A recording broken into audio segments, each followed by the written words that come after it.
Okay. I mean, it'll be good because we'll have a wait. We are live. Good morning. It's Monday, the day after the Masters. 9:41 a.m., April 14th, 2025.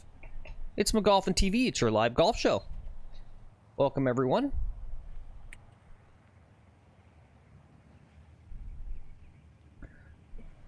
We just playing a casual round of 18 this morning. Here we go.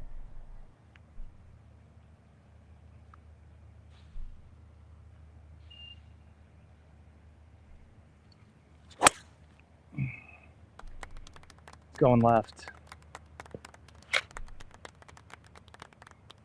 I think I drilled a tree. All right. Morning, Kyle. Good. How you doing?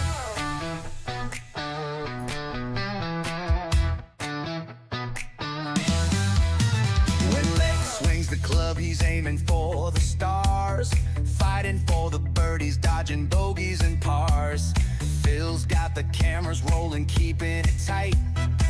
McGolfin TV, always swinging it right. McGolfin 3 in a row. TV, it's the ultimate show with Lex on the course, bringing that glow. Phil's I love got seeing my the shots, handicap making the ball. magic unfold. McGolfin Then it's like, TV, oh yeah, the this is best regular. This guy's always story cheating. ever. You've been hurt in a golf cart wreck, call us. We'll get you the time. Lex's drive is fire, watch him break the green. He's one of the OGs of the channel. He says the mane is flowing. Talking about her hair. For And I drama, like to every feel the game's wind. a score. That's how I judge. Tune in with the crew, Is sir. I feel it in my hair. The way some people feel bumps in their feet. It's the Is I feel ultimate it in show my hair. And with that helps me. Lex on the course, bringing that glow. Phil's got the shots, making the magic. A lot of guys don't count all their strokes, and McGolfin so TV, they're the just their best handicaps are much lower than they actually. Okay. All right. Give it to me. That was bad. From the bunker to the fairway, you know they're in sync. Lex's perfect putt makes you instantly blink. Phil's got the soundtracks bumping just right. McGolfin TV won't give up the fight. Clubs in the air and Lex's aim is clear. Phil is yelling cut, cause the win is near. Fans are cheering wild, it's their favorite spree. Lex and Phil ruling McGolfin TV.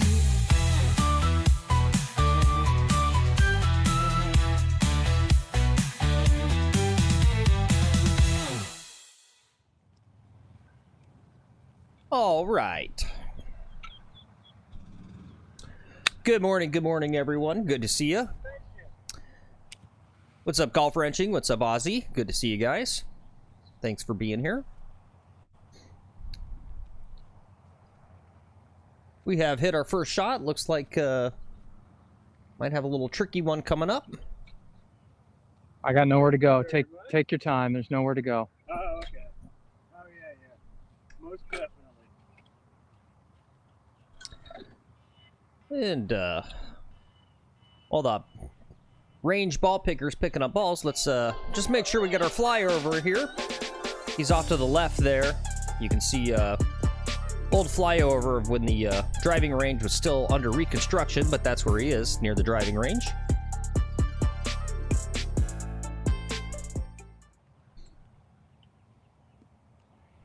Lots of golf balls around me right now.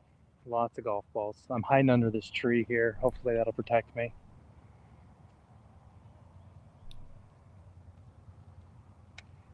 We got a foursome of dribble drawers in front of us. Hopefully Okay. they'll let us play through quickly. All right. I'm going to take a 7-iron. It's the club I have. Straight out over that way, I think. And we're just playing for our third.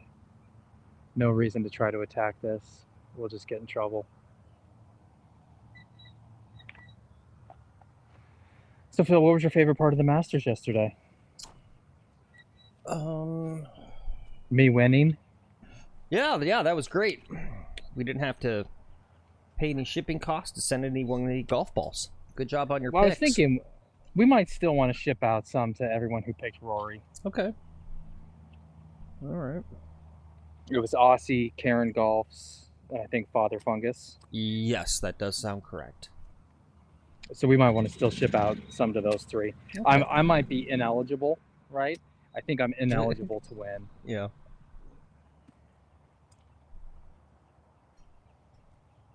That was a hell of a pick, though, Patrick Reed.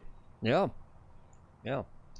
Yeah. I'll put that down as my favorite part when he dunked it, holed out from the fairway, whatever that was on hole 17, 16.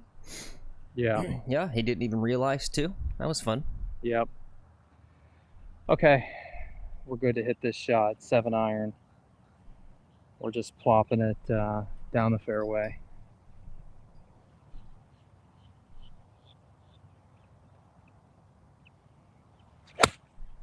Oh, shoot. That was too much club.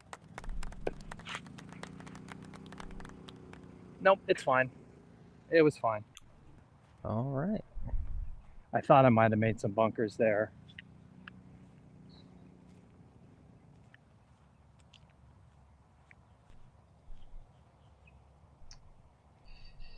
Yeah. How about that Masters, guys? Boy, what a snooze fest. Man. Like, just kind of just boring, you know? It's like guys couldn't even shoot under par. Guy that won shoots 1 over par. Next guy shoots 3 over par. It's like, Dude, I was standing up for half of that thing. you know, and Edge of my seat. really? Yeah. Okay.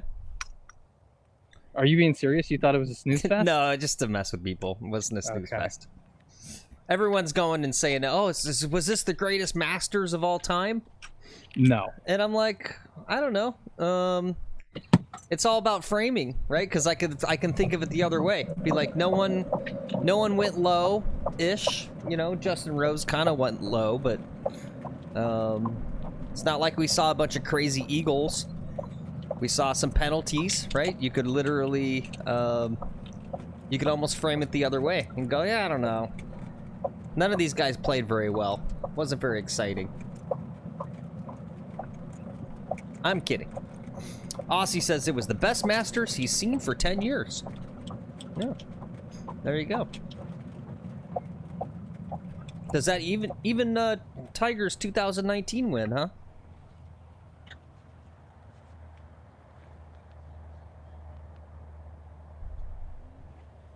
I think it's you know, I think it's scripted though.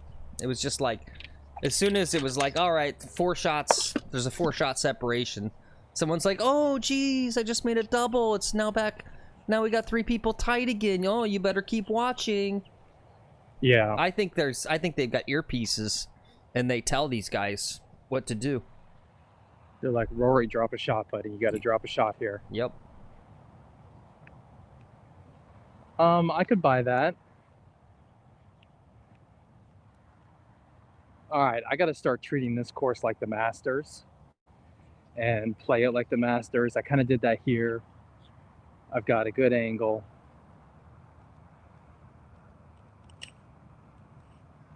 Good look at the green here.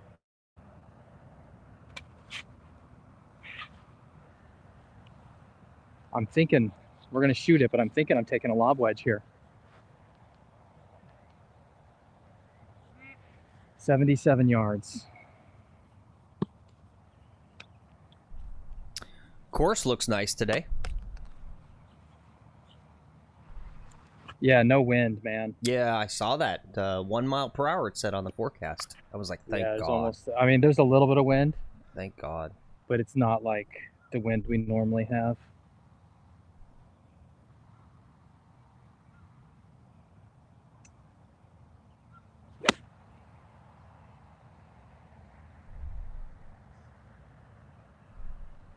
All right, right next to the hole. All right, nice.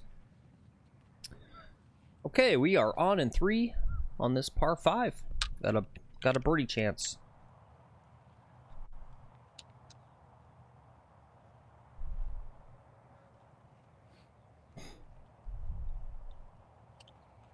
Yep, we'll get this round started right. We'll treat this like the Masters.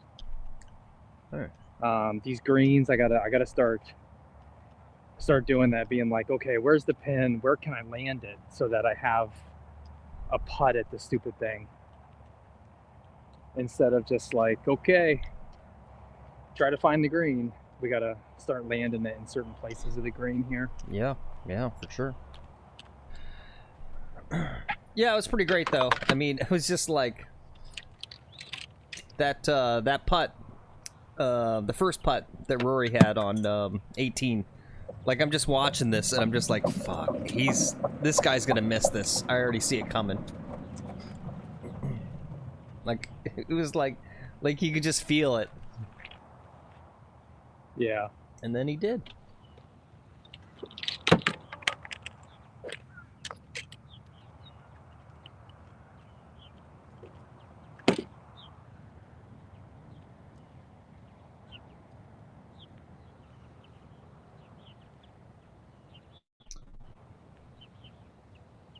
Aussie says, when Rory went into the water on 13, he couldn't believe it.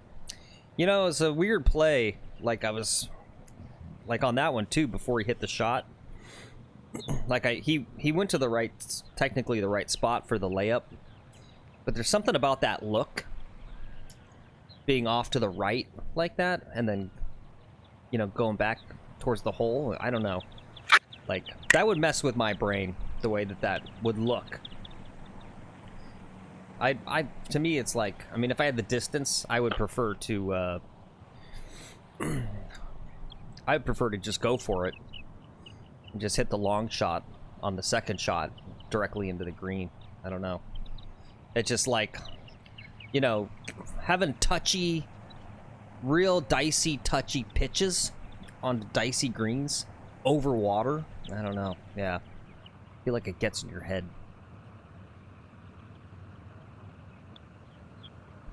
All right, look at that. Birdie. Well, birdie to start off. Very nice. Lines in the chats. Lines in the chats. Lines in the chats. We got a birdie. My fellow golfers. Oh, and we're playing tippies today. I didn't say that to you. Oh, we are. Yeah, we're playing tippies. Oh, cool. Now, Aussie says, how good was that shot on 15, though, with the 7? Was that a 7-iron he hit on that? Yeah, that was crazy. Yeah, slung it. He slung that thing like no one's business. Yeah.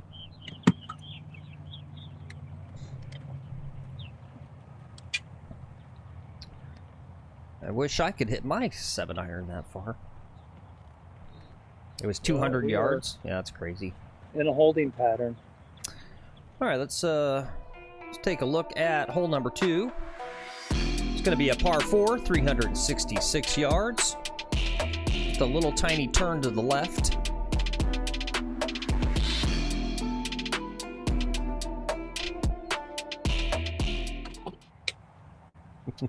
Aussie says, my 7-iron goes 150, LOL. Yeah. I put you around these guys, but There's nowhere to go, right? Yeah, there's nowhere to go. No, that's fine. And if they slow down a couple holes, I'll play through them at some point. If they slow down a few holes, but if they're playing pace, they're playing pace. Oh yeah, everybody is so far. Okay, so pace is pace. How you doing? All right. Yeah, Enjoy the Masters. I loved it. It was so Isn't that a it was great so one? good, so good. One of the best ones I've watched in a long time. Yeah, I think in quite like a decade or so. And Rory was my pick to win, so I'm glad my pony won. Yeah, I was glad to see him get that monkey off his back. Yeah. But even Justin Rose, I mean, I was pulling for him too. Yeah, yep. And Bryson, I'm a Bryson fan, and he had a chance, but then he just blew it. Oh, he crumbled. He crumbled. He was crying at the end of it too, I think. What? Right. It's I a have to cry. live as far as I'm concerned. Yeah. I can't stand any of them live guys. You don't like the live guys? Nope, no respect for them whatsoever. Yeah. All right. All right, Mark. We'll see ya.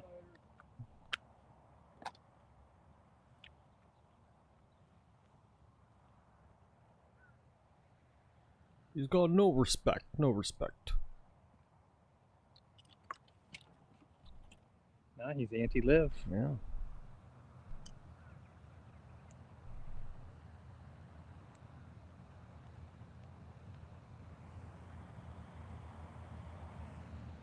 How's my sound doing today, guys? I got the microphone up on my hat.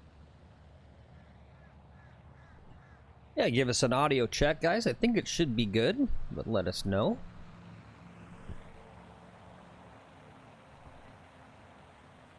Yeah, I don't know what we were thinking. I don't know why. Oh, hey, what's up, Milner? He says sound is good. Good. I don't know why you thought we would stream, right? You had it scheduled for noon yesterday. You're gonna be streaming over the fat part of the Masters. That's crazy. I don't know. There was moments when I was opening my phone and scrolling Twitter and doing stuff on my phone. Yeah.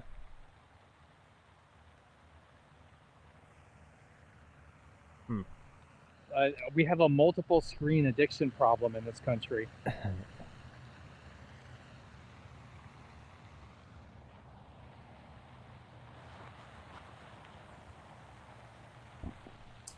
So what's the next major coming up? What's the next one? The United States Open. The United States in Open. June. Okay. Right? June, January, February, March. It goes that, April, then the May, British Open June. in August or something, Okay. and then the Players at the end of the year. The Players. What's the fourth major? What's the other one? The PGA Championship. PGA Championship. Yeah. I don't know that qualifies. Yeah. That one's a little, it's never very exciting. I don't know. Well, I mean, what do you know? You're not Gary Player. I trust Gary Player. He says the PGA is the best. I've got 3 wood in my hand. Kind of brings this bunker into play, but I'm going to leave it. I'm going to hit a nice straight ball. No problems.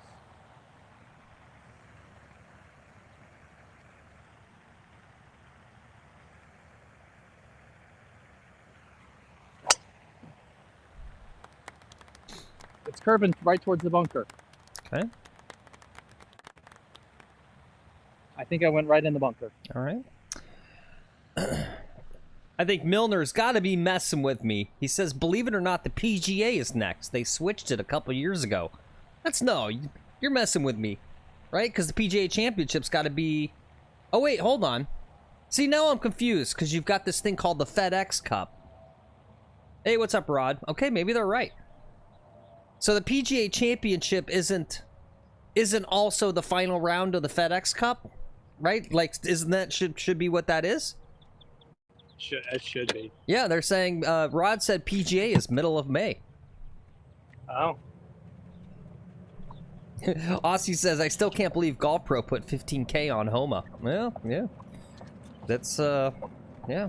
That's how the golf or the betting industry makes their money.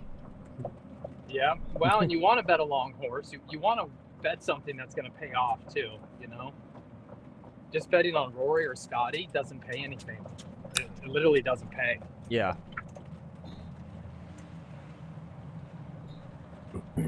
Like if you bet Rory to win and he wins, you get your money back. That's it. Yeah.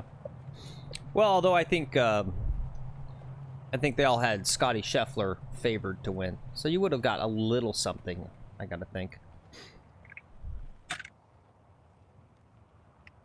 Yeah, Aussie says he would have 15K at 10. That was it, 10 to 1. Yeah.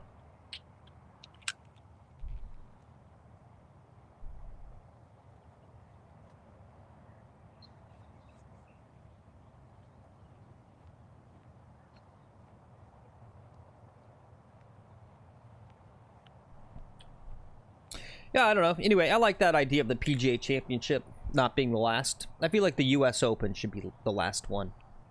That's my favorite, to be honest with you. I like the Masters. Yeah, I like the U.S. Open. Masters is number 2 for me, but yeah.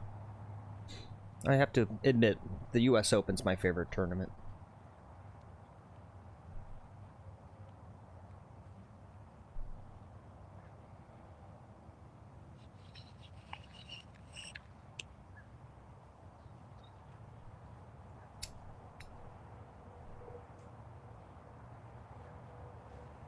This isn't really that bad of a position to be in, I think. I've got 106 yards. Do you think I should take the gap wedge or the pitching wedge? How many yards? 109. Oh, gap. Yeah. Take a gap wedge? Yeah, because being short is way better than catching that lip. No, because if I'm short, I'm going to be in the bunker again. Well, you send it out to the left. Okay. Yeah, I don't know. Aussie says gap, too. Yeah, just pick that sucker clean. With the with those clubs, I have a tendency to dig. Mm.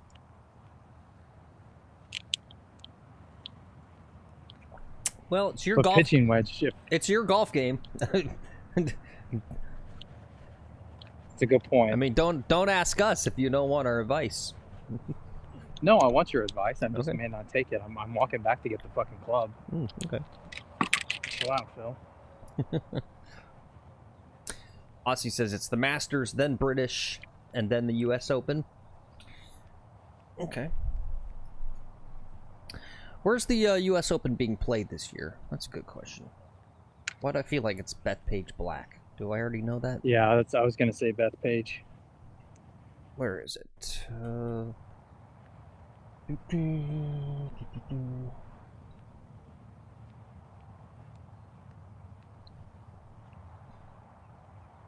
Oh, is it Oakmont, I think. Is it Oakmont? It's going to be at Oakmont. Oh, that's right. Bethpage is the Ryder Cup. Yeah, that sounds right.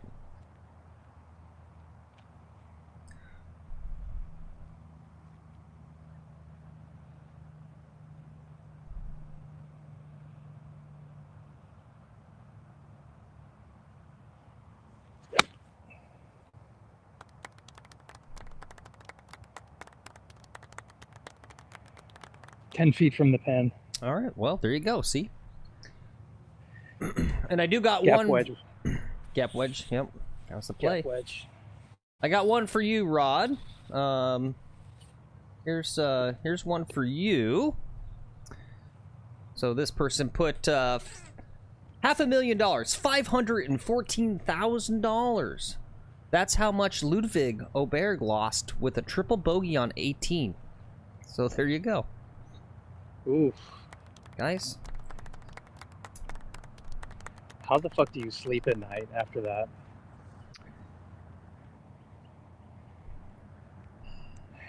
I mean, that's $500,000. That ain't chump change. Yeah, what happened there, Rod? What happened with Ludwig on that final hole? Is that a, I'm not going to win, so F it, I don't care anymore, I'm just going to whack the ball around? Is that, like, exhaustion?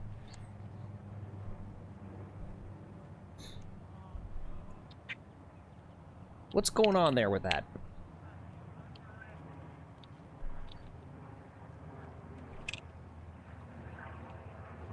That's what I was saying in the Discord, right? About, because he was grinning ear to ear, like on 17, and I was like, yeah, he's grinning ear to ear, thinking about his paycheck, right? Because it's like the biggest purse in golf. The winner gets $4.2 million. I don't know what the rest of the breakdown is, but right, you come in second place, you're probably getting like $2 million. You know what's funny about these guys is you know, they can have like 80 million in the bank, and I think there's a mentality, they don't care, they still want, like, if they can get another 2 million, 3 million, they're all about it, right? You think he just lost focus? Okay. Boats are expensive, right? And if you want a yacht or something, right, you want to keep up with Brooke Koepka and go yachting with Brooks and Dustin down here in Florida, right? When all your buddies have yachts and you don't have a yacht, Yep. you're like, fuck, I need to make more millions because I don't have a yacht yet.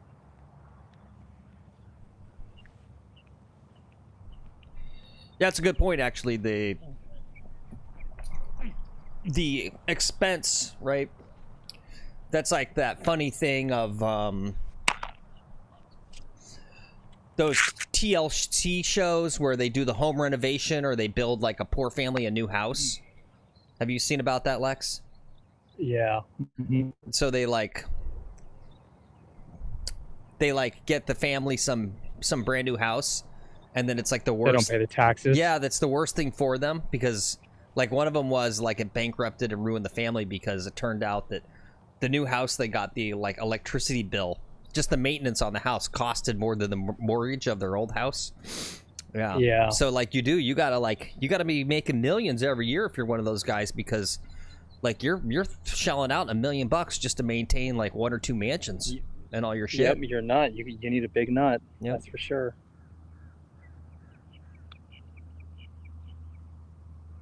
Fuck.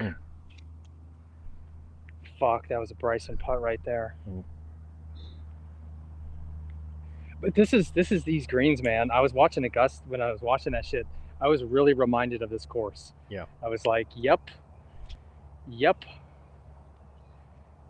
Like missing 2-footers, missing 3-footers.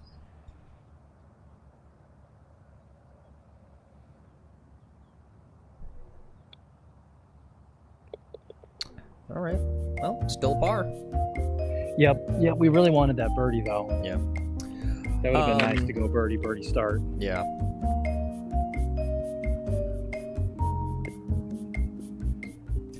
I do have a talking point on the greens at Augusta. So I would actually make an argument that in a certain way,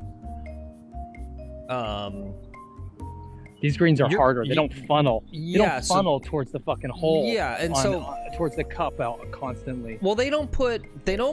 If you look at the maps, right? Basically, the thing is there's like 3 landing spots on a green at Augusta.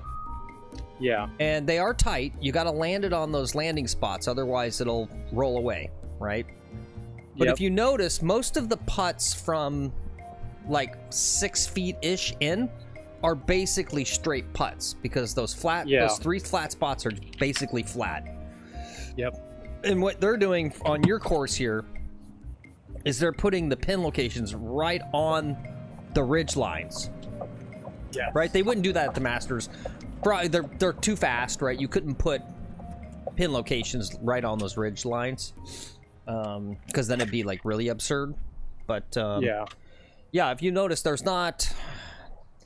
weren't a whole heck of a lot of like 6-foot putts that still had 3 feet of break. They're basically straight once you get around that area.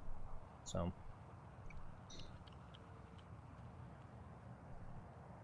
I don't know. Some had some break to them, and the guys couldn't handle it. yeah.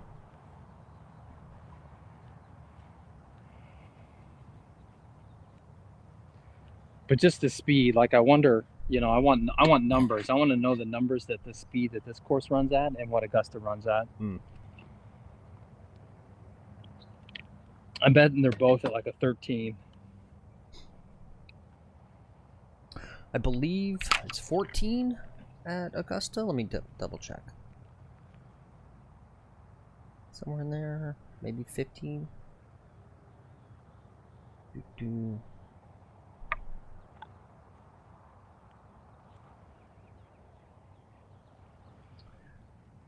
Oh, they don't release the stent meters. Of course not. Well, someone's got to have an idea, though.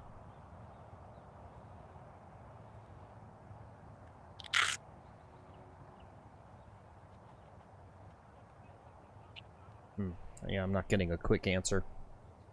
Okay. And so this hole here, playing at the tips, it's a little easier. It kind of opens up the fairway a little bit for me playing back here. Yeah. Doesn't make it any more challenging, really. All right, well, let's take a look at hole 3. You heard him, guys. He's playing from the tips today, which is kind of fun. Doing great so far. Got a birdie and a par.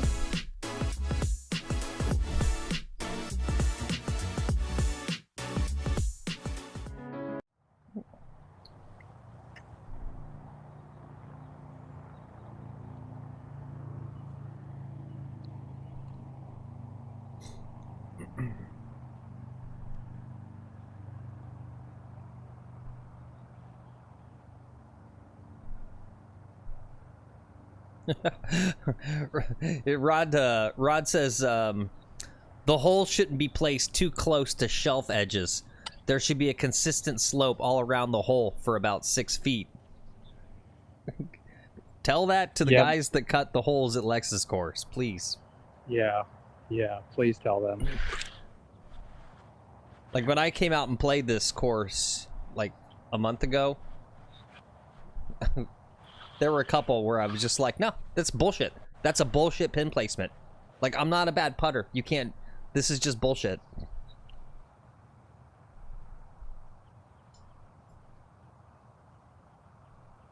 Especially on brand new rock hard Yeah.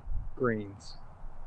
If the greens were a little softer and receptive, I could see doing, you know, some of these pin placement things. But with how firm they are and unreceptive, it's just, it's an unfair challenge. I like a fair challenge, not an unfair challenge. Golf is hard enough.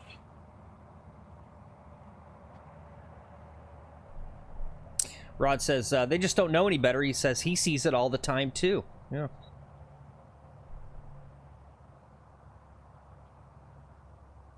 All right, I think dribble drawer number 4 here is going to drop a ball in the fairway, maybe. I talked about that a little bit a long time ago in stream, that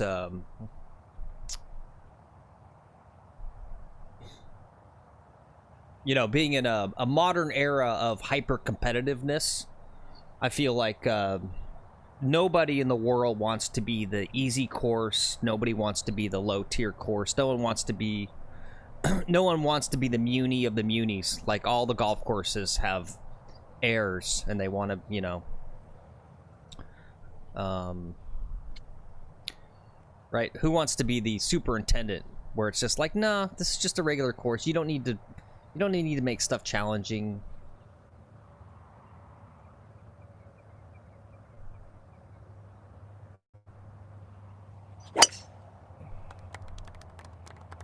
Right down the middle. All right, nice. Middle of the fairway.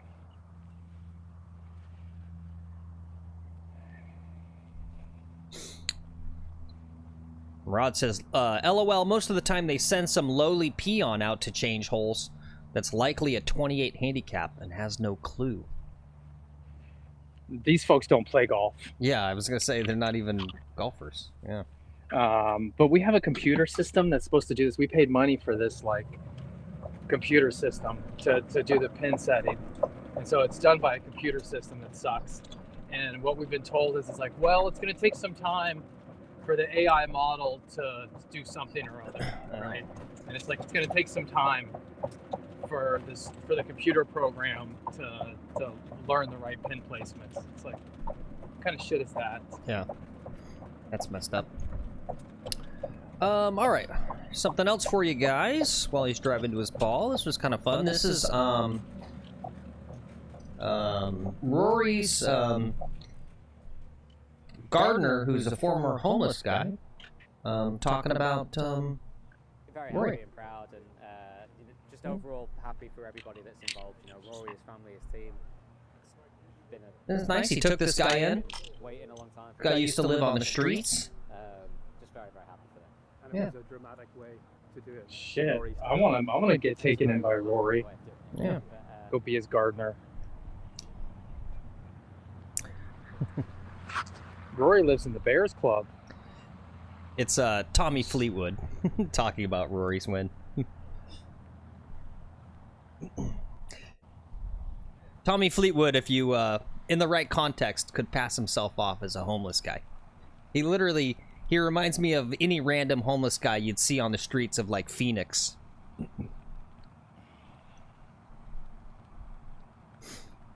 Oh, jeez.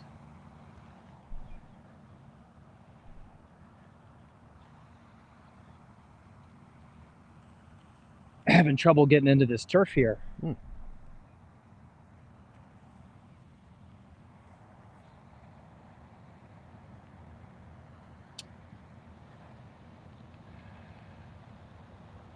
All right, we've got 151. I'm almost thinking 9-iron, hit it about 140, let it roll the rest of the way back. I could take an 8-iron and go easy on it.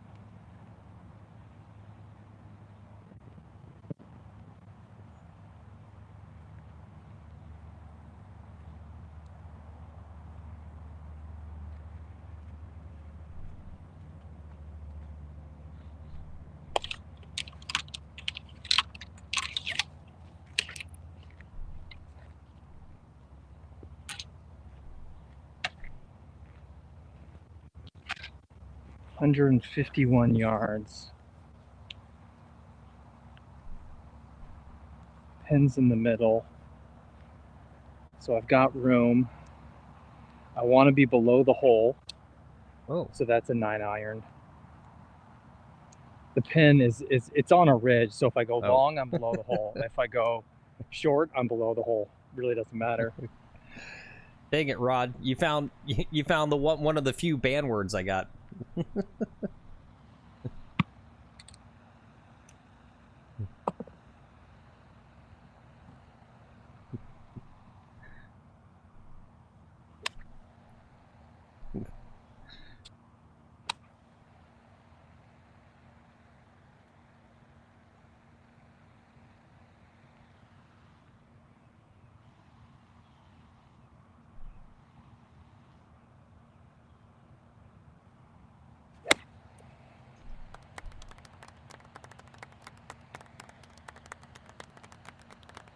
It's on the right-hand side. I've got a chip. Okay.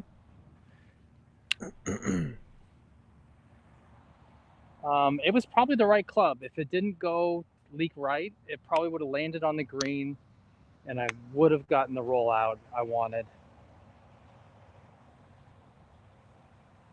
So right club selection, just kind of a slight miss hit.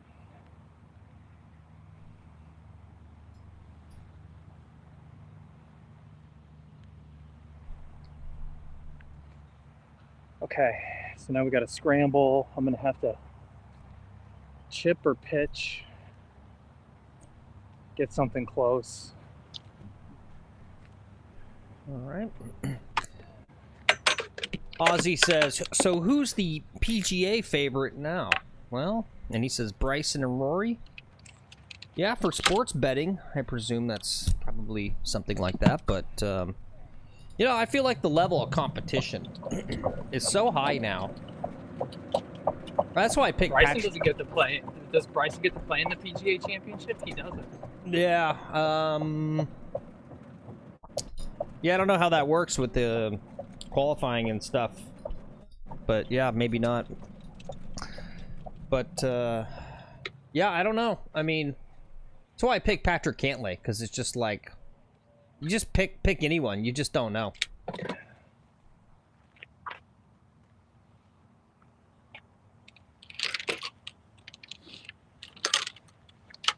And that's why I picked P. Reed. Yeah.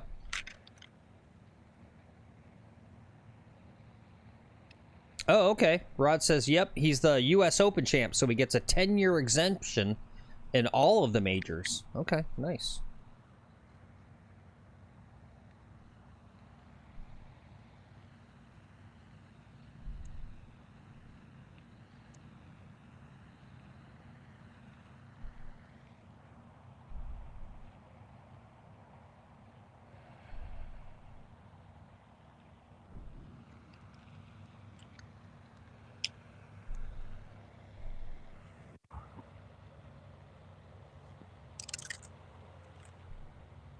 There's a lot of break here.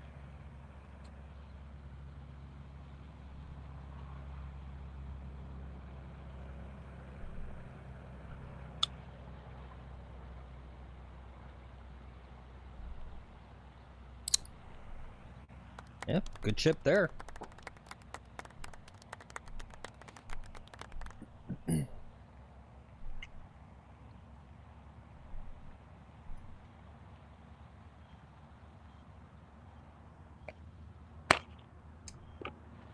All right. Anyway, guys, thanks for stopping in today.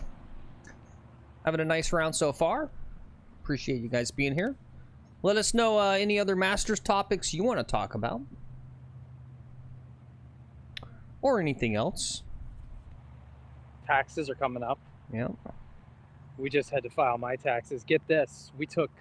I saved myself like $2,500 in tax liability by having deductions from a golf and TV. Cool.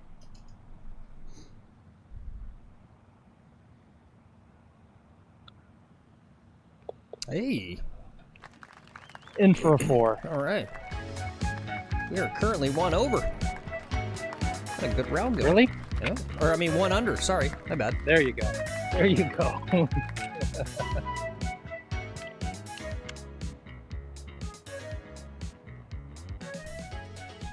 All right, and we're through some of the hardest holes, I think. I think these first few holes, you know, especially this hole here, is one of the harder ones. There is now an open hole in front of the dribble drawers. I think we might try to play through here.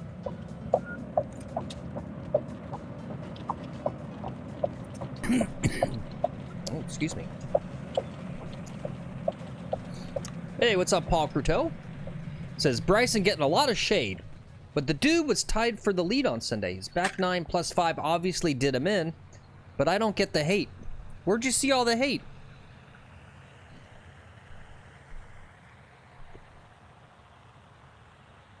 I'm a Bryson lover myself.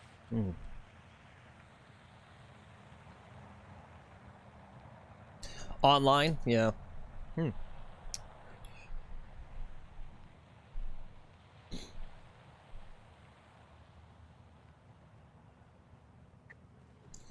Damn haters. Yep.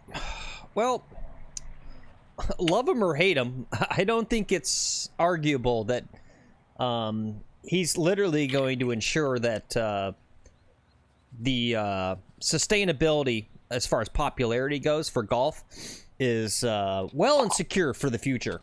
Yeah. Let's be honest. Nobody is... He's growing the game. Yeah, nobody, probably even more so than Tiger, is making the kids think that golf is cool to do.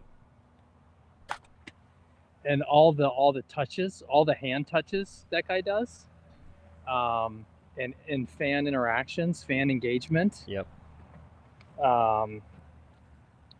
He's going to become the new fan favorite. Hey, what's up, 62? Good to see you. Happy Monday to you guys.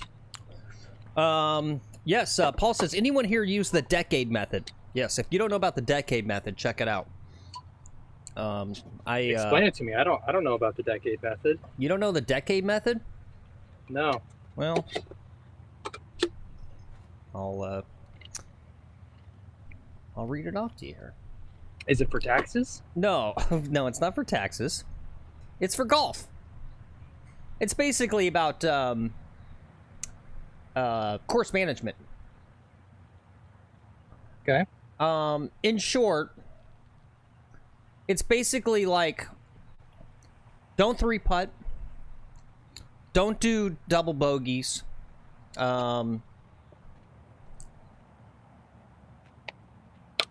see if I can find a quick. Maybe Paul wants to type it in some of the top line.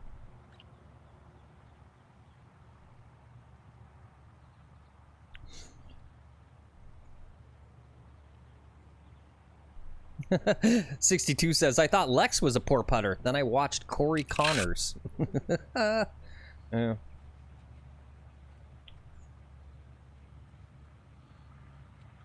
Putting on slippery, slopey greens is just tough.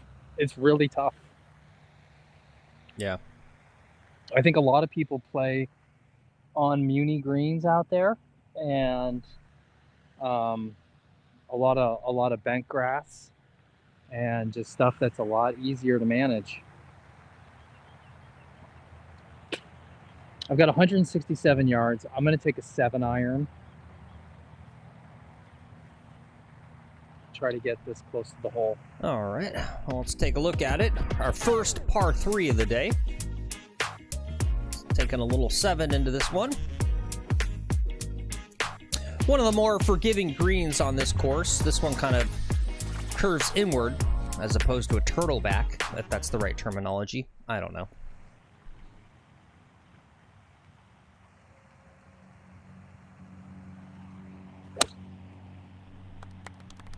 Shit. In the bunker. Okay. What's up, Paulson? Paulson says, it's basically everything Lex does that you're not supposed to do. Yeah. Yeah, thank you, Paul. So Lex, the decade system You can think of it as, quote, the Tiger 5. It's no doubles, no 3-putts, no bogeys on par 5s, no blown easy saves. Yeah, like no double chips, I think is one. No double chips. And no bogey inside 150 yards. Yeah. Yeah. Yeah, and that's... Easier said than done. Yes, sure. Well, it's if that's the idea, right? Then you draw back to, well, then what should I practice on, right? So double chips, right? Yeah. Like, that's obvious about what you would do to make sure you don't have that problem. You know, like no bogeys on par 5s. That's like where you go like, okay, you know, don't go for it if you know you shouldn't go for it in 2, right? Yeah.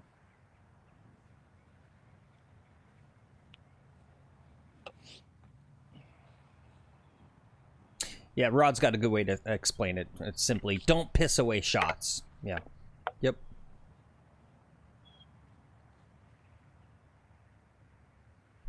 All right, big guy, this is important.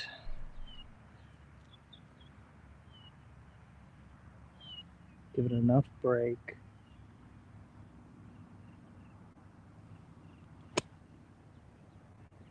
That was really good. That looks That good. was really good. Very nice.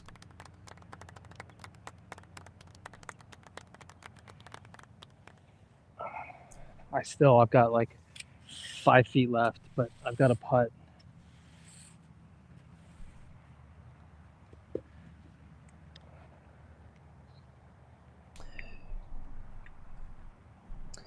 And Paul says double chips and 3 putts are killing him right now. Yeah, I would imagine everyone always feels that way. Right? Like it's funny because we have our own 3-putt counter. And I do this so much, it's like an autonomic response. So like every time we were watching yesterday, every time I saw someone, like I saw Bryson, I think 3-putt. And I was like, oh, there's one for the 3-putt counter. Right? Like it really gets front and center in your brain when you're thinking about it, and then you watch other like pros, you go like, wow, that guy just 3-putted.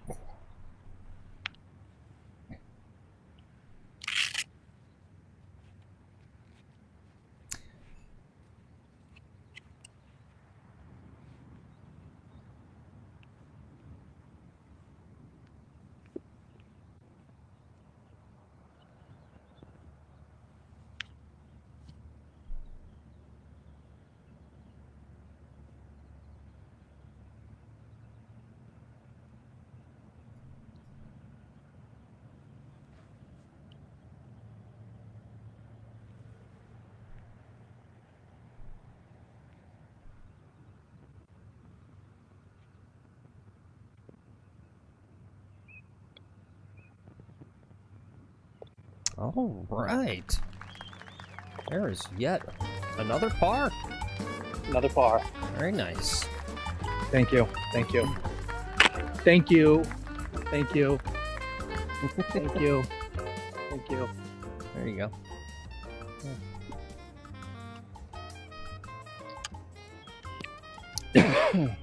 That's great to hear. Paul says he's got his handicap down to a 23. He was over 30 at the beginning of the year. I mean, that's 7 whole freaking strokes, Paul.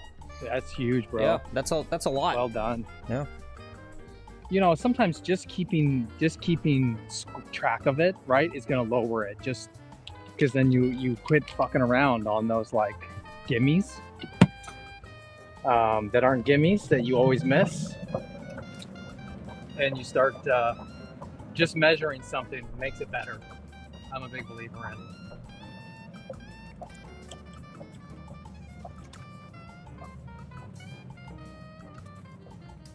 All right, this hole's going to be interesting. I'm thinking 3-wood. Yeah, 3-wood. Yeah, I think that's a good idea. Paulson says he's heading to the Bednardi Studio B on Friday for a fitting. He'll be shocked if he's not one-putting everything going forward. Yep, absolutely. Why are you going Bettinardi and not Lab, out of curiosity? There's a lot of people trying to get me into a Lab putter.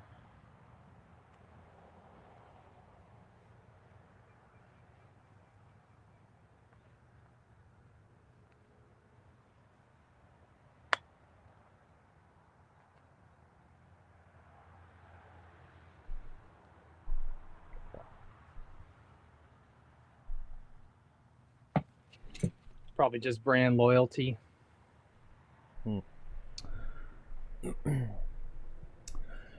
Good morning, Barry. Says 18 holes in Arizona heat will take it out of you. Yes, sir, it will. But how'd you play? How'd you play? How was the course? Yeah. Where's our pictures? Yeah. Who'd you play with?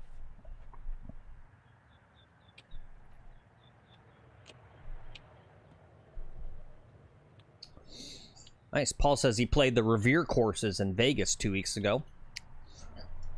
Said they were gorgeous. He shot 92 each time. My best 2 rounds ever. Yeah, it's good scores. Ooh, Paulson says lab We're closely... Oops, sorry, go ahead. Go ahead. Nothing, go ahead. We're closely getting to reciprocal season when I can go and start going to other places here. Ooh. And that's going to be exciting stuff. Nice. I can't wait to go to Mirasol. Show you guys Mirasol. Yeah. Yep, Mirasol, the Stepford Wives Country Club of Florida, as I call it, because it's creepy. It's so perfect, it's creepy. It's like the Masters. It's like the Masters. Yeah, yeah.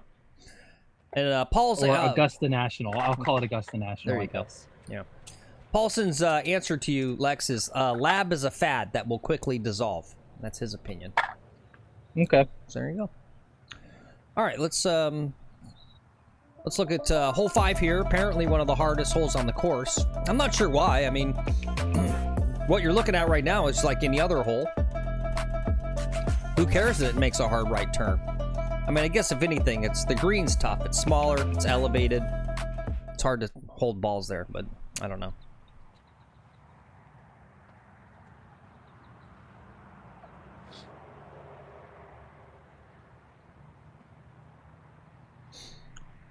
All right, we're going to give these guys just another moment to hit their third or fourth shots here. Oh, good, because 62's got a good chat that is definitely one of my little things. He says last 2 weekends he played with 30-somethings who all hit drives 275 plus, but a third of those drives end up in hazards or bad spots, and 2 of the 4 had no short game. Yes, we see that a lot. There's a kind of a problem maybe with the younger golfers, or I don't know, golfers in general, where like short game, especially putting, is like an afterthought. They don't think of it as part of the game, and it kind of goes in line with that sort of like not counting all the strokes sort of stuff. Like, it really struck me. Lex and I played with these 2 dudes last year at a really nice public course right down the street called Abacoa. And these guys were good. They were great ball strikers. But they did this weird thing where as soon as they got on the green, if it was like 8 feet, they just like picked up. Like, they were just like, okay, I did my hole. And then they just like pick up. Like they were doing gimmies from like 8 feet.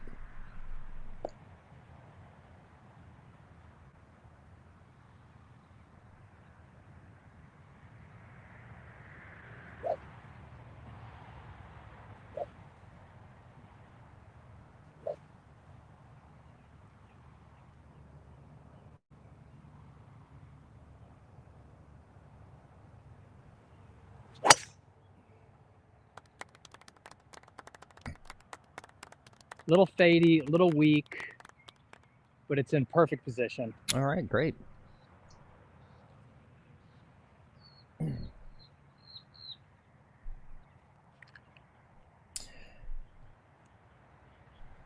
Barry said he played with a rookie league pitcher for the Colorado Rockies and an Olympic BMX racer. Oh shit! Yeah. What a pairing. Yeah, but he said the course is not worth it for the money, as it was drier than a popcorn farther. I don't know what a popcorn farther is. Some sort of old-timey something.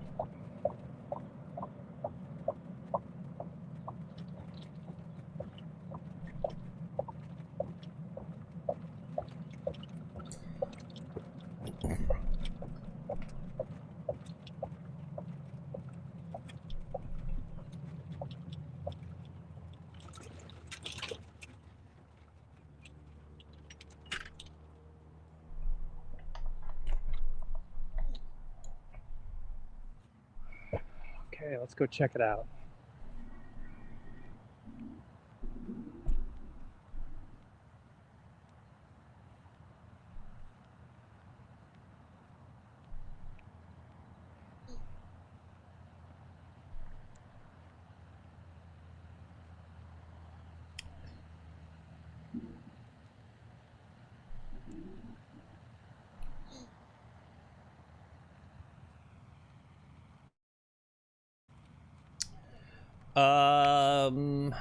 If you got time, Lex, you would know better than me. Paulson said he's going to be in Florida mid-May, but on the Gulf of America side, so he's wondering if you have any recommendations on courses to hit in Southwest Florida.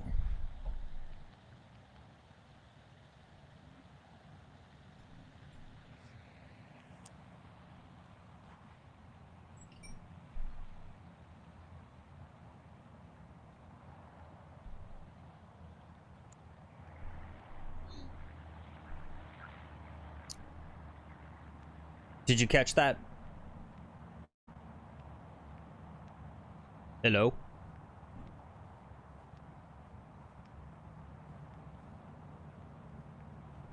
For some reason, I don't think he can hear me right now.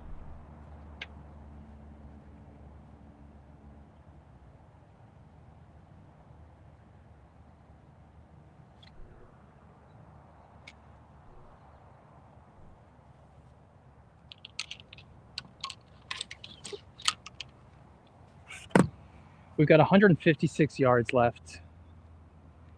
It's a 9-iron or an 8-iron. I'm thinking 8. The wind into me.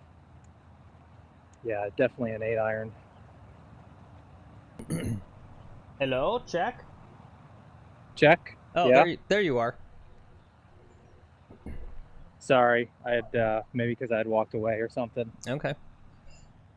Paulson wants recommendations on courses to hit in Southwest Florida. Come to my course, Paulson. No, Southwest. West. Oh, Tiburon. Okay. Tiburon in Naples. Yeah, I guess if you got a lot of money, Tiburon. Stream Song. That's a little bit of a drive Stream inland. Song. Dude, yeah. Go to Stream Song. Yeah, if you got like $300 for one round of golf. Yeah, you only live once, Phil. Yeah. If you're lucky. If you're lucky, you live once.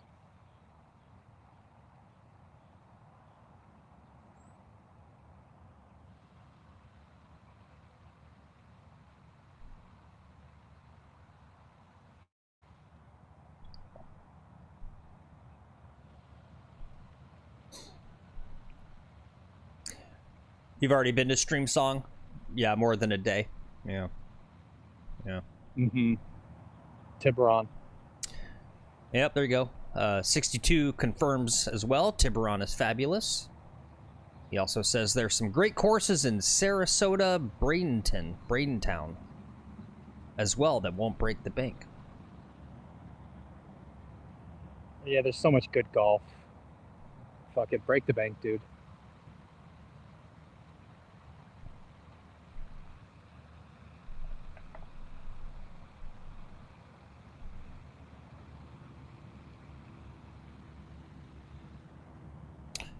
Yeah. Anyway, back to what 62 said about these younger guys that hit it really far but are lacking in the short game. It's partially their fault. I think it's also a little bit like the legacy of how golf courses are built. I personally feel that we've got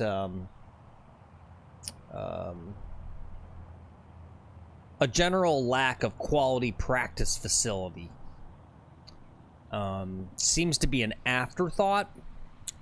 If I was to build a golf course from scratch,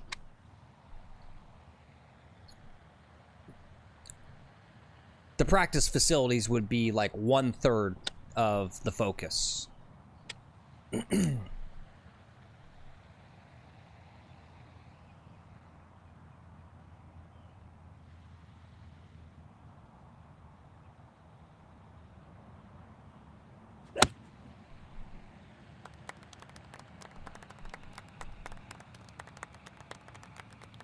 It's about as far away of a putt as I could get. Okay. Ball was above my feet. I tried to adjust, and it still just kind of hooked on me.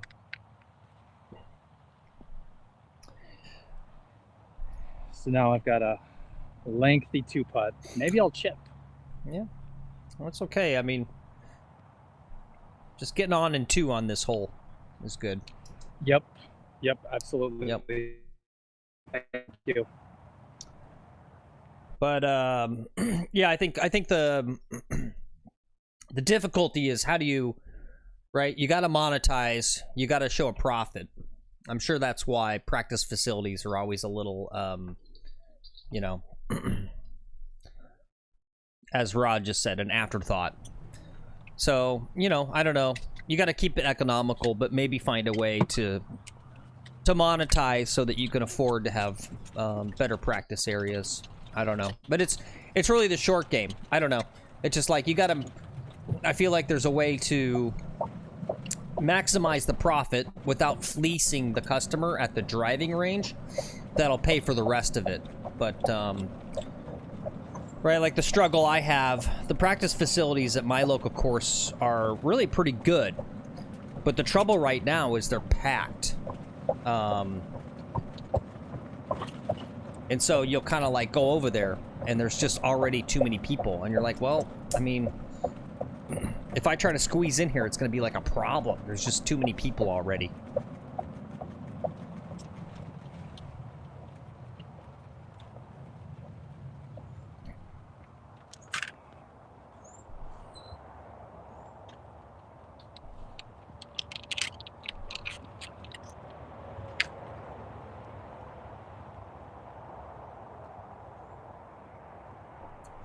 Yeah, the other part too is like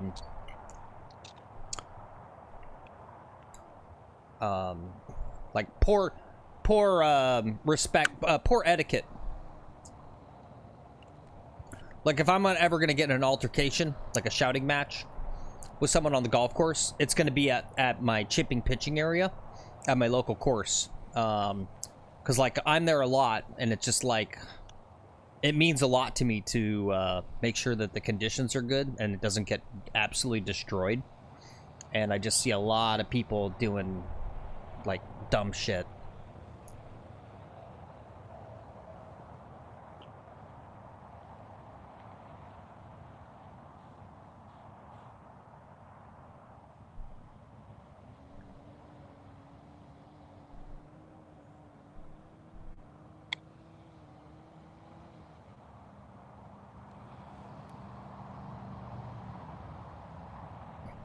Good speed. I gave it too much brake.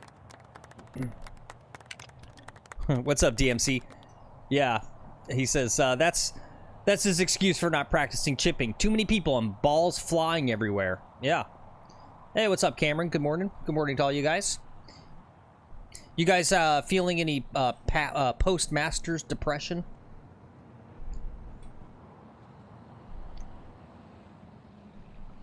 Or did it make you want to go out and hit the course today? I kind of woke up this morning and was like, freak, man, I don't want to stream. I just want to go out. I'm going to go hit some chips now.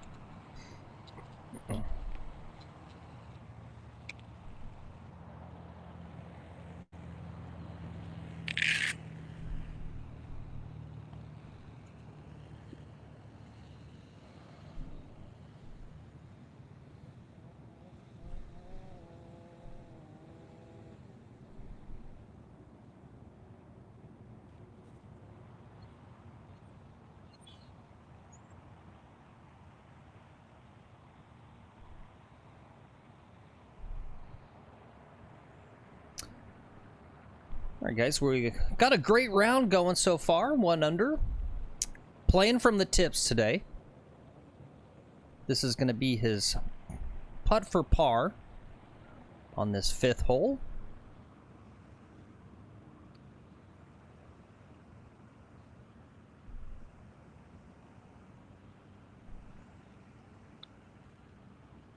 The king. Whoa! The king of the 10-foot comeback. Yeah. We really needed this guy to step in for Rory on those. Yeah. Yeah.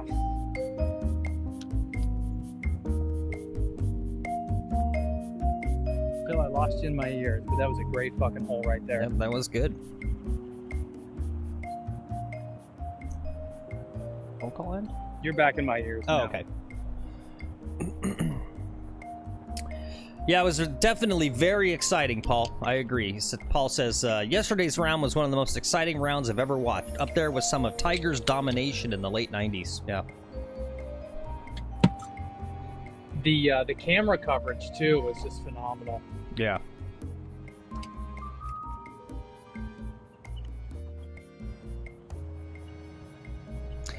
They should have sold a little more advertising or something. It's the only...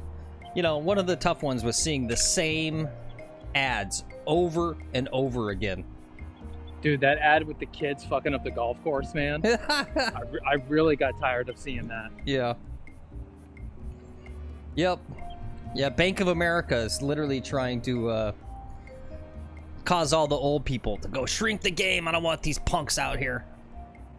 No, those kids are running through bunkers and damaging greens and just like, you go, what the fuck?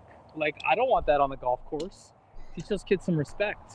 It was supposed to be relatable and, I don't know, heartwarming. I think I'm one of the old geezers now. Yeah.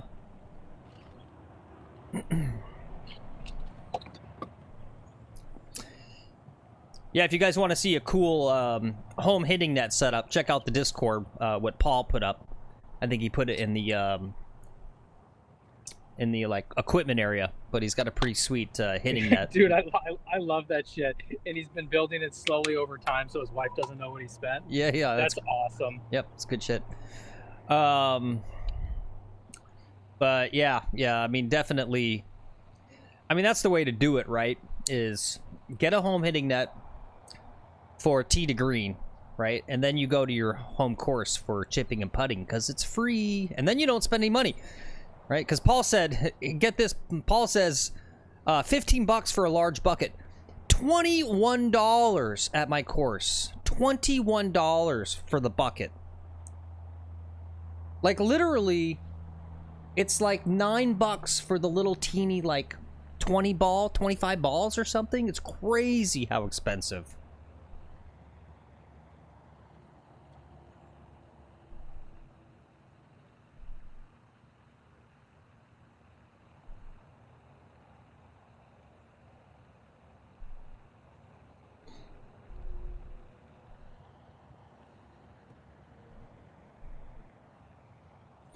All right, let's see. Let's check out hole 6 here. Second par 5 on this front 9. Not too much danger on this one. Got a nice looking fairway there. Lex is playing from the tips today, so those fairway bunkers may come into play. I think normally if he gets a good strike on it, he'll go over them when he's playing one tee up.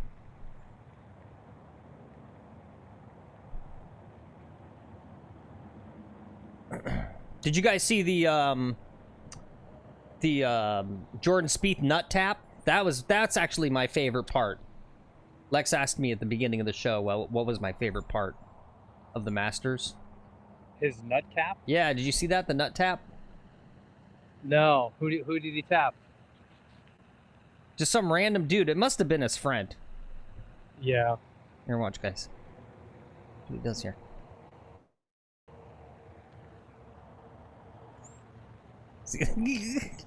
Tap that dude in the nut.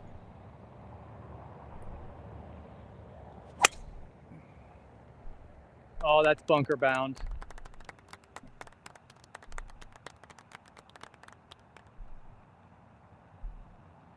I think I'm bunkered.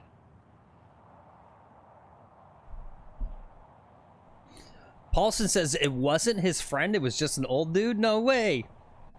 He must have known that guy. Why would you do that? Because it's hilarious. Boom. Right on that guy. It was totally I mean, it seemed intentional. Or maybe he didn't mean to hit him in the nuts. Like, why did the guy respond like that? Look at this is like a joke.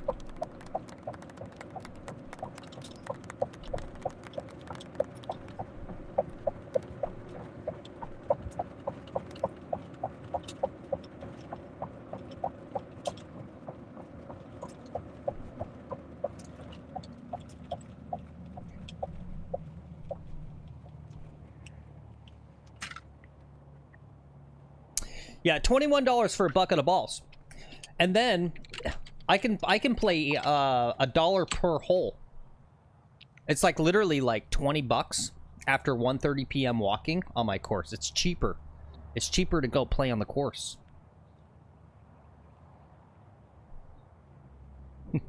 Paulson says, if I get on the stream, don't be surprised if I do that to Lex. Are you kidding? Do what? Nut tap you. Oh, that'd be hilarious. Yeah. Hey, Paulson, I'll pay you an appearance fee to come on the show if you do that to Lex.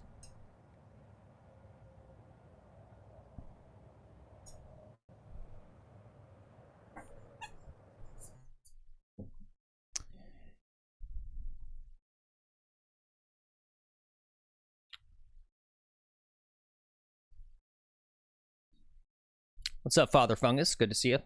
Lex, your camera just completely pooped out. Yeah, Paulson says the Tiburon rates drop $100 in May. Yeah, because it becomes almost unbearable. It gets so hot.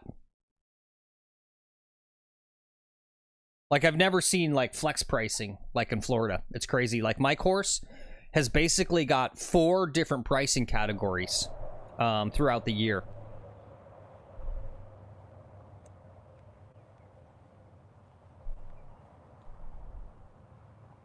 Did it come back? Yeah, you're good. Sorry. Yep. Okay.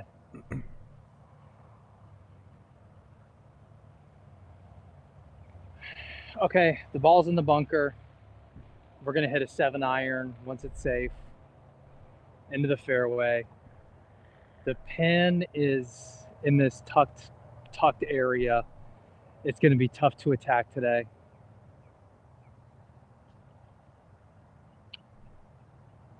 Yeah, you might be okay, Paulson. We have had a crazy but awesome, very welcomed, very cool spring. Like, it was chilly enough this morning. 'Cause I keep my window open at night. I love fresh air. It's like, I don't get the people in Florida that, like, literally... Like, it's weird. Like, people move to Florida because it's like, oh, it's a paradise. And then they literally cut themselves off completely from the outdoors. They never go outdoors. You're talking about my family? Kind of, yeah. But, you know, like, I'm here. I'm enjoying it. So I keep my window open at night. It was so chilly this morning, I immediately put on my socks. Because I was a little chilly. Oh, poor little Phil. His little toesies were cold, guys. Little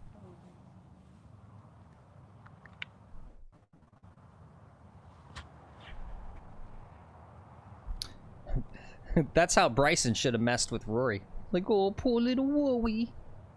You hit it in the water on 13. Are you going to blow the tournament again, Rory? Rory, you gonna cry, Rory? Yeah, you going to cry? That would have fucked with them. That would have changed the tournament right there. Well, and what's funny about it, if we have enough time, do I have this one? I'm gonna hit. Okay. I'm gonna hit, and then you're gonna have plenty of time. Okay.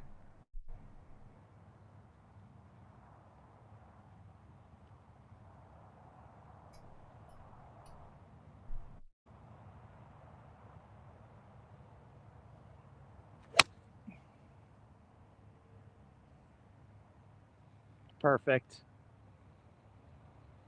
Perfect position. All right. Great shot. Nice job. Good job, Lex. Good job. No Oberts there.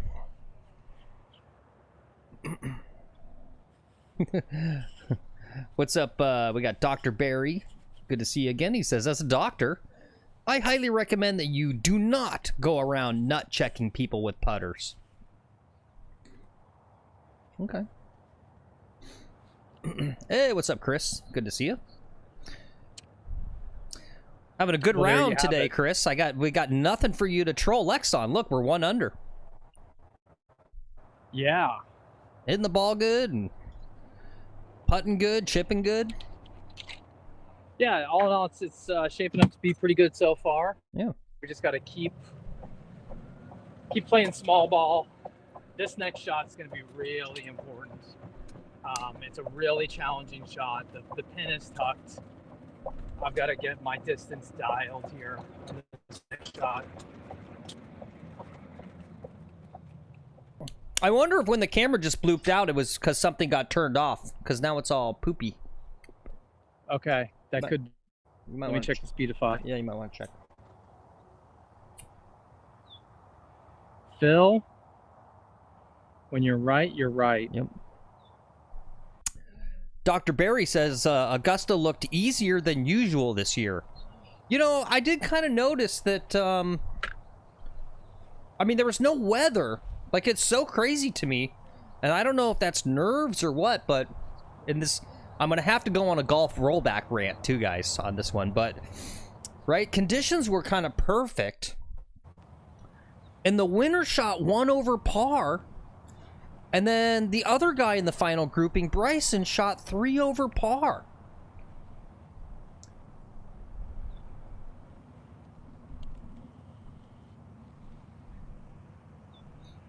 Nerves.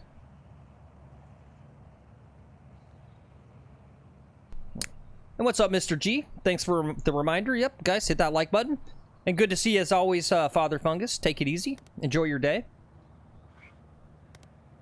Father Fungus, I love your hats, bro. Love that hat you wear. 120. Dr. Barry says the big golf industry doesn't want to see Bubba Watson win again. I don't think Bubba Watson even cares that much to win again. Let's be honest. You got Freddie Couples out here freaking, you know, on the stack system trying to get up to, you know, 125 swing speed. And, you know, Bubba's probably at home. I don't know. Doing Bubba stuff. Yeah, I don't know. Out bass fishing.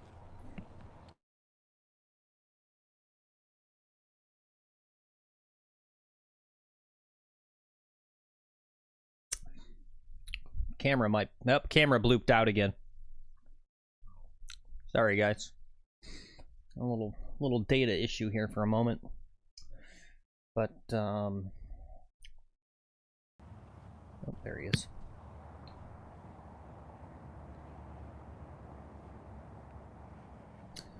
Anyway, joking about how Bryson might razz Rory. It seems like it turns out that maybe Rory got a little bit into the head of Bryson. I don't know. Is that it? He wouldn't talk to me. Did you speak to him in there? How's he doing? No, I didn't talk to me once all day. Okay. Electric, I loved it, but he was just like, just being focused, I guess. So, it's not me, though. Did you try and initiate conversation with Rory at all? He wouldn't talk to me. Let's visualize where you need to land it. How's he doing?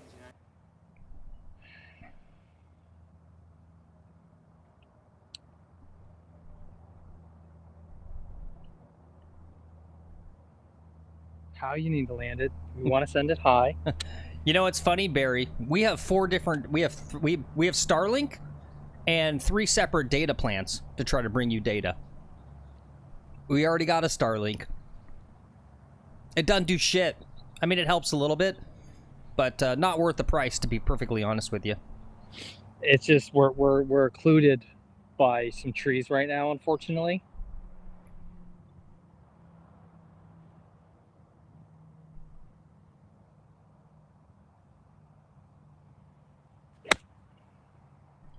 That looks, Oh, that could be good. That looks like that could be really good.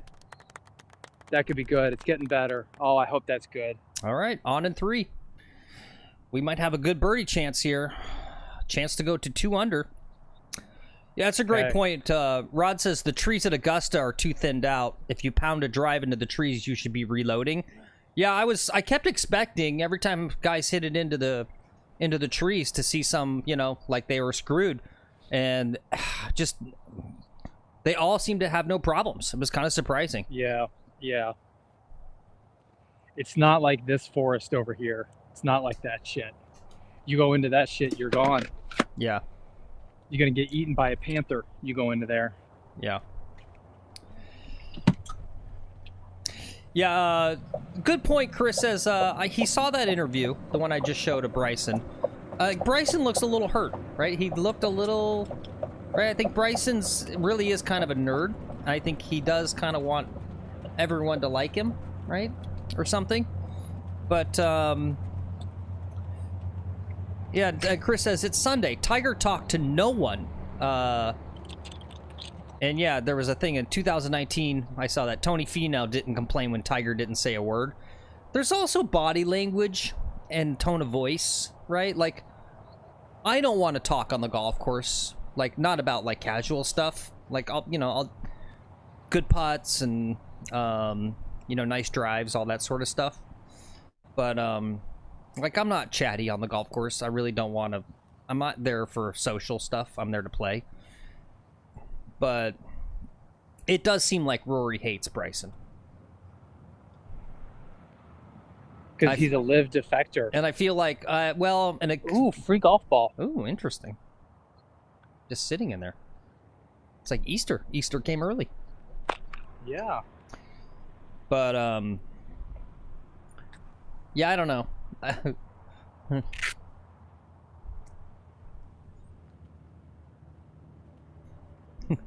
Paulson says, Tiger talked to the IHOP waitresses in 2019. Yeah, exactly. Yeah, he went over to their houses and played Legos with them and then had sex with them.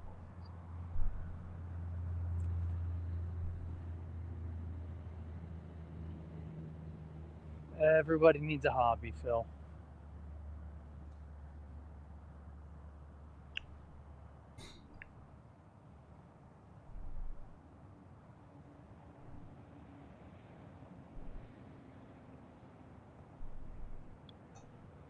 Get in there. All right. Well, 2 under. Whoa. All right. How come we should have had you play in the Masters yesterday? You would have won. For real.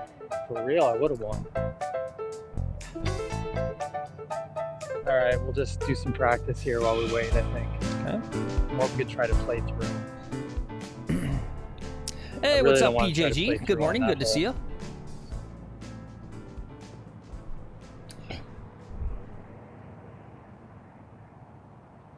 Yeah, I'm not a Rory fan. I'm also not a Rory fan.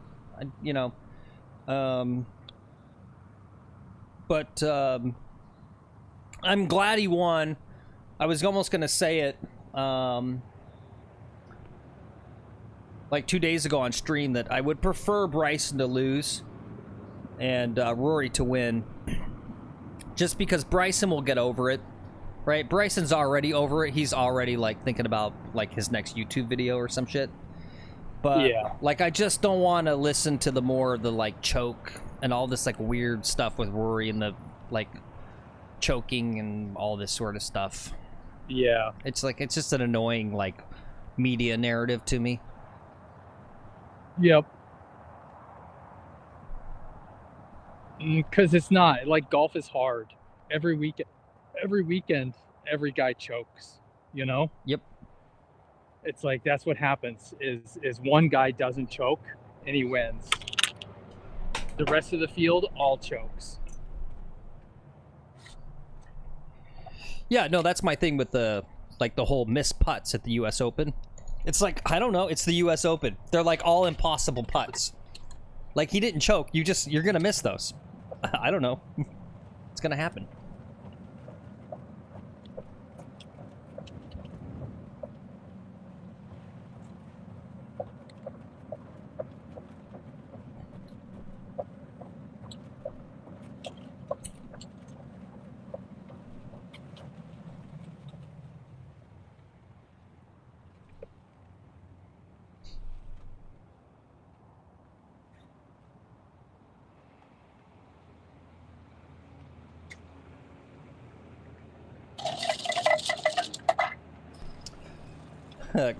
Chris Foster says, I give Lex credit. He has blamed the trees, the Bermuda, the wind, the pin placement, but he has never stooped as low as Bryson to blame his equipment. You just haven't watched the stream that long, Chris. I'm sure we blamed equipment before.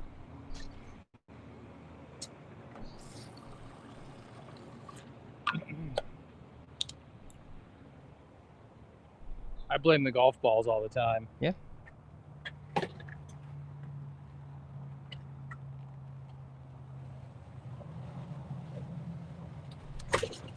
I didn't hear Bryson blaming his equipment. Yeah, I missed that, actually.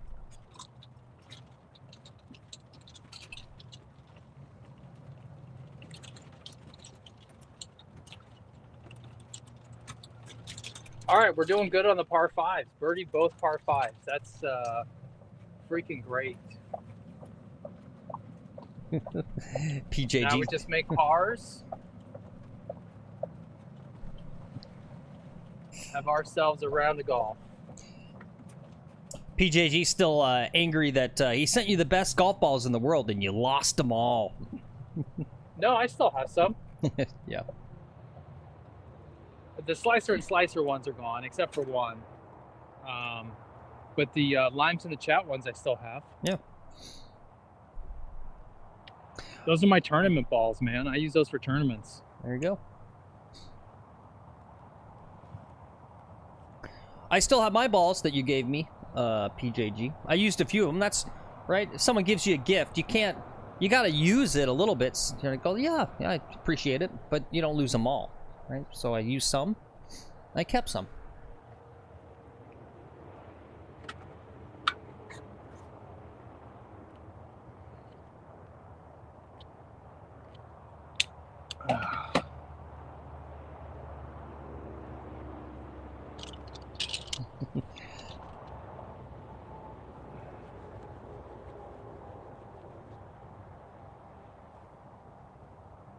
And Lex62 is asking, what brand is that cup? He swears he's got a knockoff sitting on his desk. Same paint starting to chip. Yeti. Okay.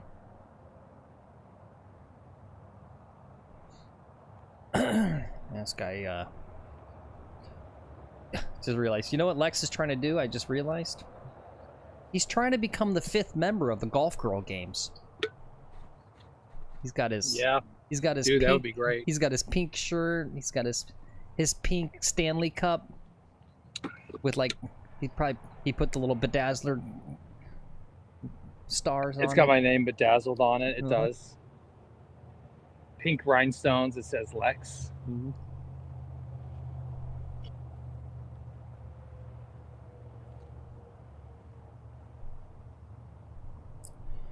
All right. It's got a group in front of us, guys. Yep. Waiting on them, but let's go ahead and take a look at hole 7. I'm curious to see what he's going to do here since he's playing from the tips today. He's going to take driver? Is it safe? Or does he still need to lay up a bit with the 3-wood? Find out next on McGolfin TV. Let's see.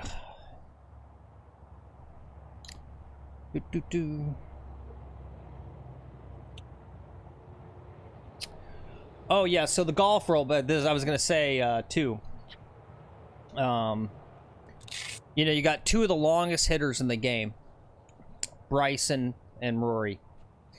And yeah, you know what? We saw it yesterday. We need to roll the golf ball back. You know, just that length. They're just carving up the course. You cannot have the winner shooting 1 over par to win the Masters, and you can't have the next longest hitter shooting 3 over par.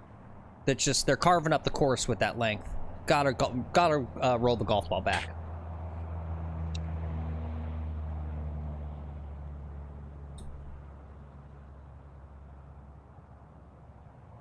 All right, 3 hybrid.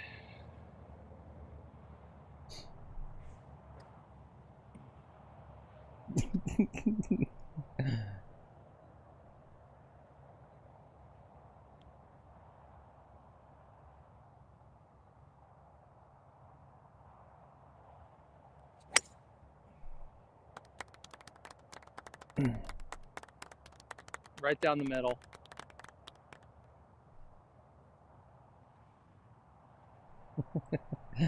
What's up, John? Good to see you. Thanks, Chris. Chris says, I imagine the course, busy day after Master Sunday. He's got to go. See you later. But put a good number on that scorecard. Keep up the mental game. It'll fall into place. Thanks, Chris.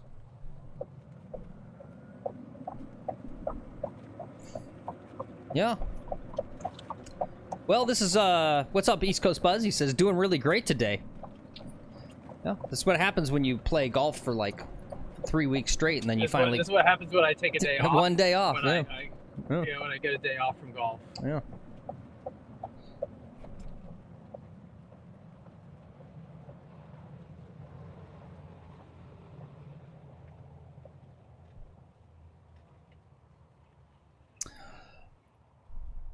Well, if you guys didn't know, too, there's there is a real reason for the golf rollback. It's all of the establishment money. It's the old money that is represented in all of the classic PGA Tour stops, primarily on the East Coast, that are courses that are like, you know, 6,500 yards. They're all sub 7,000. That have all been kind of dropping off over the last 2 decades. So that old money went and pressured the USGA because they want their courses back in the rotation. So that's where that came from. It has nothing to do with sustainability in the environment, just so you know. That's what they're telling you, but that's because that's the only plausible. That's how you know how, like, I don't know, feckless, is that the word? Just how weak the argument is, that's what they came up with.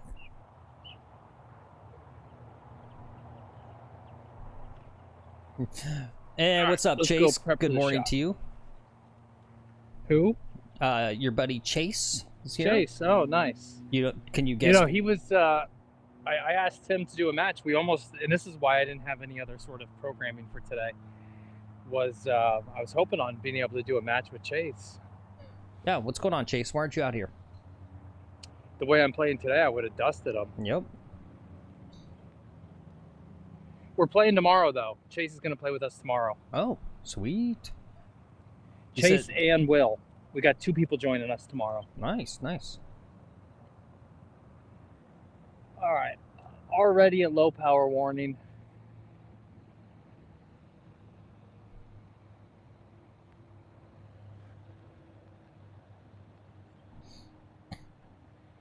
I got 144. A little bit of wind into me. I'm not sure about the 9-iron, but that's the club.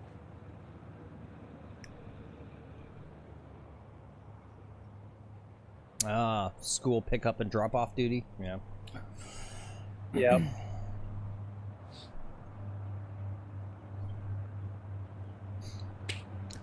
Hopefully, we'll go a little quick here. Chase is just hanging out to watch the double on number 8. Oh, okay. Yep. And 62 wants to know, Lex, do you do anything outside of playing, like gym time, yoga, etc.? He's curious how you're not beat up and injured. No, I am beat up and injured. No gym time. I did exercise pretty good last year, and I got into shape last year. I'm letting myself get out of shape. All right, we got to attack here. This is attack position. Let's get another birdie here. No, just some stretching. I just tried, you know. I live an easy life, so I don't have to do too much else besides this golfing. So, not a lot of wear and tear on the body. Okay.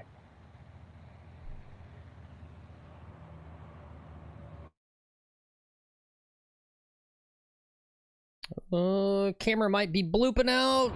Yep, it blooped. Yep, it blooped. Come on, camera. Oh, you got a phone call. Yep. Dang scammers. Is the lab still working? Yep, you're good. Okay. All right, 9-iron. We're going to stick it close. Get a birdie.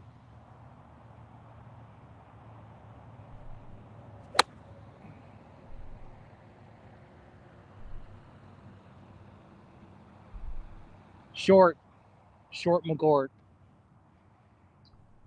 Should have went with the 8. No, it's okay. That's the miss, though.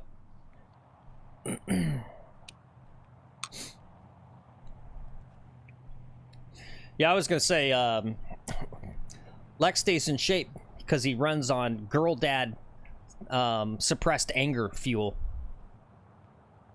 For real. Yep. When you have 2 daughters. Yeah. Yep. Basically, you've got a special chemical that's released into your body. Because basically, you just want to choke them out. But you can't, because you'll go to jail. You get kicked in the balls, and you just get to smile about it. Yep. Yep, yep. Them kids work you over. You're more likely to suffer a serious, like, injury from the kids than you are from the golf course.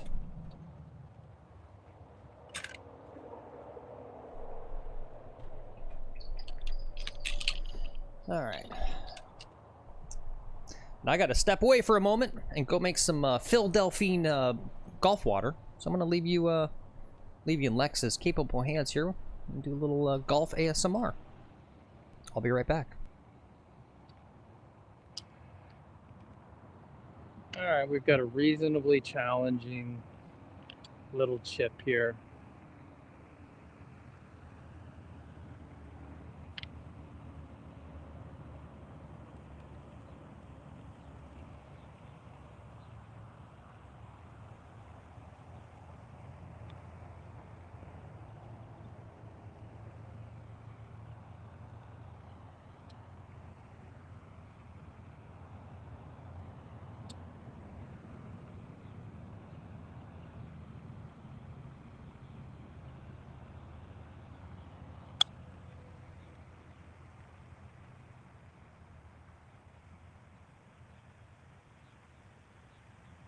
Okay, it's to within a foot.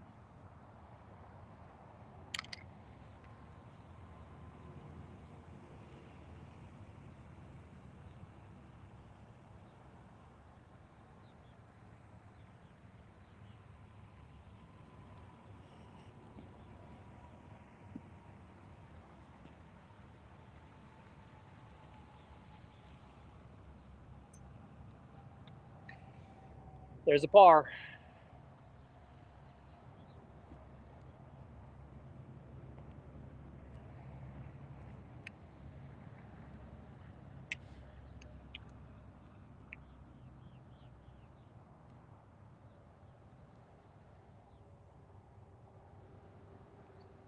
That was a par.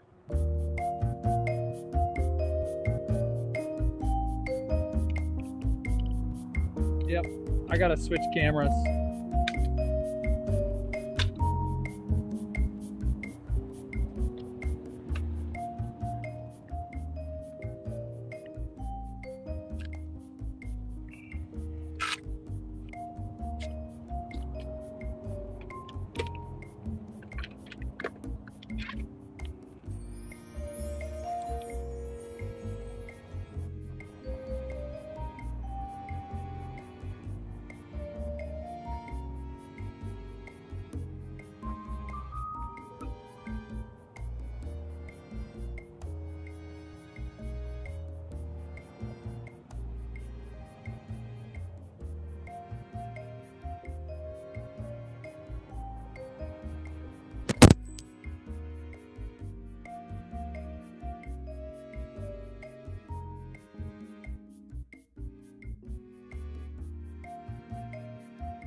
All right, guys.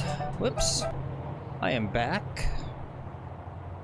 What's up, Club Twirl Goat? Welcome in. Good to see you. Says, love the limousine 4-seater. Yeah.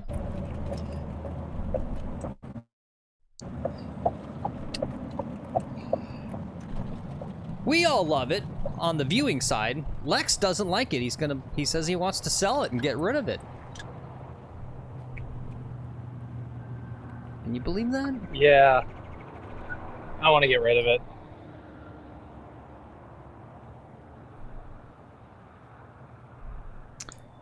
All right. Hopefully Chase is still in chat. He's praying that you double bogey this hole. I have a feeling, I got a feeling we're gonna birdie it. But let's take a look. Here we are at hole 8, par 3. That's right, Club Twirl. It's a long one. All carry over the water, basically, and you gotta basically land it right at the front of the green. Even though this thing slopes back to front, it can be difficult to get balls to hold on this green. Oh, Chase is here. He says he'll take that bet. All right.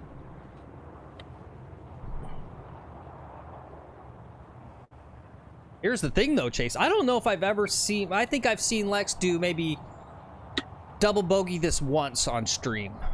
I got a pretty good memory of all these... Like, literally, I've got the data in my head. And, I mean, frankly, a lot of bogeys, to be honest. But, no, we've double bogeyed or worse quite a few times. You think? I think maybe twice. Yeah. Maybe twice. No, it's when I slice it out into the water. We go into the water, and then we're just in trouble. We're going to hit a good shot here. I got a golf tournament on Wednesday. We got to prep for, so we got to be good for Wednesday.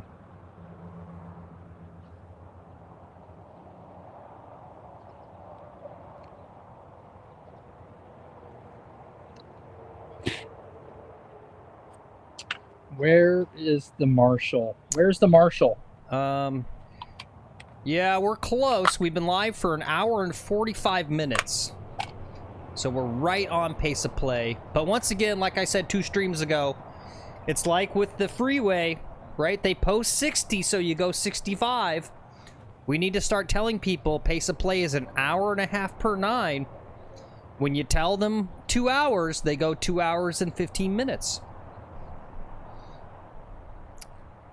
But John says he was thinking dark rollback thoughts last night. And he suspects that when we all play Noodle, a lot of people will need to get club refitting to match the new balls. Yeah. Yeah.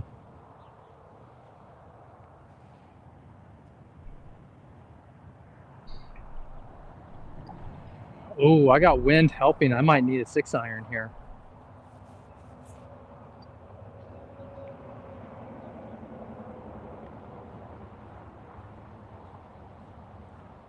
It's okay, guys. There will be no rollback. And I'm telling you, I just know these things.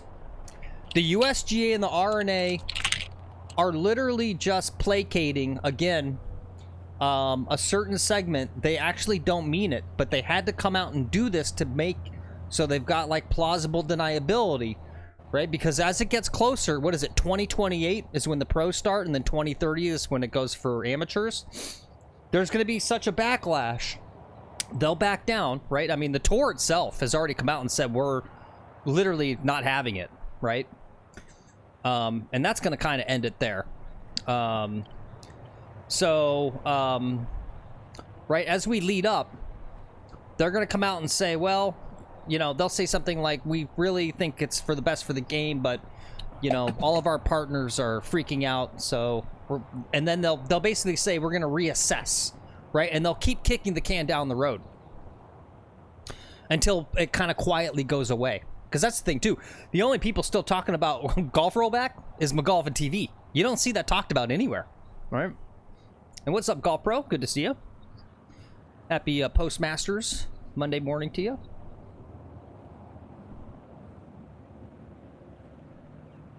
So don't worry, guys. There will be no rollback.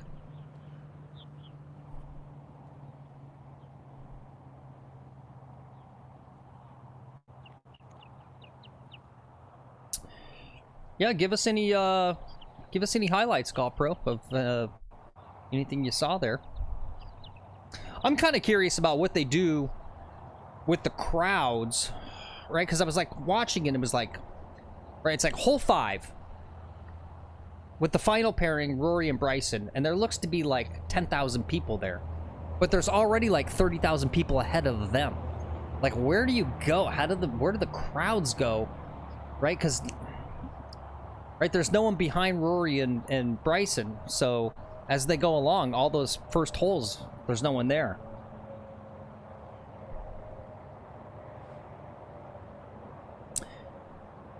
You saw 2 guys get taken off the property because they snuck their phones in? Yeah, wow.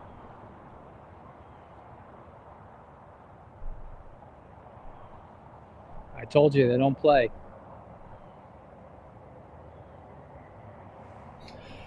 Right, that's what I'm saying, Rod, is I saw that, the 2028 and 2030, I was like, I feel like they had a closer schedule than that. What's up, amateurs? Good to see you. Yeah, we got a good round going. We just got to stay focused here, take it one shot at a time, don't get ahead of ourselves, all the other cliches. Yep. No, and even except bogey on this hole, right? This is a 200-yard par 3. If I get a bogey on it, I still didn't double bogey like Chase wants, and it's okay. We're going to hit the 5-iron. We want to clear the water.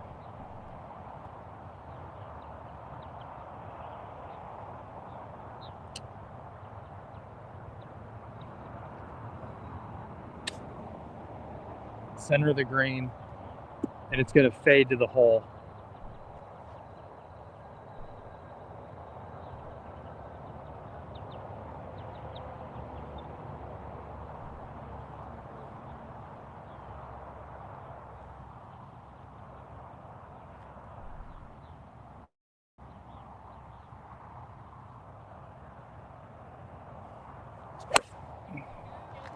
Oh no.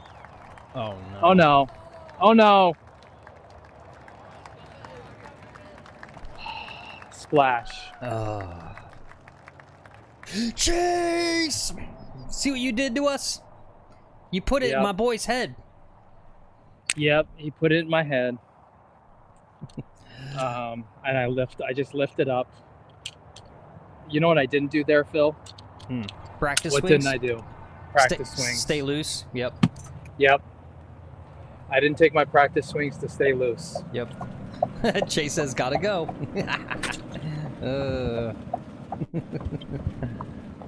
I got some weird sounds in my golf cart today. Yeah, actually, I talked about that shot, Club Twirl Goat, earlier in the broadcast. How do you block a wedge into the creek from 85 yards on 13 and still win? I was saying, like, to me, it's such a weird look over there. Like, I would prefer, if I had the distance, right, I would prefer to go for the green in 2 on 13. Like, there's something about that, like, dicey, quick little pitches over water, and then just the way that looks, kind of going at that weird sideways angle like that. I don't know, and again, it's just like, it's golf. Golf's hard, like, right? If go watch a live event so that you can go watch one single player play a full 18. You're gonna see a lot of bad shots.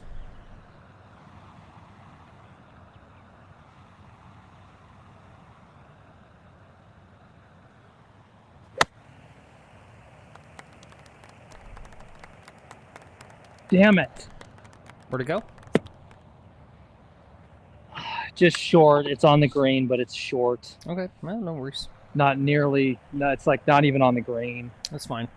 Just keep grinding it out. It's not fine. I got to grind. Well, Yep. you're 2 under. We're like literally I know. 6 shots better than you've ever been. So you got a lot of room. Okay. Don't let your emotions get ahead of you here. Yep. Got to stay positive. Yep.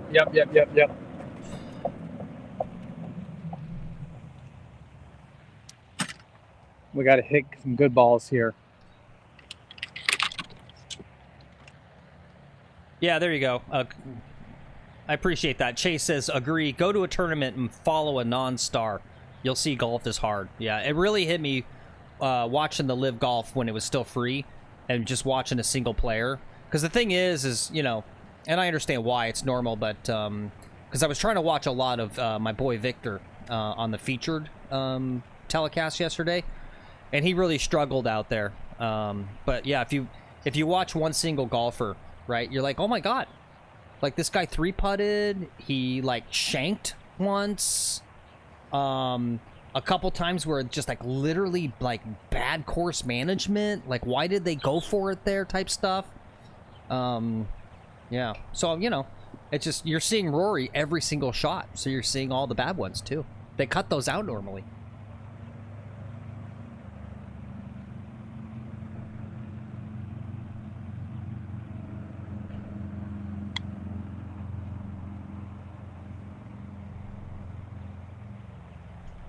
All right, that looks good. All right, not bad.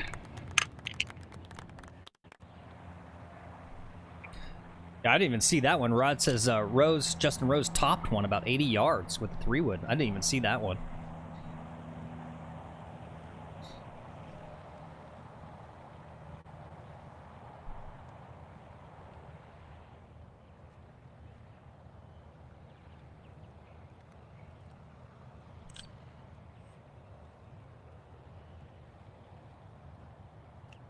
Oh, it's on Saturday? Okay. So we had 1, 2, 3, 4. This is a putt for 5. Yep, putt for a double bogey. Thanks, Chase. Really appreciate all your positivity, your encouragement, your enthusiasm. That was me, though. I was not taking practice swings. I should have taken the practice swings.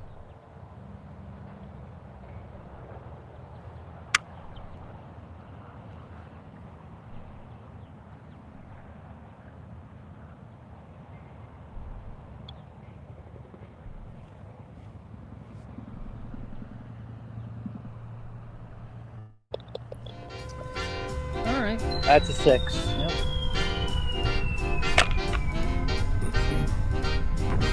Well, we've got nobody to blame but Chase. Yep. All right, Chase, you got to stick around for it. Yep. Get to work. That's fine. We'll take it if he's actually playing with us tomorrow. We'll take it out on him tomorrow. I'm gonna roast his ass. Yeah. Every time he flubs a chip, I'm gonna make a special blow up graphic just for Chase tomorrow on everything he messes up. All right, we're 1 over. We got to par the last one here.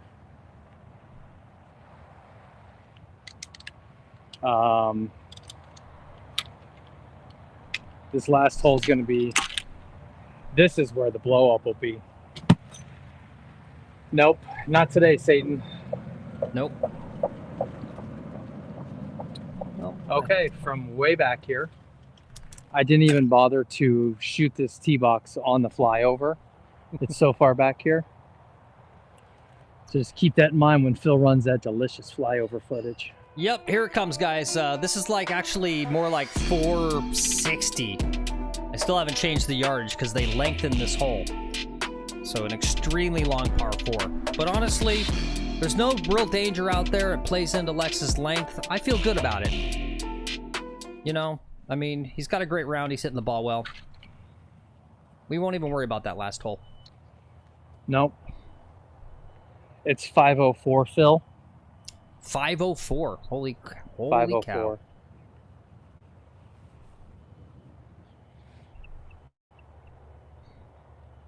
I know you guys aren't going to like me saying this, but because GolPro said, he said, Lex, Phil, you guys need to go to the Masters next year. I don't think I'd ever go. I would never pay money to get a better. I got to watch everything at home. I know. In you can't when you're the tough thing with going to one of these things in person is you can barely see the ball flights. Right? The ball goes so high in the air you can barely see that shit. Yeah.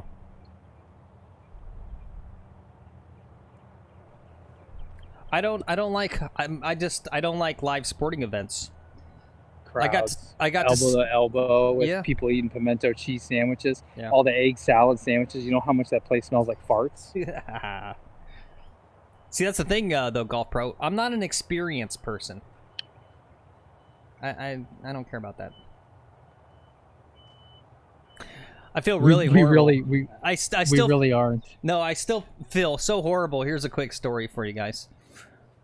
Yeah, no, we're playing from the tips today, Eagle School. It's crazy. He's having an amazing round. And we're playing from the tips.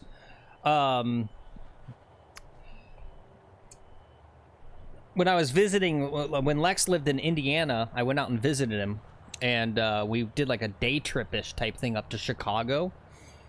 And keep in mind, they paid for it all for me. I still feel horrible. I was such an asshole, but we went to Wrigley Field to watch a Cubs game, and the worst sporting experience of my life. I absolutely effing hated.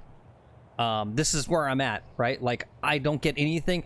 Like, it was coated in human detritus everywhere. It was disgusting.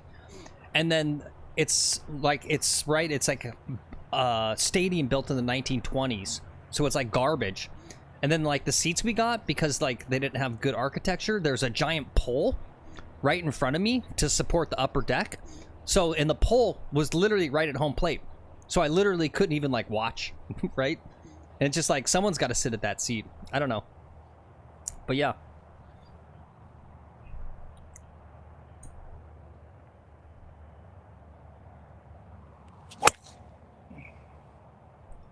Oh, that's a hell of a line. That's a hell of a line. Okay. It's in the fairway.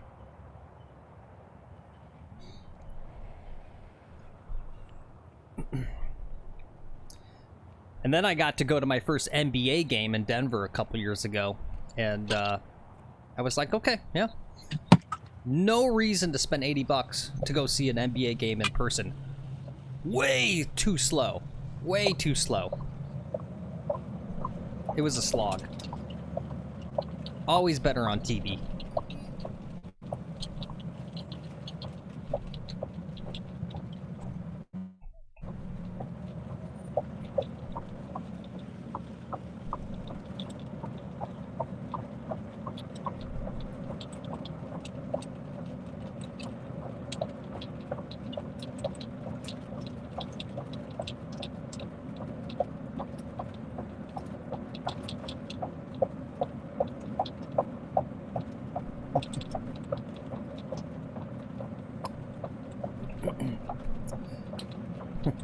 Hopefully I hit this at least 280, 290, and I've only got maybe 210 left. What's the Hawks? Hawks. I don't know. Atlanta. Oh, basketball. Okay. I've never even heard of the Atlanta Hawks.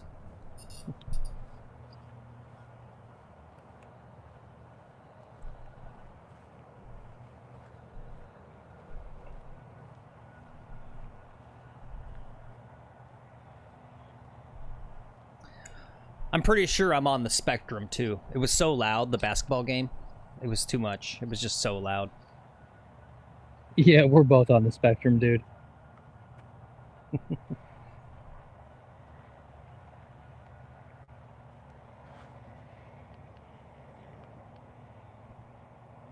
All right, 207 left, so 300-yard drive. And we've got a 5-iron left, I think. 5 or 4? What should I try to do?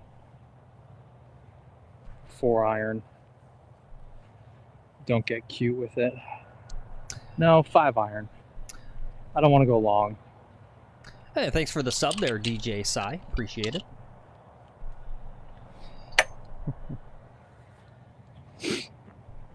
Club Troll Goat says, yeah, he's from Atlanta. You better have a piece when you go to events in my town. Yeah, that too. Yeah. See, and that's the other thing. Real. I'm a little neurotic, and I'm also, like, I have bad luck and everything. Like, the next, I hate to say all this, the next mass casualty event is, like, when I go to the, whatever the sporting thing is like when it's going to happen. Yeah. It's going to be me. Yeah.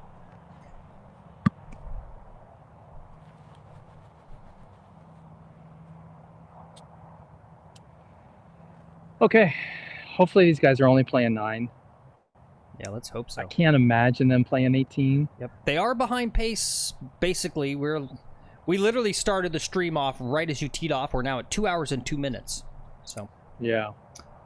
And Chase says Barstool's got an article saying the Masters tournament has been dreading a Rory win because nobody wants Northern Irish food for the champions dinner. Yeah, no kidding.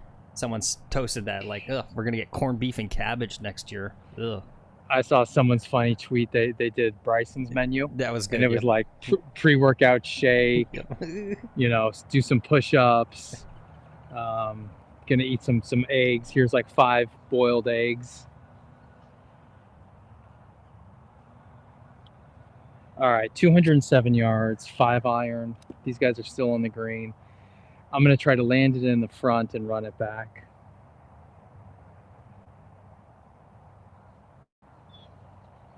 Just gotta avoid these bunkers. Yeah, you guys want to put in chat what you'd breakdown of your menu? I was thinking about that the other night. What my menu would be. I have like no idea what I'd do.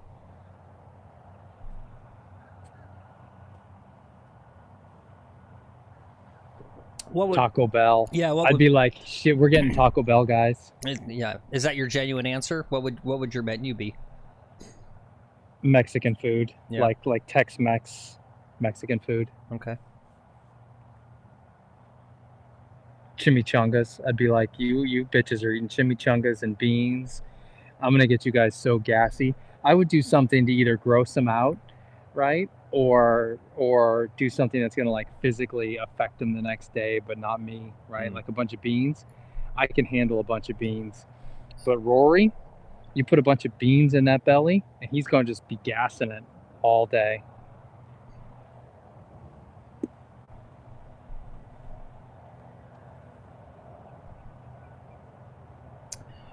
Yeah.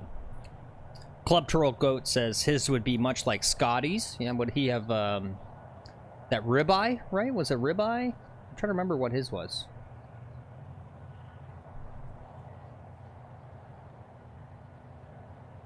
That's not a bad one, Rod. Rod says cabbage rolls, pierogies, deer sausage. Yeah, I do the deer sausage. That would be good. Oh, I like Iron Dog says kebabs, Mediterranean. That's, yep, there you go. That's probably what I would do. Like Mediterranean food is like makes, right? Like I'd be like, I gotta feel good. I got like an important day tomorrow, a work day. I need to have like a good meal that makes me feel good. Yeah, just like some greens, some olives, a little feta cheese, some hummus. Yeah, like light, filling, but light. You don't feel bloated. Like that's the problem with the Scotty dinner. I would feel disgusting. Like I never eat. Let me look at Scotty's again. Like it looked so heavy. I'd feel like shit for 3 days.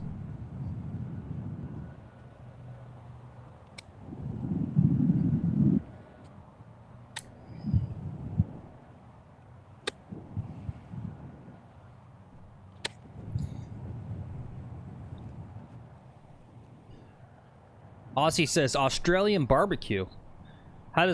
What makes your barbecue Australian? Is it just like it's crocodiles and like venomous snakes? Shrimp on the barbie. Fried venomous spiders. Right.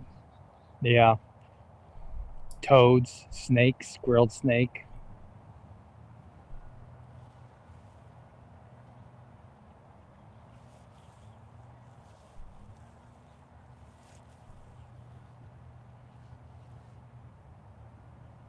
Oh Jesus! What are you doing? What are you doing, guy? It's the meat, prawns, onions, sausages. Okay, yep. I'd take that. Sounds good.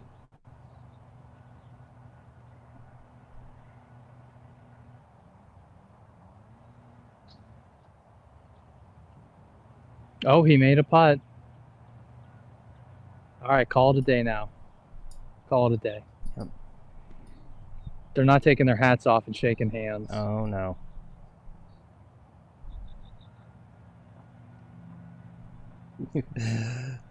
Club Trogo says, buzz the tower. I think he means hit into him. Yeah. I've got too much of a reputation for that. I got to be careful. Yep.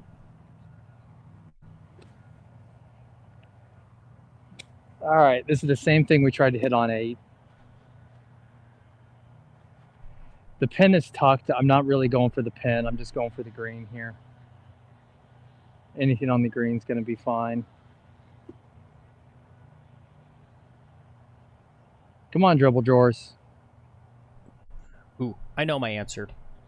I do tie takeout. We just get takeout. Tie. Get some pad CU. That's it.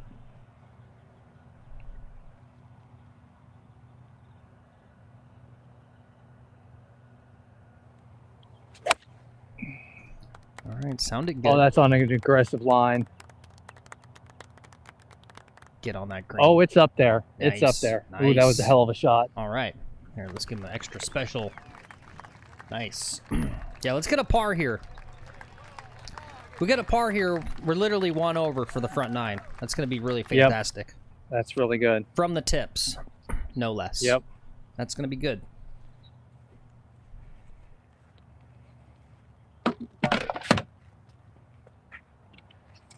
Just goes to show you, though, how much energy that you can put out into the universe and how that can affect. Like, Chase is probably a mile from me, you know, but he was able to put that double bogey energy out in the universe and cause a triple bogey, you know? Mm-hmm.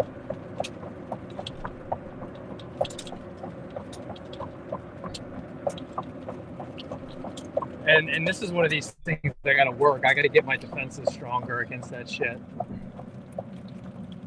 Where is it? Where is it? Oh, I rolled all the way to the back. Oh. Don't get me excited like that. The where is it is when it's gone in the hole.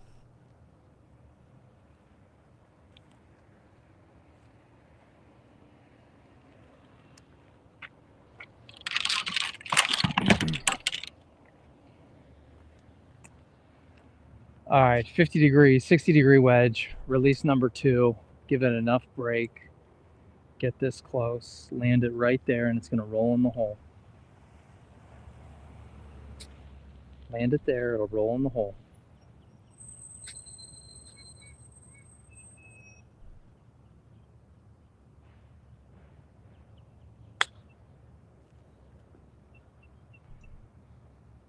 Ooh, hit the pin. Oh, nice, nice. This hole is actually 504 from the tips, Eagle.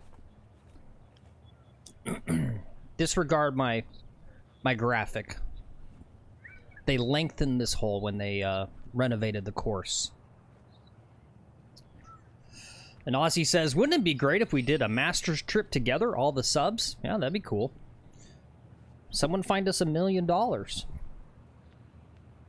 Would you guys be genuinely freaked out when I literally stay at the, like, Airbnb, though? All right, boom. 4. Boom. Very nice. And these guys are continuing on.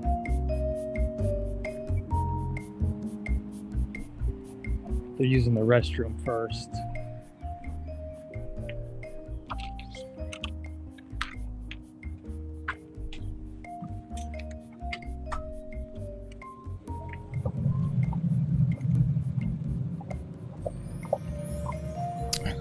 All right.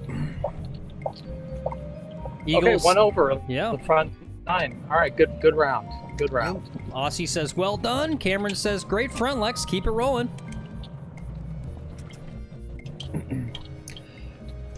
Golf Pro says, his wife wouldn't let him buy any master swag. I noticed that on the telecast, quite a few people, you know, going around the course with big old, you know, looks like they're at Disneyland, right? You're walking around Disneyland with your big old bag, which got me thinking, do they not do the thing like at Disneyland where you buy the stuff and then you give them the address and they just ship it to you? Is that a thing they do? With the Masters? I don't know. Yeah. Well, I'm asking Golf Pro since he went. Yeah. I feel like they should have that system.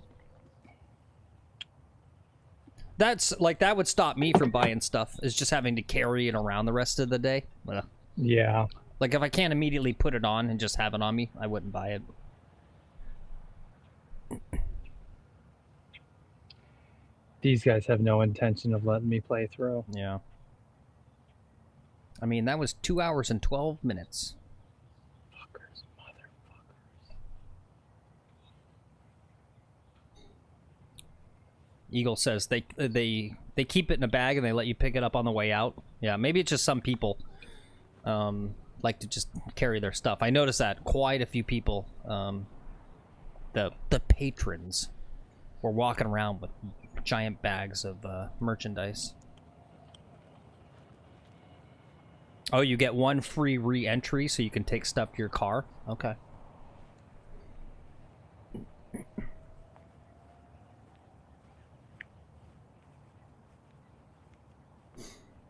Well, here's something important for you guys, just so you know. Katy Perry is set to go into space in just under 30 minutes. Oh, Are you serious? Oh, that was 2 hours ago. I guess, yeah. So you guys, that's important. Important golf Katy news. Perry is going to space? Yep. She went to space, I think, with Jeff Bezos' odd-looking girlfriend. Wow. Yeah. Yeah, it's an all-female crew. Really? Yeah. Yeah, that's the thing.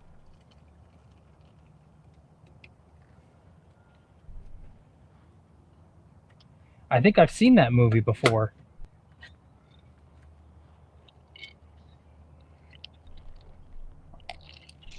All-female crew, they go up into space, then there's this alien that attacks them in weird ways. Have you seen that one? Is this a movie you watched on Skinamax, maybe, when you were, like, 15? Yeah, maybe. Golpro says, if it's an all-female crew, they ain't coming back. Well, I think the joke was, right, because Jeff Bezos sent his girlfriend into space. It's like, yeah, what a great way when you don't want to have the awkward conversation of breaking up with her. He's like, yeah, go ahead and get in my rocket. Good luck. Hopefully it won't explode.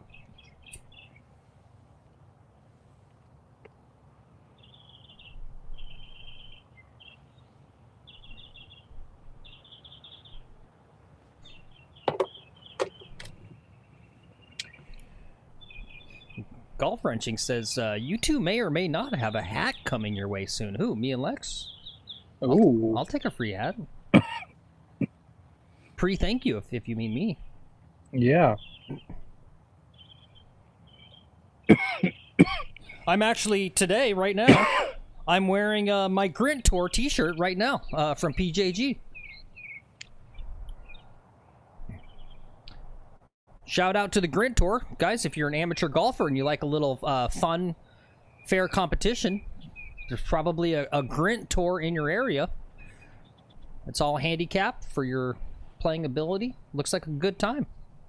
Maybe check it out.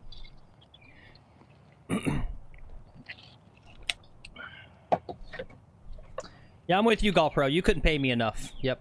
To go into space. Yep, me too. No, thank you. I mean, I won't go to the Masters because it's too much of a hassle. You think I'm going to space? I think we're back. Not a lot of data pushing through on my side. Let's see. See if I can get a confirmation. It should come right. It's back. It's back. Yep. Guys, thanks to the 6 of you sticking around there. Oh, that was sad.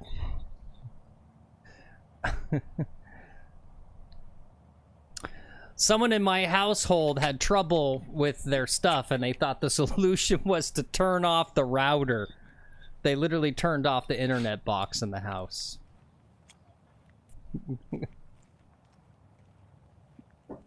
Yeah, we're back. Sorry guys. Someone in my house thought they were having trouble on their phone. And so they literally turned the box off.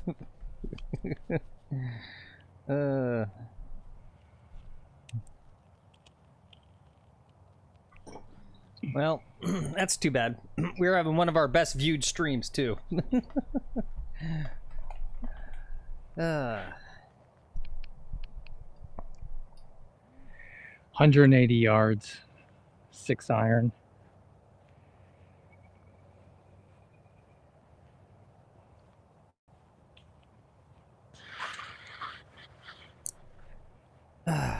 Jeez. All right. What are we on hole 10? What's going on? Hole 10?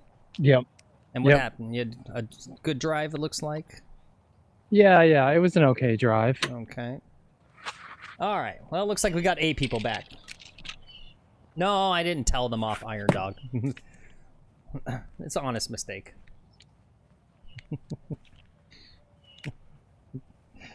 They realized. I don't think they realized that I was streaming at the moment.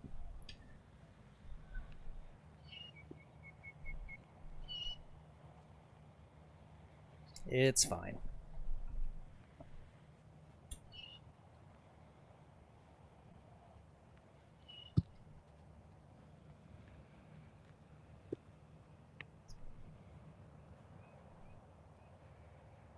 Okay, 180, 6 iron, soft 6. We don't even need all of this. We just want to make the green and get a 2-putt. Get a par.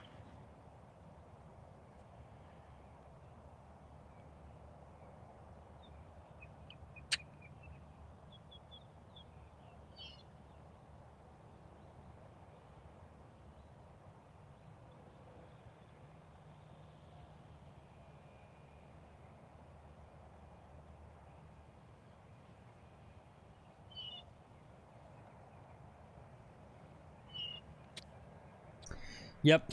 Stay loose. Stay loose. You see that little move, the pre-shot move that Justin Rose was doing? No. No? You didn't notice that? No, I didn't. Oh.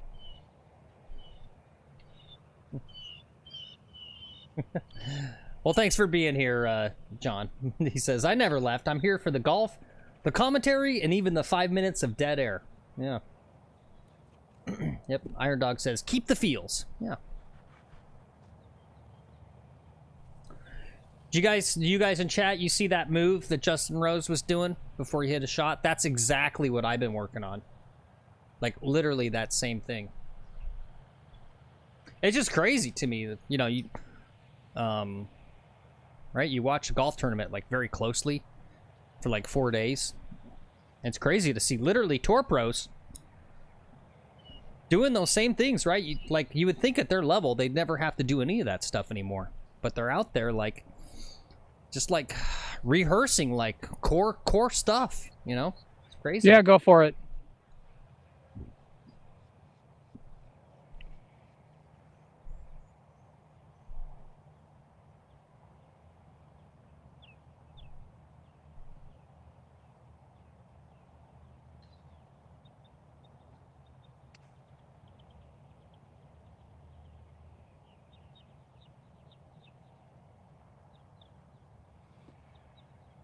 Okay. Okay. No, go ahead. Go ahead. They haven't driven off yet. Okay. Yeah, Iron Dog says, having some deja vu right now from like 10 minutes ago. Yeah. Yeah, normally these old guys, these geezers, play 9 holes and then it's free, but you know, maybe we'll break our record. What was that, like 2 streams ago? We had a new world record for live streaming of golf. First time in the history of golf, live golf. We had like a 4-hour and 20-minute round. Never seen on the internet before, ever.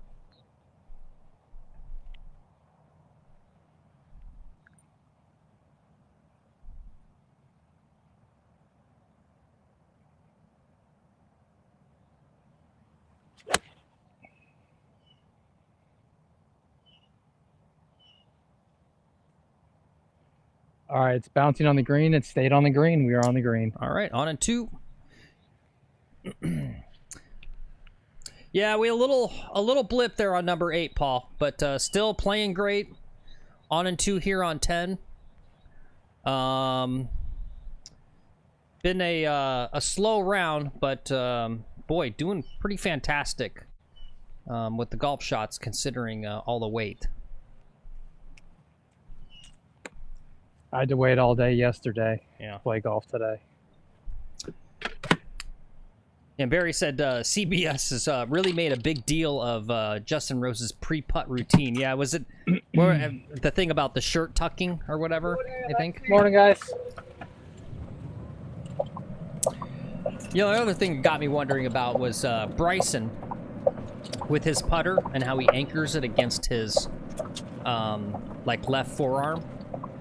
I was like, I'm surprised there's no discussion about that sort of being illegal or something. I mean, smart on him. It's almost like he's found a workaround for the anchoring rule.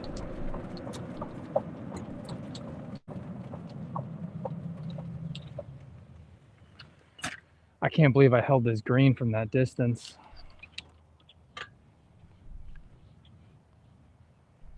Where are you? Okay.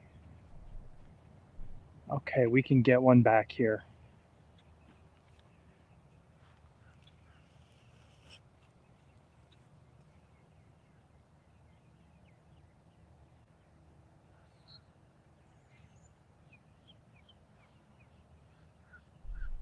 You know, we'll go to the other side for this. DMC says, bonus sighting, Nicole. It's not Nicole, it's Victoria. Nicole. Did you pass by someone named Nick or Nicole? Did I miss that? No.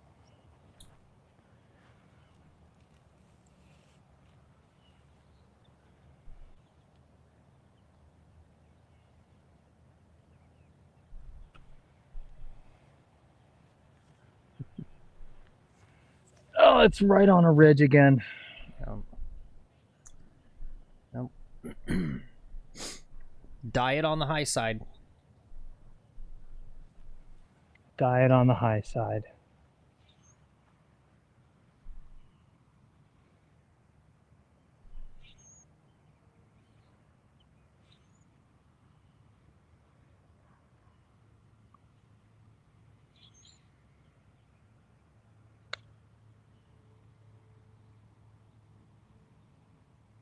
Okay. Yeah, no, it's good. That's all I want is nice, easy two-putt.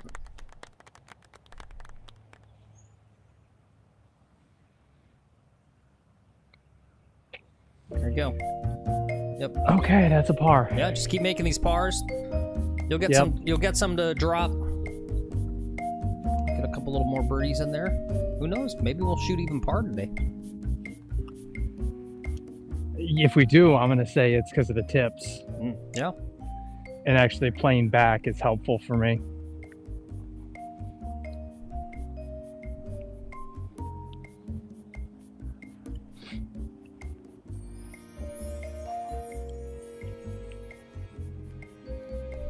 What would be unfortunate though is this would just trash my handicap.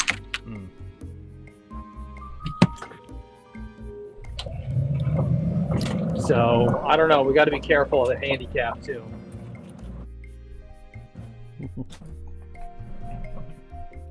Oh, you just jinxed us there, DMC. No, don't read it. Don't read it. He said good camera work, clarity today, and then the camera started to blip out a bit. Yeah. Chase says, "Don't be a hero 2 days before North Shore." Yep. I thought it was Wellington. Well, the league is called the North Shore League. Okay. I'm playing at Wellington National. Okay, gotcha. It's called the North. Which I talked to someone today, and they were saying it's a dirt track. Or a goat track, I think is the term that's used. Goat track. That's what you said 2 days ago on stream, yeah. Because I showed it on stream, yeah, and it looked a little executive-y. He says it's narrow and soggy, and I'm like, then why the hell am I being played at this course? Some course that's narrow? Like, don't play me at narrow courses. Play me at these ones that are wide open where I can just bomb.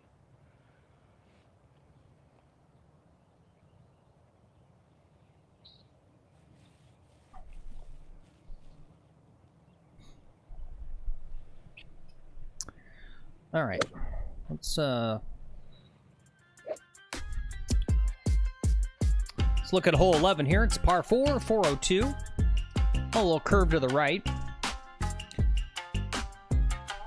This should set up well from the tips. Really, that question comes in about whether to take on, try to cut the corner on the right of those palm trees, but should just be a nice blast out there. Plenty of space. Yeah. Yeah, we're just trying to go for the fairway here. Yeah. Chase says about this course that you're going to play on Wednesday, this Wellington. He says, they swear it's good. The captions keep telling me that. Yeah. Yeah, okay. Yeah, yeah.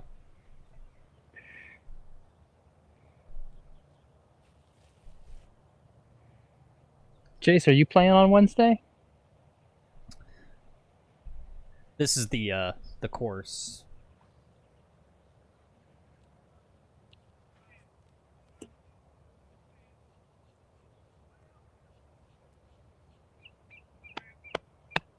These things blow up at all? Yeah, just looks like your standard Florida golf course. Yeah.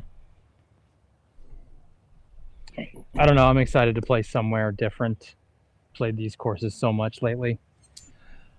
Chase says, no, he's playing on the 30th. He's not going to that cow pasture. Oh, okay. There you go. That's probably why I got selected, was I said I would go to the cow pasture. Mm-hmm. Well, you're taking one for the team. Well, 30th is closing day. I don't know. Chase isn't playing on closing day then. I've got my league here, my men's league, and my men's league points to worry about.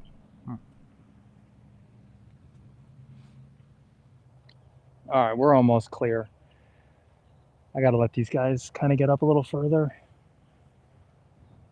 Man, that was a great shot on that last hole from 180, that 6-iron. That was a heck of a ball. Yeah.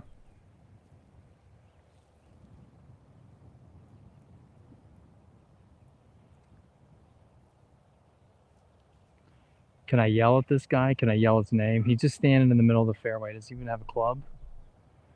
Come on. Oh, those ladies are already back to earth. They've already come back down. They must not have been up there very long. Oh. Yeah. Just a quick trip to space, huh? Yep. Okay. Where'd they launch from? I don't know. I thought I heard the rumble of a launch last night about midnight. It was a lengthy, deep rumbling sound. It's kind of crazy. I don't feel like I'm very close to Cape Canaveral where we're at, but you can literally hear the distant sonic boom of a rocket launch. All right, we're good to go here now. Okay.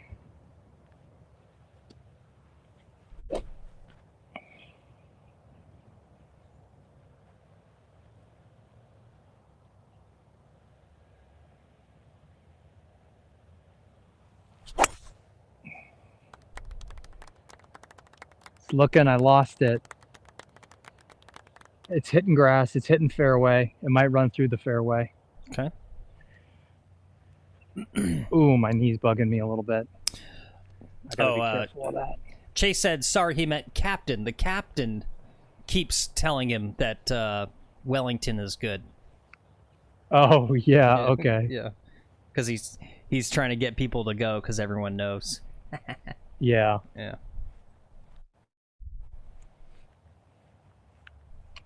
I'll go play a goat track. I don't care. Yeah.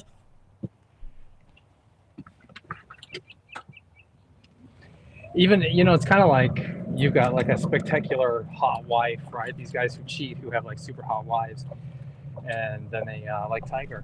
Yeah. You end up cheating with the Chili's waitress. And you go, well, you know, sometimes a dirt track is what you want, or a goat track. You just get tired of this like perfect, immaculate, nice golf course all the time. It's too nice.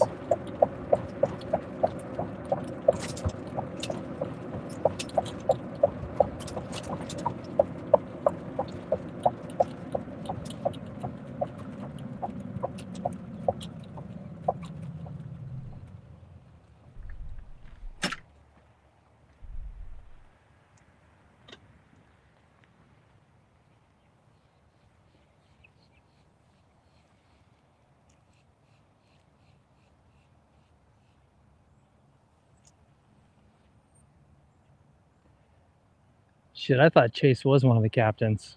All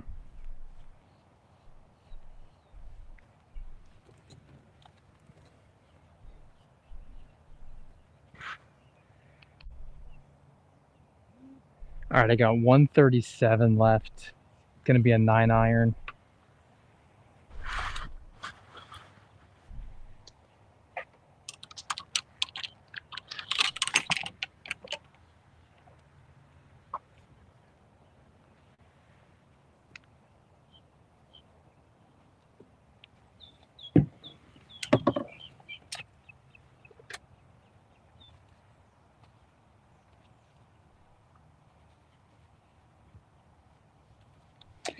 So Phil, it was a super watch show because I was playing well, right? Mm-hmm. People want to this like, you know, you're 2 under. People want to see that shit. Yep. What's up, Philly? He says he's so happy for Rory. Yeah, I think we all are. Yeah, we are. Yeah. Very happy for Roars. I think he's going to play better now. It'll be like this relief. He's sort of accomplished this grand slam for whatever the fuck that's worth. Yep. And now he's going to have relief and play better. Yes and no. I don't know. It was surprising to me his emotional it's not an outburst, but after he made the putt to win. Yeah. I guess my brain doesn't really work that way, but and he talked about it in the post-round interview, like you know, I guess it's just the self-talk and the whole, like, that it actually did mean that much to him, and it's been weighing on him that he can't win the Masters after like 17 tries.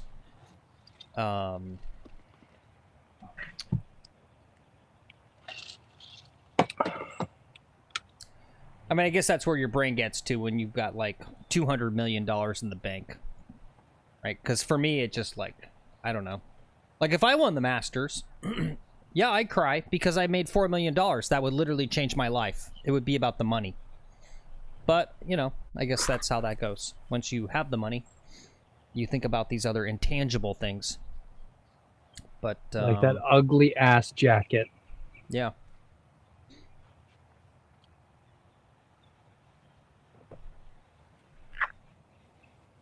But yeah, and I'm sure, you know, obviously it's clearly was affecting him. I mean, you could see with the way he reacted, but you know, he can go out now completely emotionally unburdened and all that sort of stuff. That don't mean he's going to start winning left and right. Again, this is my new thing, right? The level of competition is just absolutely absurd. You just, any one of these tournaments, you might as well just pick a name out of the hat because there's no, I just don't feel like there's really like any sort of, I don't know, like dominance. Like you just have like this thing where it's like, okay, freaking Justin Rose, who's no one's talked about in like a decade, like literally comes out and almost freaking wins. Just like, you know.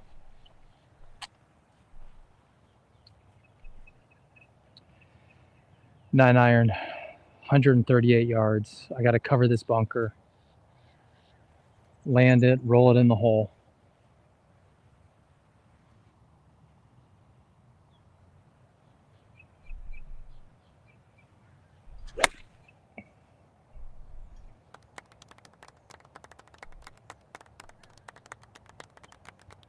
All right, it's on the putting surface. Nice, great shot. All right. It was okay. It wasn't great. Yeah. I pulled it to the left. Yeah, it was a great shot. Thank you. I'm happy with making the green. Yep. And we're gonna 2-putt. And we're gonna make a par. Yeah, no, we don't. Easy peasy. We don't keep a green and regs stat, but I feel like it's very high today. Yeah, high. and fairways are high today too. We're hitting a lot of fairways. Yeah, see, and I don't know. It's weird to me that sort of. So Chase says Rory was promoted as Tiger's replacement early, and he never lived up to that. I don't know. You would think that that sort of stuff literally wouldn't get into these guys' head, but maybe Rory does. Maybe he thinks about those things. No, everything gets in these guys' heads, right? That's the challenge, is trying to block out all the noise and all this stuff. And that's why Grant Horvath can't be a professional golfer, right? Grant probably could have the game, right? He just doesn't have the mental. Yeah. And Philly asked, did anyone get the picks correct? Lex did, actually. Lex nailed it. Yeah, Lex picked Rory to win, and he picked Patrick Reed to be the top live finisher. He literally won the stupid little thing. Yeah. So every scuffed up Pro V1 that he picks up on the course, he gets to give to himself. Yep, he's sending himself Pro V1s.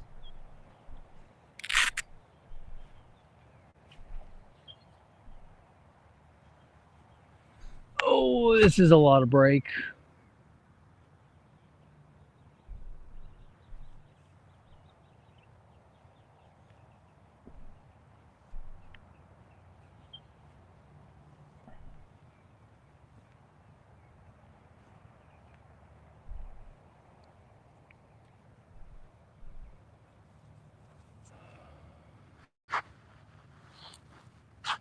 I'm going to give it a shit ton of break, see what happens.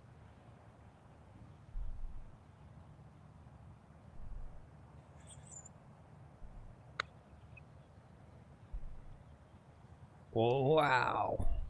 I didn't give it the speed. Wow. Crazy.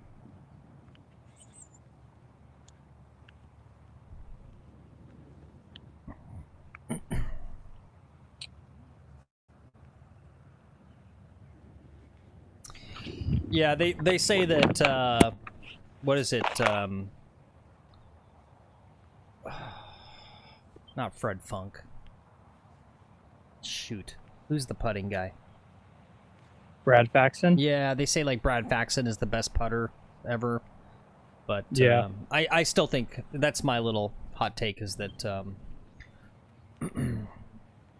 I mean, Tiger's top of the line with all parts of his game, which is maybe, like, the main thing, but it's the putting, right? I think if you go back and you look at the stats, right, it's just like all those short game. It's just short game in general. Yeah, but it's really it's strokes gained on putting versus the field, right? I guess if you went back and looked, I bet you 90% of his tournament wins, right? He's going to be like third, fourth, second, fifth on some of the other stats, and always like first in putting. And it's the clutch putting.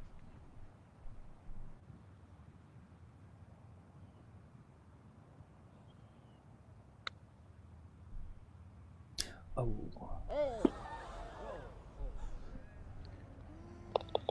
That's a 5. All right. Well, no big deal. Damn it. No big deal. I did not want to take a 5 on this hole. Well, that's a effed up pin placement. Yeah, it is a fucked up pin placement. You're right about that. I'm gonna try that putt again. We got a little bit of time. Okay. And Rod says, Tiger didn't have a lot of elite competition for a lot of years. He wasn't facing the same guys every major every year. How do you think that makes those guys feel? That that's constantly the thing? Just like all those other guys from that era have to listen to that. They're like retired now, watching the broadcast and like, or whatever, or they see it on social media. So he's like, yeah, you know, but Tiger went in an era there wasn't a lot of competition. Just all those poor guys are just like, F you.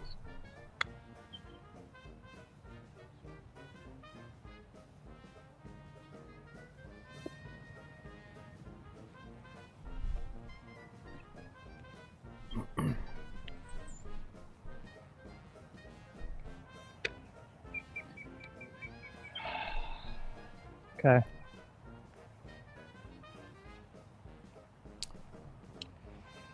I was hoping for a bogey-free round, actually. You know, that was one of those stats that were coming up when I was watching. I was like, oh, bogey-free round. Yeah, these guys, they just don't make bogeys. Yeah. And I'm like, yeah, that's how you shoot even par. Is you're gonna make a couple birdies out there, but if you don't make bogeys, you'll be fine.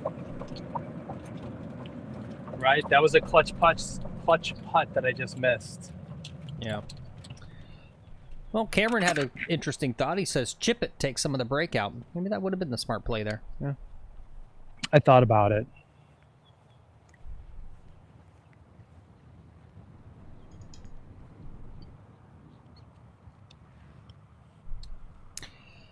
All right, let's look at hole 12 here. It's the first of our par 5s on this back 9.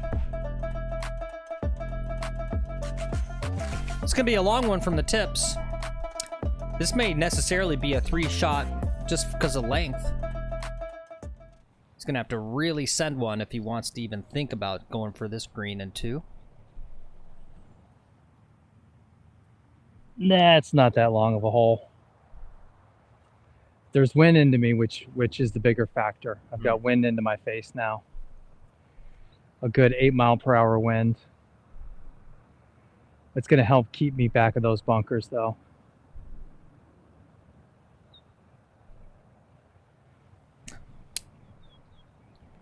Yeah, I don't know. You know, the thing about the Tiger stuff, like, I do 100% agree, right? Like golf back then was definitely like a country club thing, right? I mean, these guys, you know, these guys were drinking, right? It's funny how it's changed, right? You've probably heard some interviews of guys talking about this, but like at a bare minimum now, literally nobody has any alcohol, period, during the 4 days of the tournament, right? They may have like a glass of wine on like Sunday night or a Monday, right? Tell that to Joel Damon. Jesus.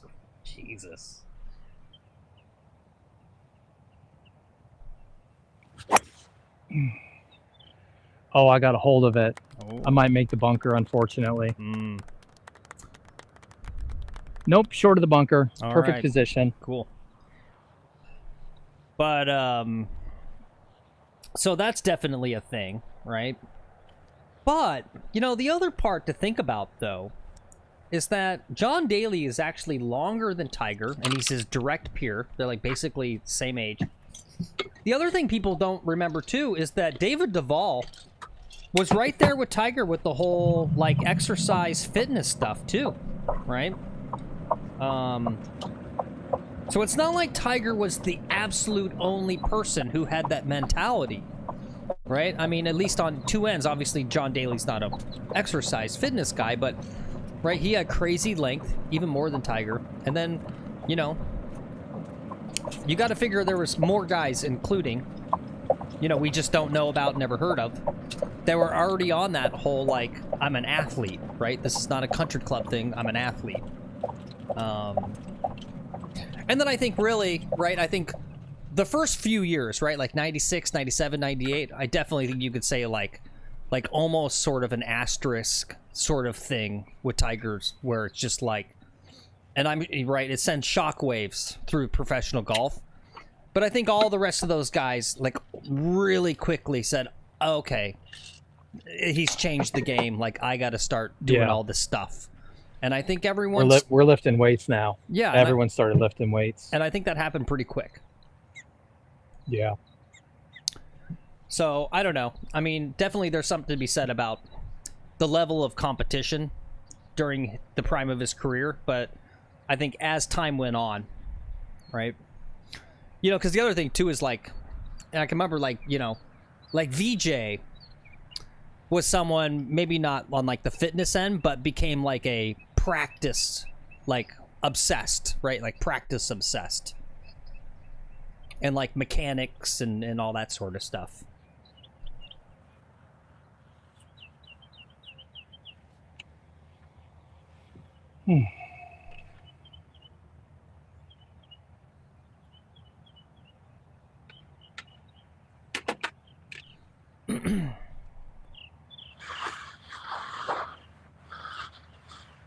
But yeah, good points all around in chat too. Yeah, I mean, I don't disagree with you guys. I mean, yeah, you can go back and watch those tournaments, and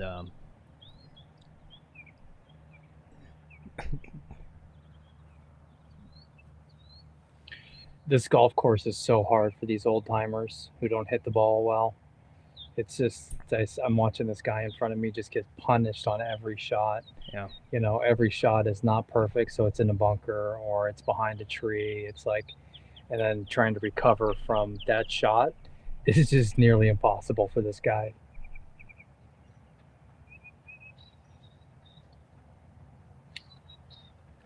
Another guy in the group hits it 175 and straight, and he's a few feet away from birdie right now.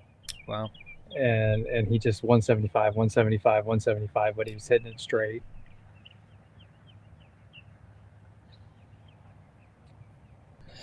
Yeah, I definitely agree with you there, Rod. Says there was a lot of good players he faced, Tiger, but there wasn't a handful of guys he always had to beat every major for a decade. Yeah, no, it's the competition's absurd now. And like it's like the Ludwig thing, right? Like Ludwig is probably the tip of the iceberg of what's coming. Of these kind of robots, right? Or maybe Scotty Scheffler's maybe the vanguard tip of the iceberg of guys that just literally just like literally hit every iron perfectly straight at the perfect distance, like without fail.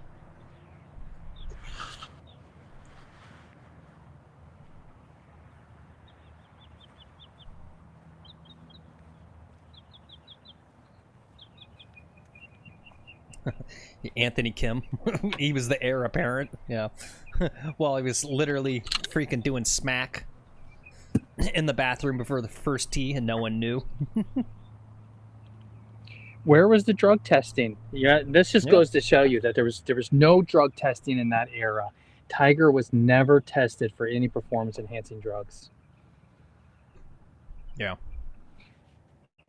And I bet they still don't test. Right? Even though these guys, they're smart enough, they can get around it. They don't need to do things that's going to get them banned.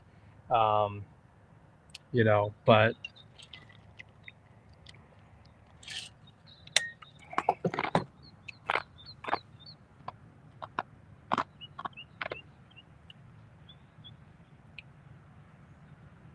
popped VJ for deer antler when Tiger's doing like Baldadone, you know?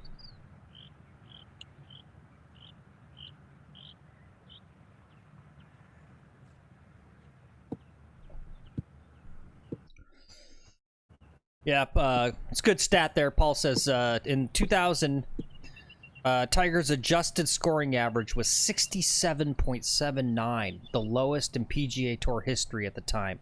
That's 10 strokes per tournament. That's crazy. Oof. Yeah, no, that's crazy. In 2000, I was just looking at that again, Paul. In 2000, he won the U.S. Open by 15. The Open by 8. That's nuts. That's nuts. Yeah, that's nuts. that's one of my favorite rewatches is that U.S. Open. That was Pebble, right? I know I've rewatched that a few times. It's absurd.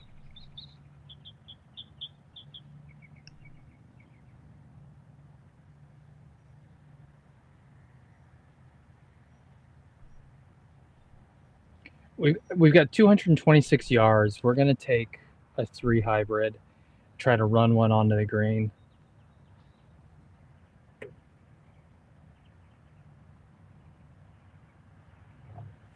I don't want to get out there too early and just be standing and antsy.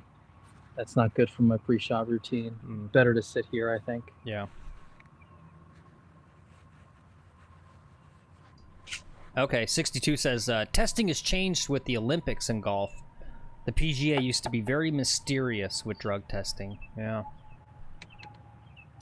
I still want to know who Gary Player, right? That was a little hot quote from about, I don't know, 15, 20 years ago. He said he had a lot of concern about performance-enhancing drugs, and he said he knew one player that he wouldn't name that he knew for sure was on the juice. And it's like, okay, if you don't say it's not Tiger, everyone's going to think it's Tiger, Mr. Gary Player. Like if you're going to go out and say that, like, just name names then. I don't know. What do you guys think? You think Tiger was on the juice back in the day? Yep.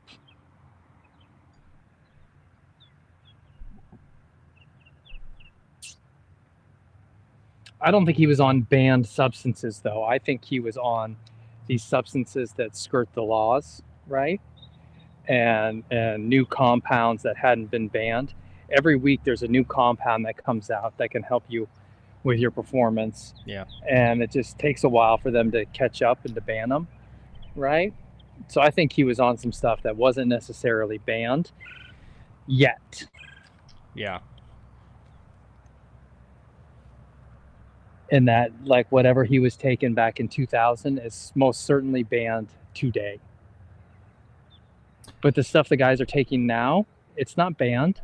Yeah. Right? They're taking stuff that's not banned yet. I need 3-wood. Yeah, I'm kind of with Club Twirl Golf. And he says, I don't really care what drugs they take. It's not going to make those 6-foot putts for par on Sunday. Yeah. Yeah. I don't know. I'm sure I'd change my mind if... But the game is about distance, and it's been proven over and over again that distance is the ultimate factor in winning. You said it yourself. Look at who was winning in the Masters. People with distance. Yeah. Right? And that's always been the case. Go back and look. It's been the same conversation, like, literally since, like, the 50s. Right? It's why Jack Nicklaus is Jack Nicklaus. It's literally his length. And then Greg Norman, same thing.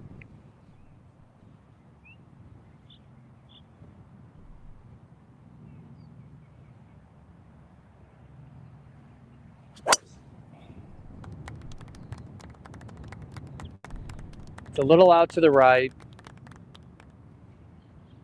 Didn't go too far, thankfully. That's why we need a national program to fix the slice. The problem with the slice is not of the going of the right. It's all the loss in the distance because of going to the right.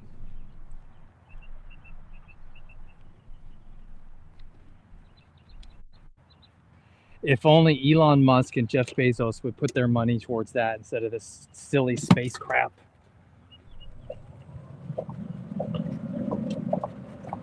Or maybe NASA could figure out the slice. Yeah. Here's another crazy stat for you, Lex, from Paul. He's dropping all these crazy stats. From 1999 to 2002, Tiger won 32 of 61 PGA Tour events, a 52.5% win rate. Oof. The rest of the top 5 players during that period averaged 5 wins total across all 4 years. Yeah.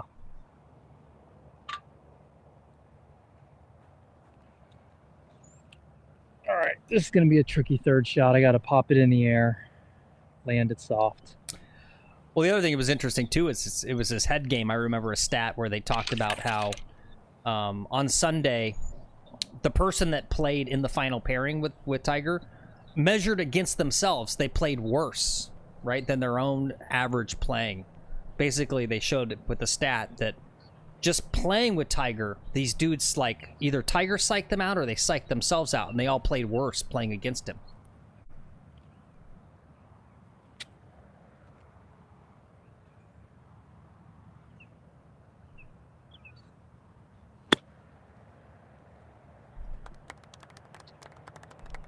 Okay, not bad. It got a bad bounce.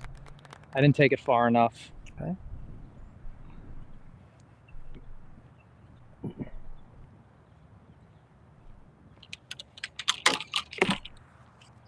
But we've got a putt for birdie coming up. Yep, you're on in 3. Just playing these par 5s really well.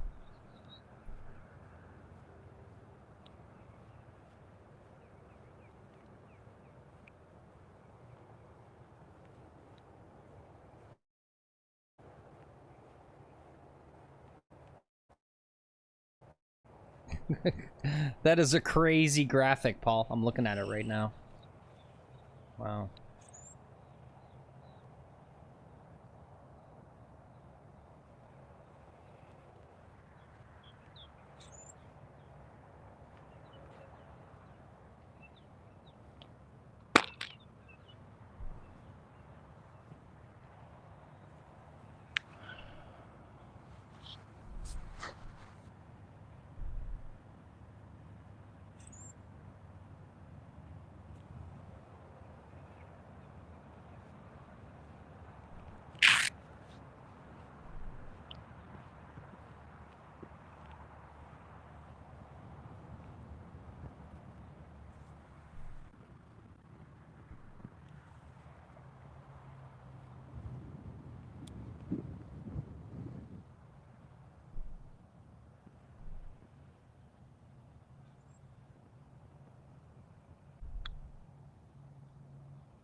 Oh, you had the line too.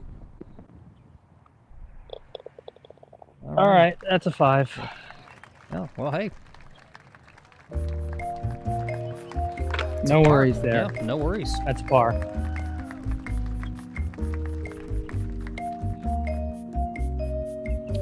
I had the line. It was a good putt. I just didn't hit it hard enough.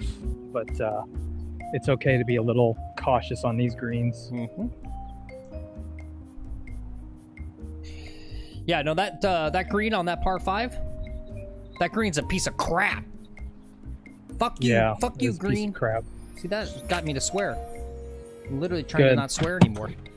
I hate that green.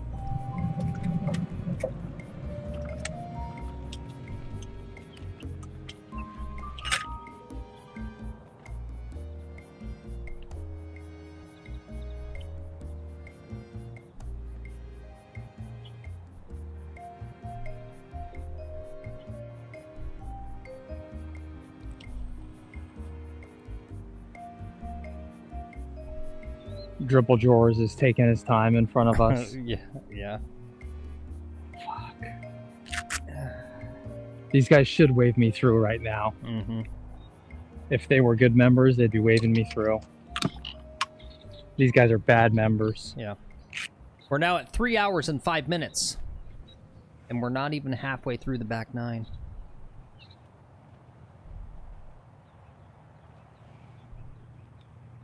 I can just play over them.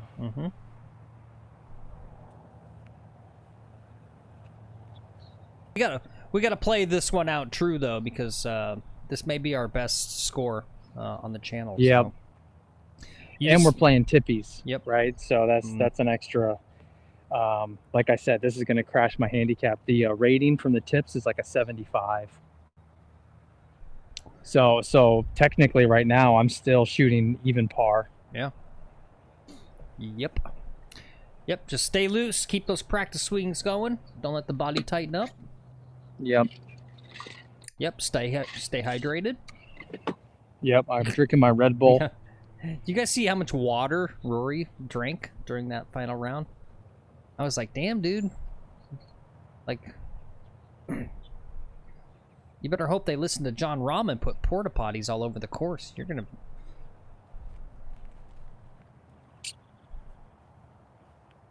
He's gonna be peeing in Ray's Creek. That was beautiful too. That's what made the. That's what really made the Masters special.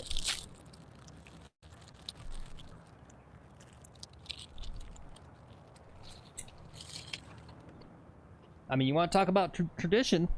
That's a new tradition, and that should be the new tradition. Is all amateurs should get to pee in Ray's Creek.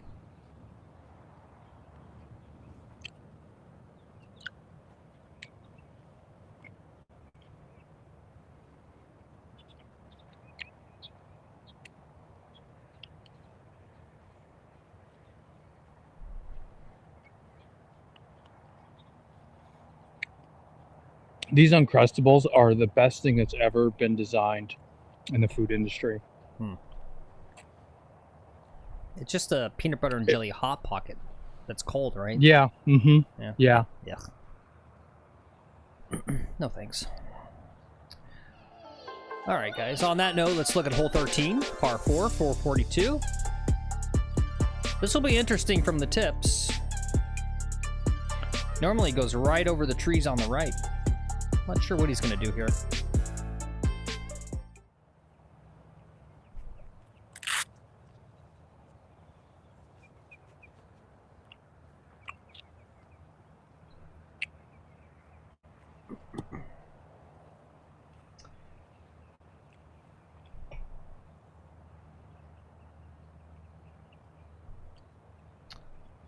All right, let's do some work here. Golf major schedule. Okay, so the PGA Championship is in May, so that's right around the corner. January, February, March, April, May. So that's next month. May 15th to the 18th. So basically, yeah, 30 days from now.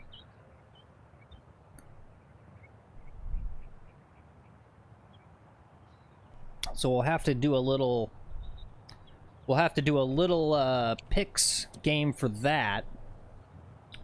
You know what I meant? Someone should have mentioned this to me. I messed up when we did the picks. I did outright winner and then top live finisher. I should have had another separate category for top PGA Tour if a live winner won the whole thing, right? There should have been actually 3 categories there. All right, driver.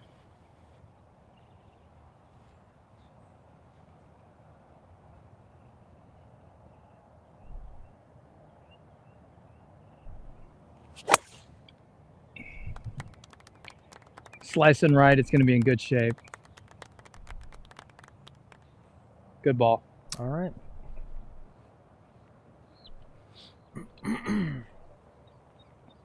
Now, do we already know who's, Rod, do we already know who's going to be in the field for the PGA?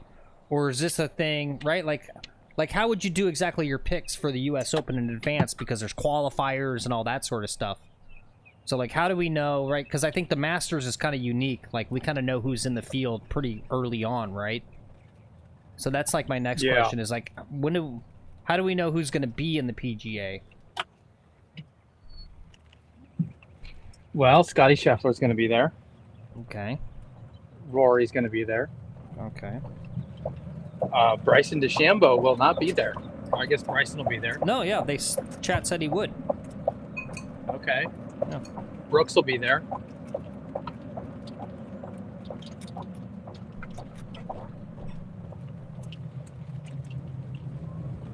Jeff will be there. Jeff? Yeah, Jeff. Jeff, okay. Hey guys, good. How you doing? Good. Jeff Sluman? Just Jeff. Yeah. Okay.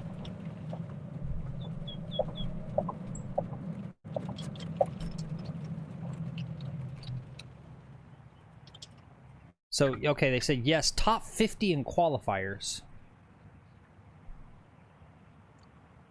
Top 50 in qualifiers of what, though?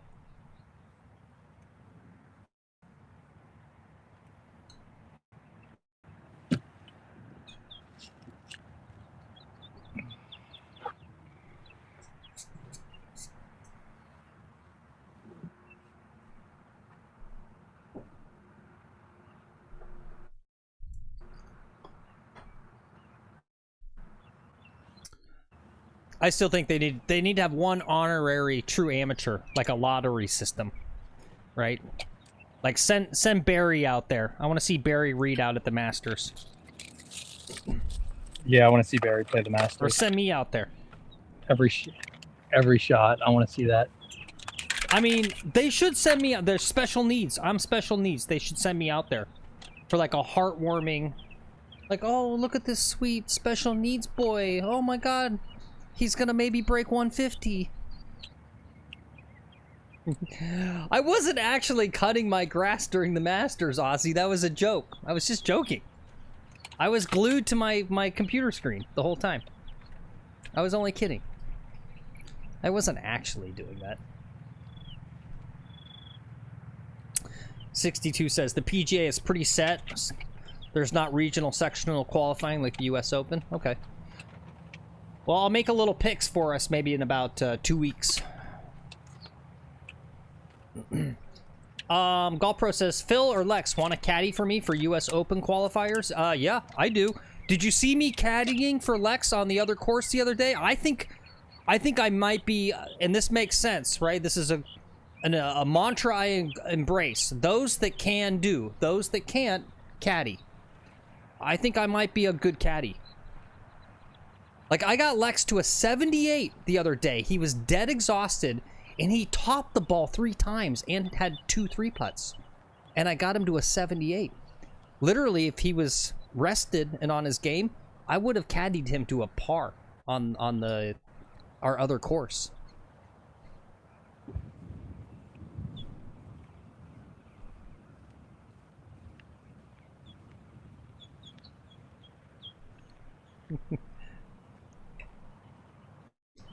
No, I know, but I'm saying if he was playing like normal, I would have got him. I would have got him to shoot even scratch on that.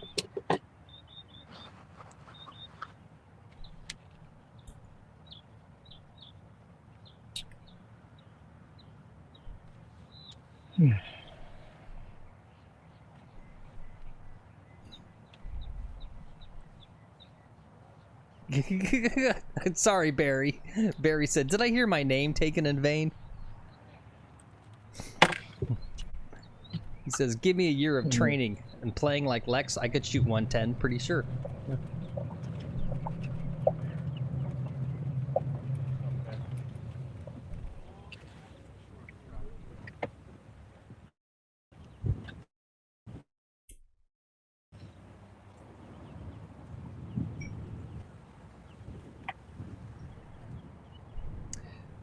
When you get a chance, you should check the data and maybe even see if the other phone might be able to take over for some point for the rest of the way. Okay. All right. How we doing? Good, buddy. Nice shot, man. I'm just gonna have him check the data real fast, guys.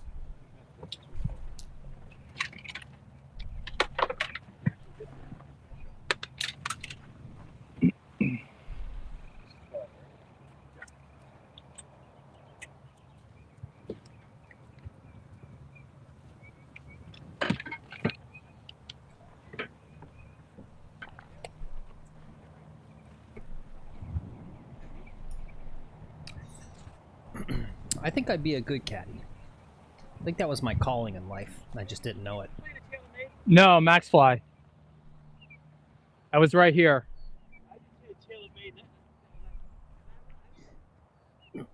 No, that was my. Sorry, guys. I don't know. That was my Max Fly right there. It's okay. I'll replace it. I'm not sure what he's doing with the camera. All right, 156. The camera's still not back though. Sorry about that, buddy. Oh, no worries. It's just a ball. I can put it right back. Ooh, does that even hear me?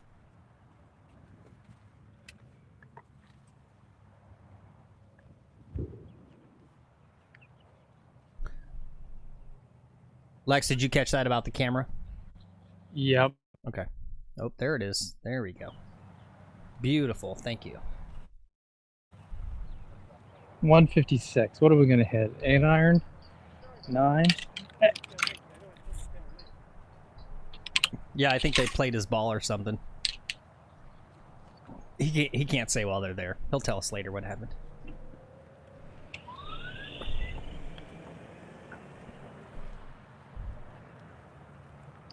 So where was it? I think it was about here.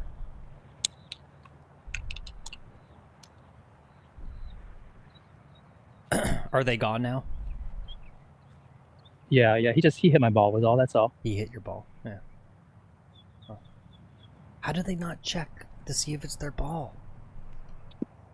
I don't know.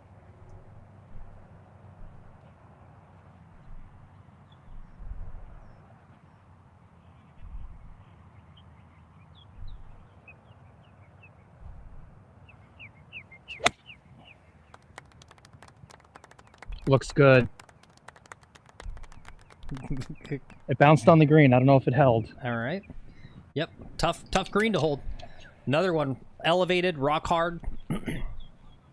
Does not slope back to front. Very hard to stick it on the screen. And John says, this round doesn't count now. Yep, that guy just invalidated the round. So that's good for you. You won't have to put this in for I don't have to post it. Yeah. Yeah, I don't have to post this. Yep. I should have told him thank you. Just been like, yeah, you just invalidated my round. Yeah. Paul's asking, what ball do you play, Lex? Max Fly. Max Fly. Max Fly Tour CG. Okay. It's the top of the line Max Fly, Okay. which is hired by My Golf Spy as a ball that you should play. Okay. And I trust My Golf Spy's testing and their ball testing and reporting. It's a direct-to-consumer ball from Dick's Sporting Goods, so it's cheap. Okay. Dirt cheap. Interesting.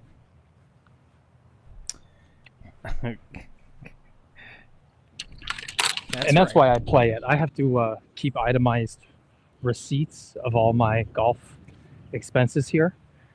And when you look at your itemized receipt and you see like $500 in golf balls, you go, holy shnikes, man.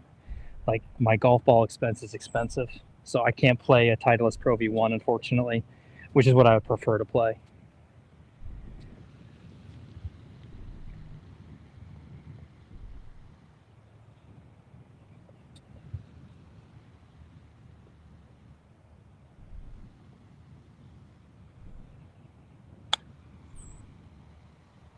Get the slope. Get the slope. Oh.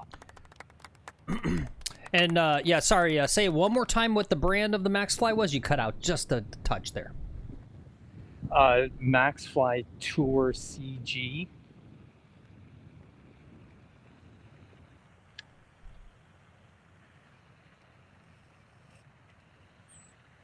It's available at Dick's Sporting Goods. Comes in a black box. It's $109 for 48 of them.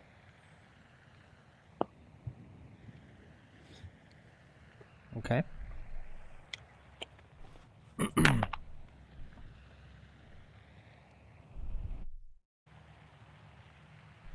This is another bullshit pin placement here. I got it, Golf Pro. Tell me the course again, too. I'll start doing my research. The course you're qualifying in, they better have YouTube flyovers.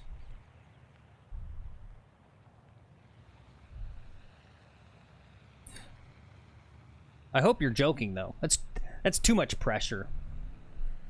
I can't actually caddy for a U.S. Open qualifier.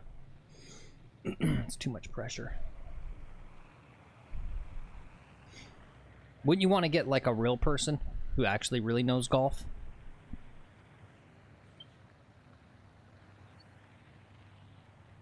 Thanks. Hey, no worries, man. It's just a golf ball. I'm not worried about it.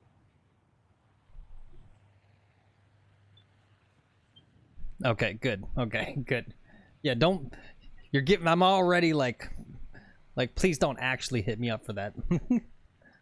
I'm already fucking getting nerves thinking about it.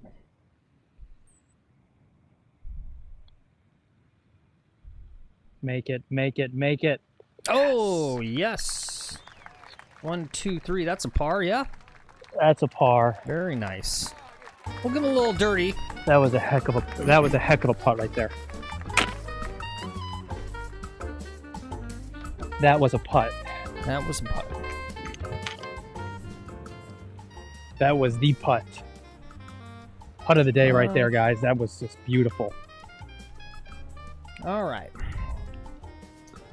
So Golf Pro says he's entering a sectional qualifier. That's the right term for the U.S. Open. Yep.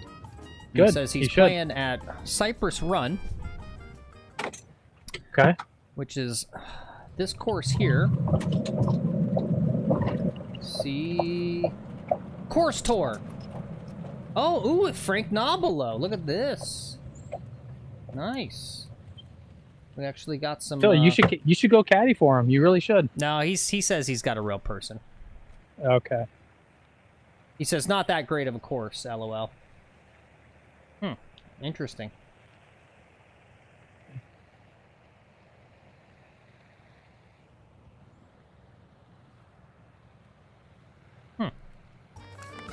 Whoops.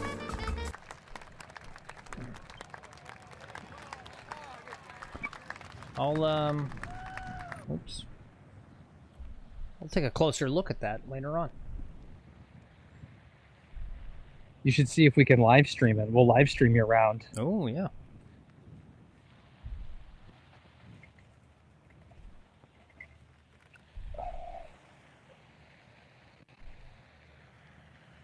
All right. So this is going to be this is one of these make or break ones in the round here, this swing, I think. Make sure I take practice swings.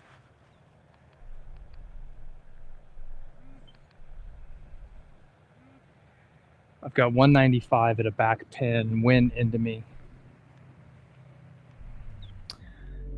Okay. Yep, usually one of the easier par 3s on the course, no water or anything like that, but from the tips, a little bit of a challenge. Another reasonably small green. It's going to take an accurate shot here.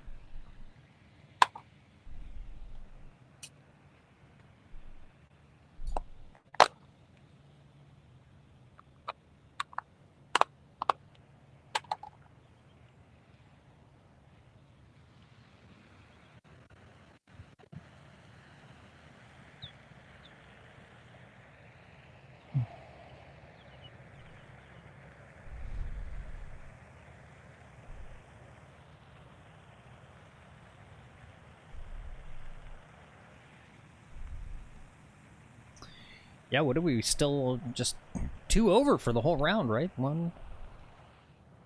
Yeah, I think 2 over. Yeah.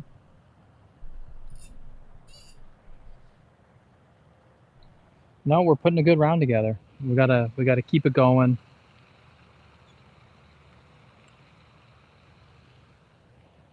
This might be 4-iron. I'm gonna take a 4-iron. Yep, that's a 4-iron wind. All right.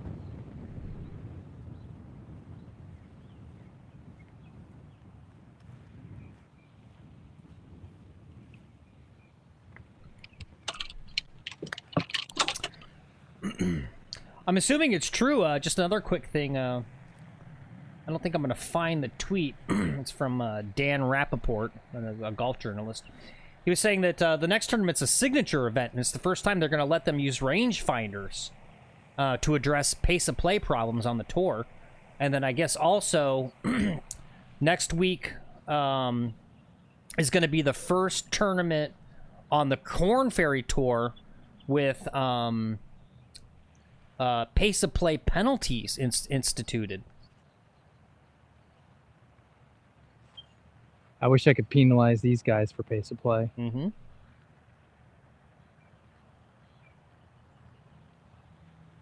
All right, the wind has died down. It's back to a 5-iron.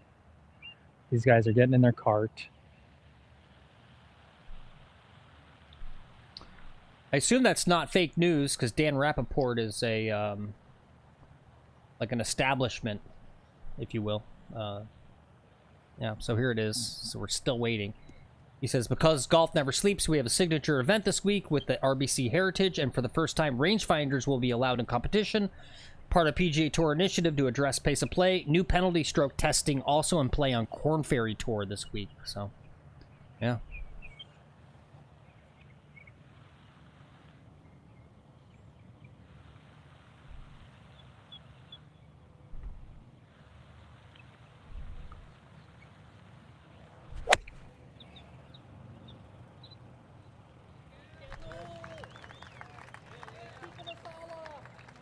Right-hand side of the green, very right-hand side. It's probably off. I'm going to have a chip. Okay. All right. It's not bad. Should be a good spot to be No, in. it was not bad. It was an okay swing. It just drifted right on me. But it was a good connection.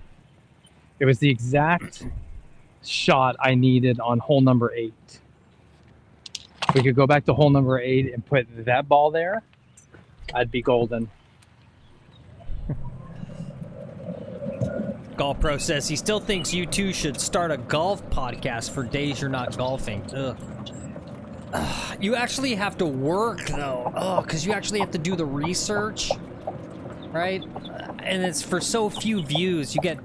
There's like maybe 2 golf podcasts that get decent views. Like the rest of them, literally, and you got to put so much work into the pre-production on researching and stuff, so that you actually have like informed, substantial stuff, just for like no one to watch it. Like this is nice and easy, right?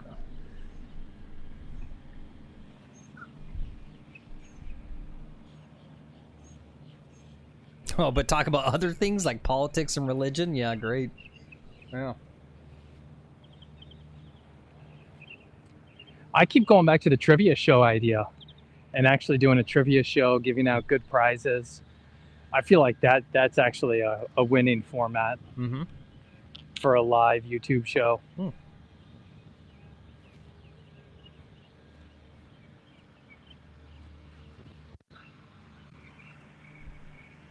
Who doesn't want to be on? Yep.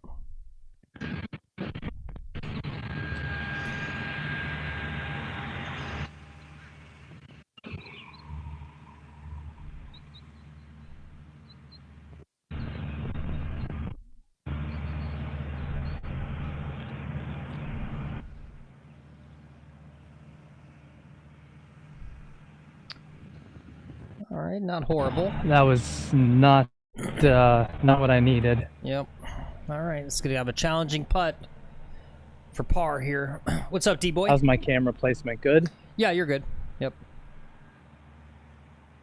Phil? Yeah, it's fine. It's the data hasn't been super Phil? great, but yeah.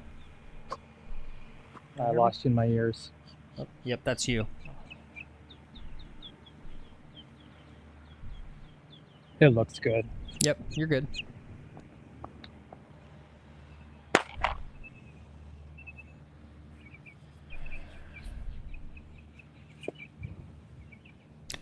Hey, what's up, Keith? Good to see you. All right, grind, baby. You got to grind on this. Yep, we got a good round going so far.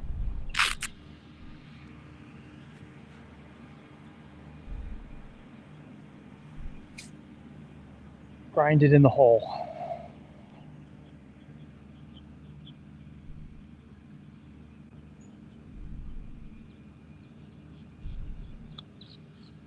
Oh no, it's underneath. Not enough break. Oh, it was good distance too. That's a 4. That's okay. That's still good attempt. Good grind there. Not the worst.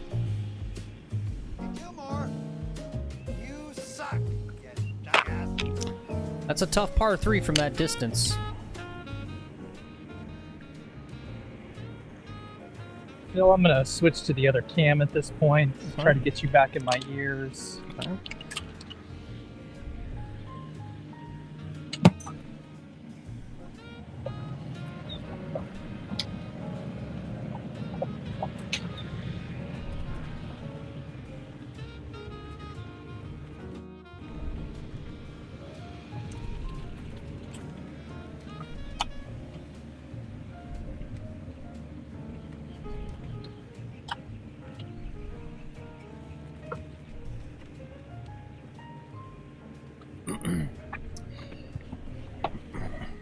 You know, people are always, you guys remember from the, if you're old enough, remember from like the 80s, this whole idea that, you know, there's going to be a major earthquake in California and the whole western half of the state was going to fall into the ocean.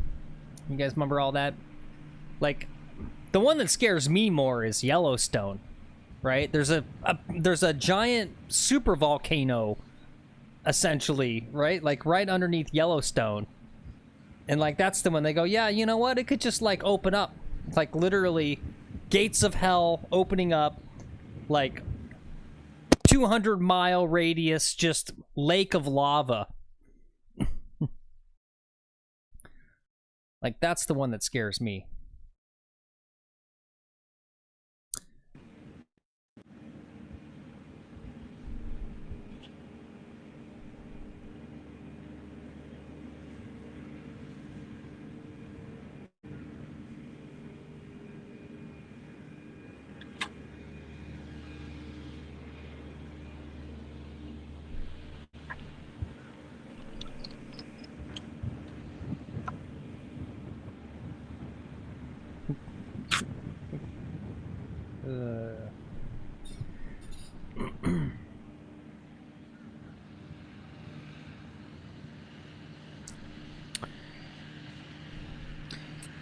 You know, golf wrenching, when we started a golf show, I never thought soaking was going to be a thing that would get brought up. But here we are.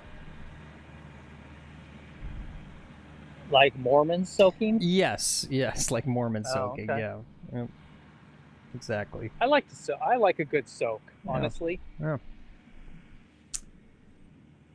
Like come to on, just leave it there and soak until you get pruny. guys. It's supposed to be it's all Just ages. let it get all pruny. It's supposed to be an all ages show. It's supposed to be wholesome.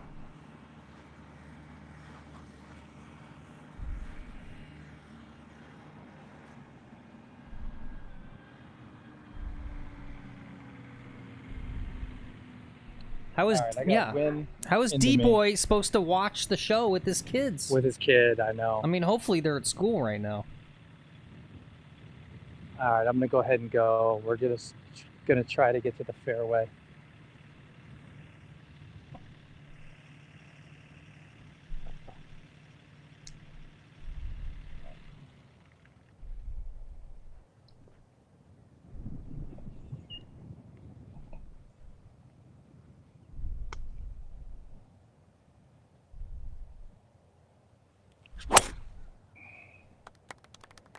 Come back. That's a good ball right Come there. back to the left.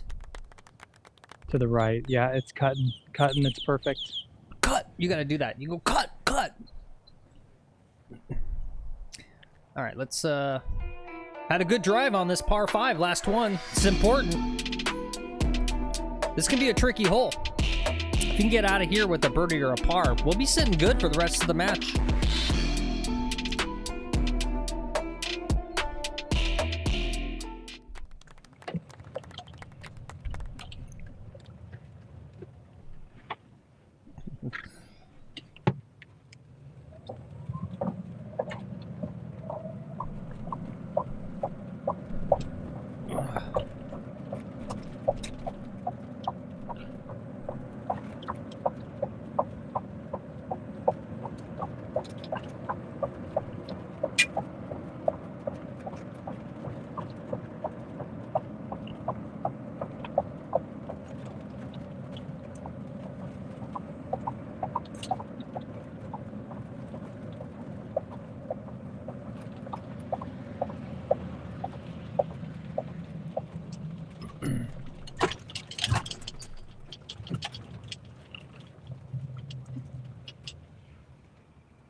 Oh, this is a horrible place to park.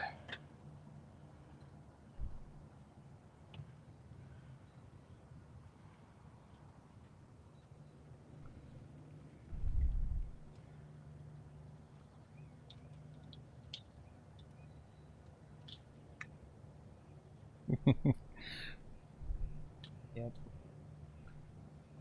All right, guys. Had maybe a little too much coffee this morning. I gotta step away. I'll be right back. Lex, will you entertain these geezers and talk about Sure. something? I can't Do your really job, talk all right right? now. Do your job. Okay.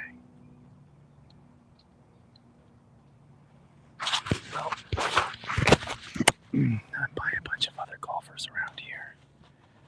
There's a guy in my fairway. He's got to go up over some trees. He's got a large cigar in his mouth.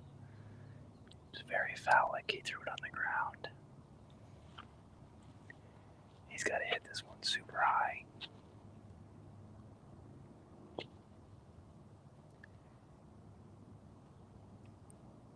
He bladed it, dribbled it about 20 yards into worse territory. Well, we got some time to wait here. Phil should have ran a commercial. All right. So what did he say we were? We were 2 over, 3 over? I think we're probably 3 over after that bogey.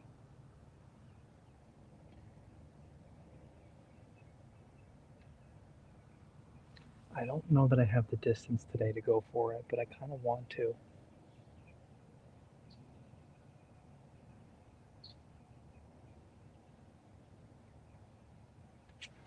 Let's go find out what it is.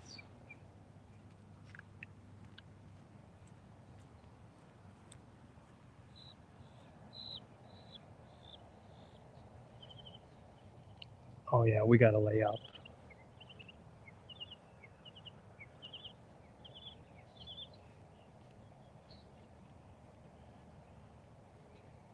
Oh shoot! Yeah, I still got to message you back, Keith. Yes, just anything, dude. Just like iterate. surf rock one, hip hop. How about a weird country song? Right, instead of like your wife died and your dog left you, and your cyber truck exploded. It's like bad stuff that happens on the golf course.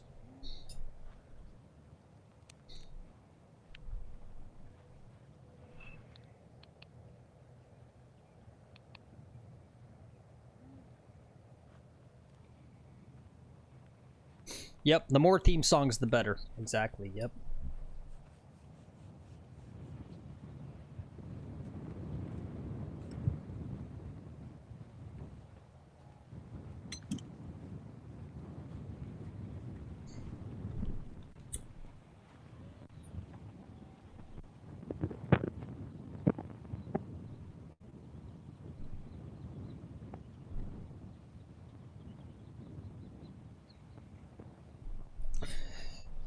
Oh yeah, sitcom intro one. Yep, that'd be good. You give me a good song. I'll work on an edit for that for sure.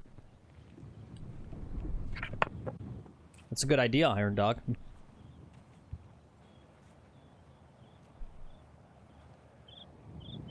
What the heck is that out there? Are those birds or are those players? What the heck's out there? Those are players. Oh, they look like little dots.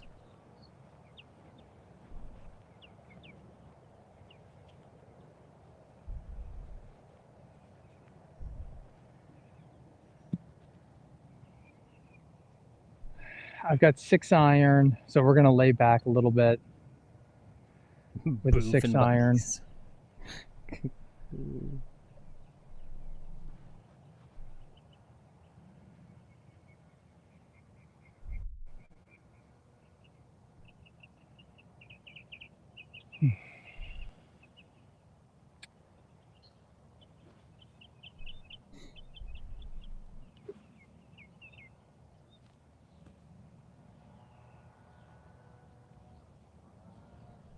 Oh, well, we've got a... While we're waiting, we got our official social media post from Bryson. So here you guys are. It's about 2 hours ago, he said, it was a battle all week. And even without my best stuff, I proved to myself that I have the ability to win this tournament one day. It's tough, but moments like this have taught me a lot, and now I'm more motivated than ever to get back to work. Thank you all for the unwavering support this week. We will be back. Huge congrats to Rory on an incredible achievement in completing the career Grand Slam of golf. He deserved to get this one. There you go. Class act. He's a class act.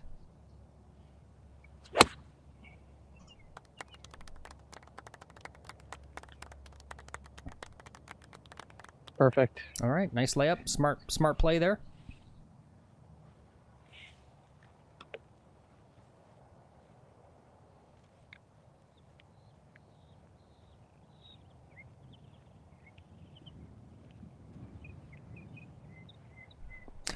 Yeah, a lot of folks pick Bryson. A lot of you guys pick Brooks, too. Better luck next time.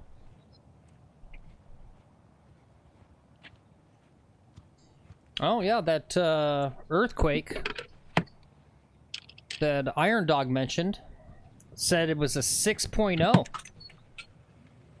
Where? In California. Oh. They're saying the epicenter is pretty close. This little graphic shows the epicenter pretty close to LA, not San Diego, Iron Dog. I don't know if that's actual real data or just a graphic, but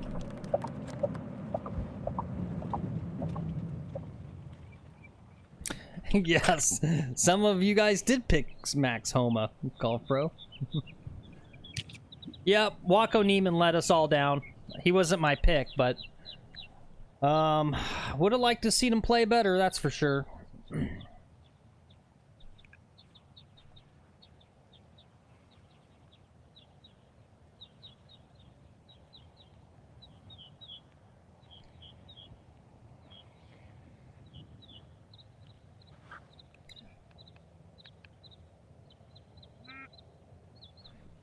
Could you literally feel it, Iron Dog? You said the alert gave you 3 seconds heads up.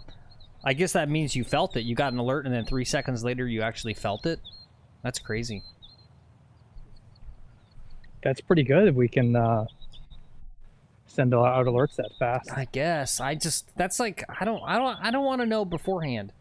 Right? That's like the thing about like if you could know exactly the time and manner of your death, would you want to know? It's like, no, I don't. Yeah, he says shaky shake. He did feel it. Wow. Like I don't want to have the dread of knowing it's coming. Just let it happen. Don't tell me beforehand that there's going to be some earthquake.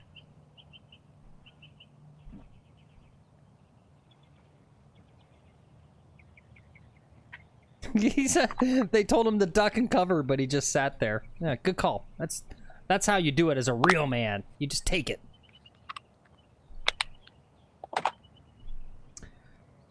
"62 says, does Neiman look like an angry teenager? Yes. Yes, he does. Yep. He definitely had that look. He's got that look all the time.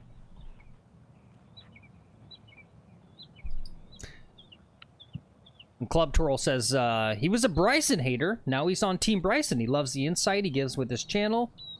Yes, he's awkward, aren't we all? He enjoys listening to smart people talk about their area of expertise. Yeah. Yeah.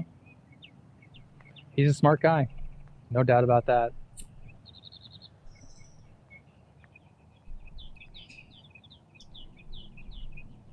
It is silly, though, Iron Dog. I remember that, because I grew up till I was, like, maybe 10 or something in California, outside of San Francisco area, and they used to have us do earthquake drills, and they'd have us get underneath the stupid desks, and I just remember that even as a kid, going like, this is so stupid. You really think this little desk is gonna save my life? This is so performative. This is, like, so dumb. Earthquake drills. Like, the door to outside of the classroom is right there. Why are we ducking underneath the desk so there's more shit to cover us? Why don't we just run for the door and go outside where it's, like, open? Because you don't have enough time to make it, ding dong. No, I'll make it. I'm quick. I'm quick on my And feet. then kids would die in the stampede. Well, that's for the unathletic kids. That's how you thin the herd. That's fine. We got 90 yards. We're going to get another birdie here.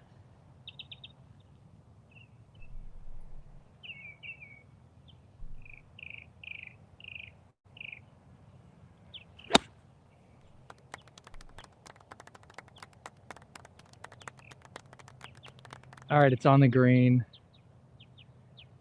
I hit the wrong area, the Okay. green. All right.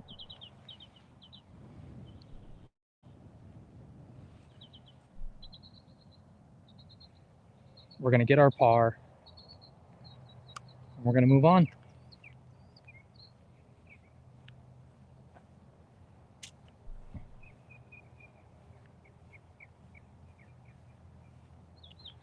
Post a 76 today. That'd be nice.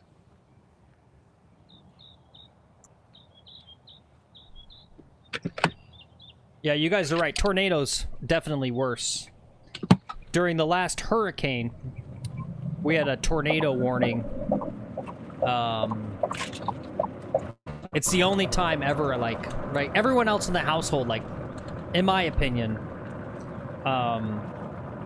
overreacts to these things. But during that last hurricane we had, there was like almost a for sure hurricane or a tornado, like 40 miles south of us, heading directly for us. They were saying on the news it was like coming literally right for our house. And it was the one time I was like, all right, well, you know, just in case, put the cats in the little cat holders. Put your shoes on, just in case. But then again, it's like, where do you go? Because it's so, the thing too is you can't really, I don't think people realize this, like most times, you can't actually see the tornado. It's not like in the movie where it's like the sky is all kind of clear around and then you see like the funnel cloud. You can't see shit because it's freaking a storm. So you don't even know if it's like right next to you or not. You can't like see it and go, oh, it's off to the left, drive to the right or something like that. You're just effed. Speaking of just effed. Yeah, you effed yourself. It's gonna break severely to the left. Or what's gonna happen? I am F'd here. Yeah, what's gonna happen here? I mean, it looks like it's gonna come back to the right on the second part of this of it, though. Yeah, it will. It will turn right again. So, I mean, almost like the fringe, right? You keep it putt lines on the fringe and then let it come back a bit. I don't know. Yep.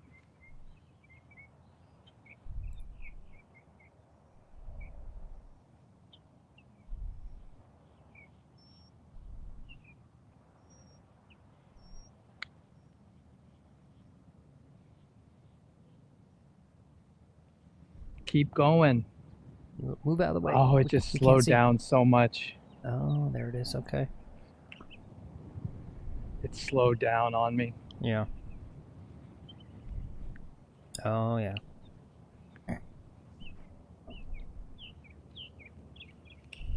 Whoops. Went from ice to carpet. Oops, sorry, guys. Wrong way.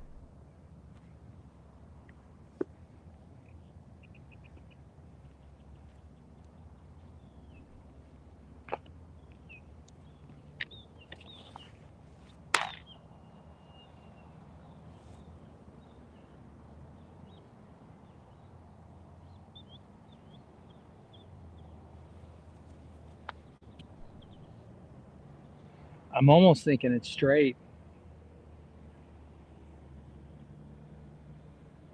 I don't know how that can be, though. It can't be straight. Maybe do a little aim point on it there. Yeah. I mean, it looks like it's going to go to the right from this angle, but... It's going to go to the left. Yeah, what To you the- call right. To the left. Yeah. Okay, yeah, I can't see.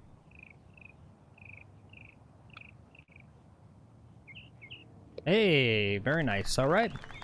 Boom. A tiny bit dirty, but that's a par nonetheless. Just keep this round going. Keep grinding. Yep. On that golf grind. All right, remind me, where are we at? We're 3 over? Yeah, let's see. 1, 2, 3. Yes. Yep. Okay. Yes, sir.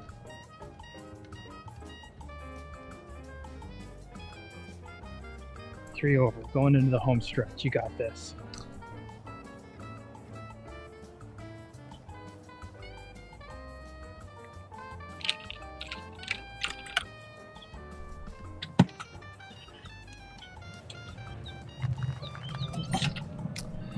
Yeah, Cameron mentioned that he was around. Cameron was around for when they used to do the get under the desks in school for nuclear holocaust drills. Like a desk is gonna save you from evaporating. Yep, pretty stupid.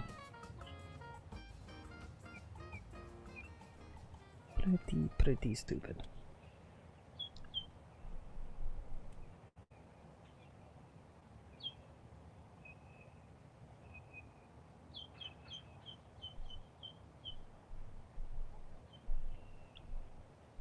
All right.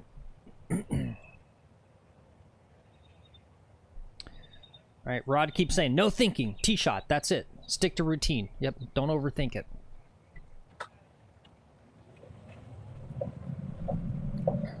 See ball, hit ball.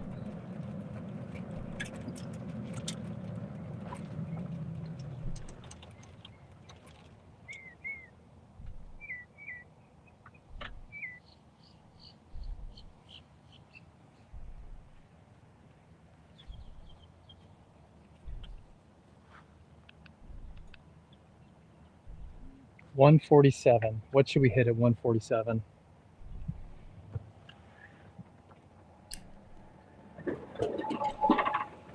Eight iron.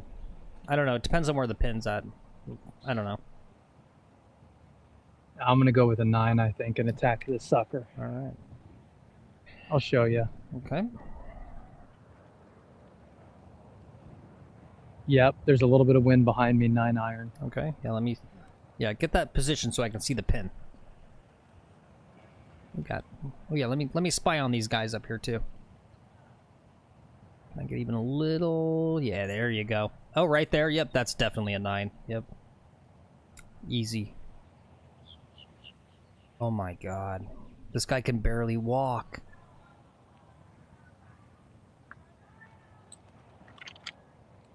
Oh my god. $100 says he picks up. $100 says he picks up. I knew it! He got it! He picked it up! They never putt him out. They never putt them out. That's fine, though. That guy needs to pick up. Paulson says he's still a better golfer than Phil, though. He could be.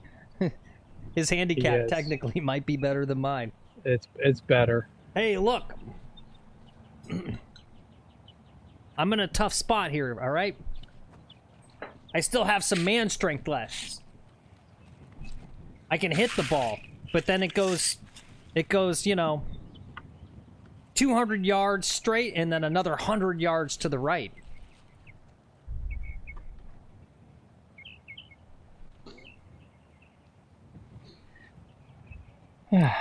I've got good chimp power. My body's actually kind of shaped like a chimpanzee. I've got like a small torso, short, stocky legs, long, strong arms.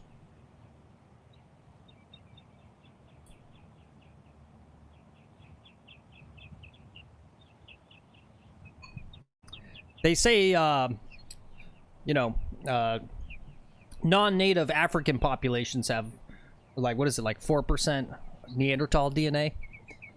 I'm pretty sure I've got more like 6 to 7. Pretty sure.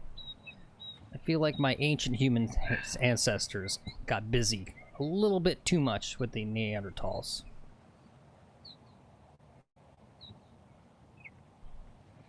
They were slumming it, huh?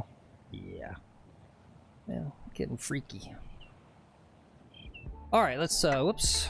It's the wrong course. Sorry, guys, hold on. This is the correct hole. Here we are, last par 3. I don't know why it says 192 if we're playing from the tips. They gotta normalize that stuff for my broadcast.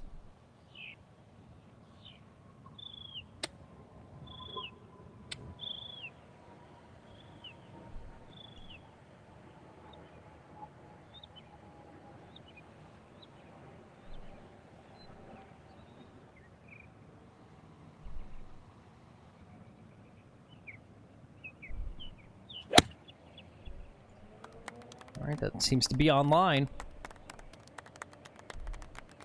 Just a little short. Alright. Nothing wrong with that.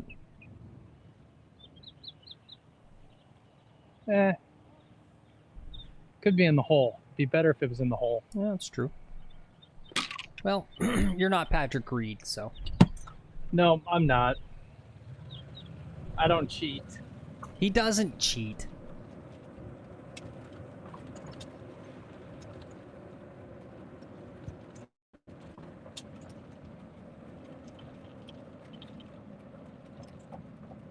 The poor guy accidentally touched like 2 grains of sand on one single bunker shot. And the poor guy's got to live the rest of his life going like, oh, you're that cheater one, huh? Yeah, by these like fucking high handicap. Yeah, who are, cheating all the time themselves for like legit cheating.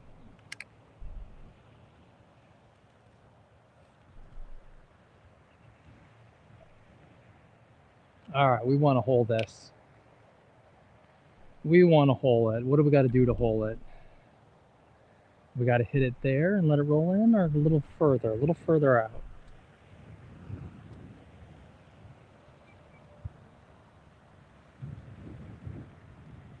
Right there, huh? Right there.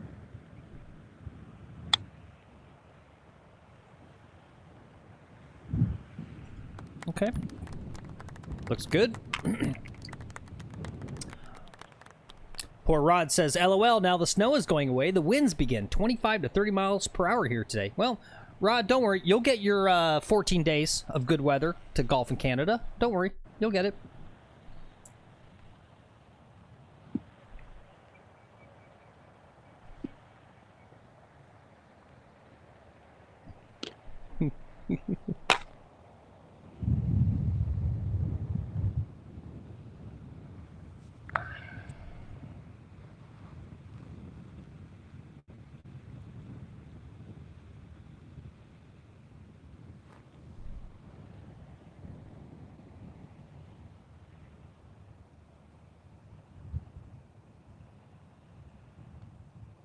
Oh no! Oh, thank God! I thought you were gonna pull a McElroy there. Jeez, gosh, making my freaking gonna give me a heart attack.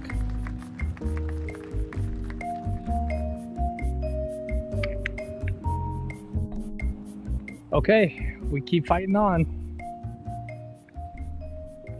Jace is right. I'm going to blow all my good golf load today. Mm-hmm. I'm not going to have any left for Wednesday.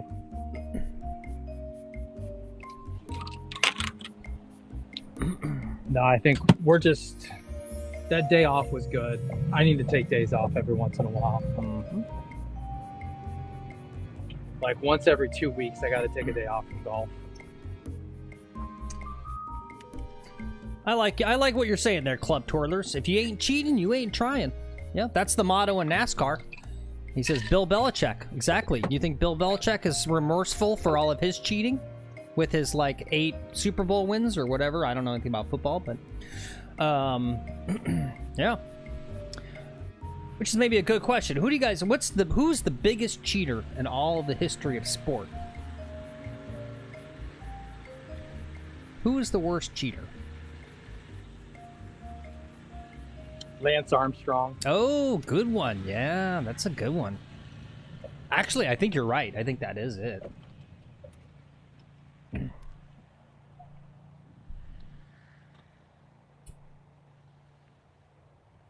All right. Dude cheated, but not just cheated, but he was like, you know, he would talk.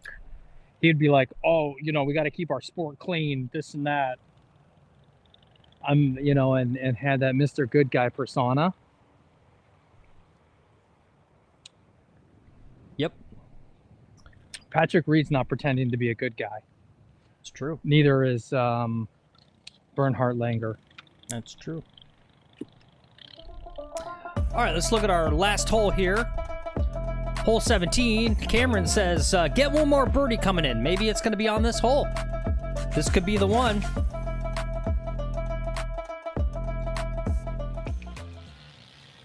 One thing about Barry Bonds, though, I'd have to go double check my facts. Maybe someone knows better than me, but I think the thing with Barry is that the stuff he was on wasn't technically illegal. I guess the question remains whether he was still on the juice after it became illegal. But as I understand it, a lot of the time that Barry Bonds was on the juice, it was still fully legal in the Major League Baseball. There you go. 62 says, any East German female swimmer. Yeah. What are you talking about? That was totally natural. That's just how they come out in East Germany.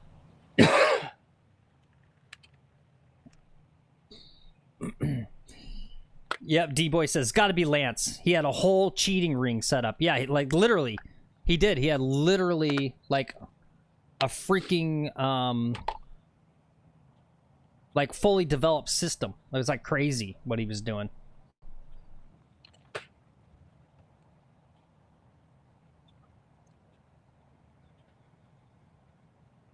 I can't believe these guys never asked me to play through. Yeah.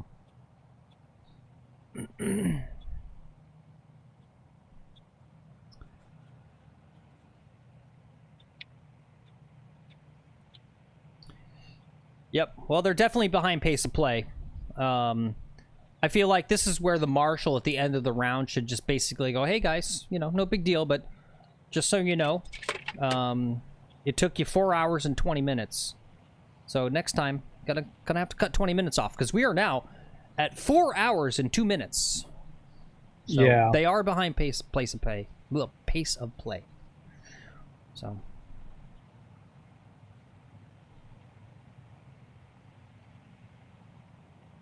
I mean, I will say this about Lance Armstrong. You know, hats off to him for being able to do it, because it's all that blood stuff, right?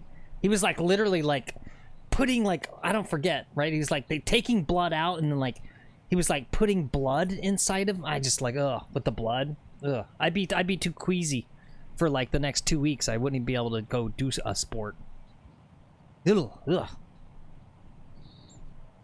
Yeah, that's what I was thinking, Cameron. They're too old to even realize. Cameron says they probably can't even see you.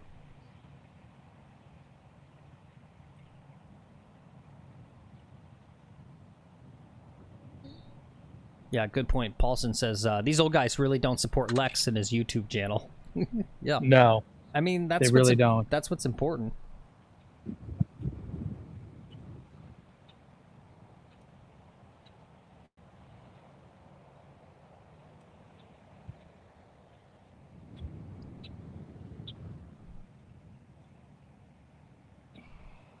Well, this is a hard-looking tee shot now from back here.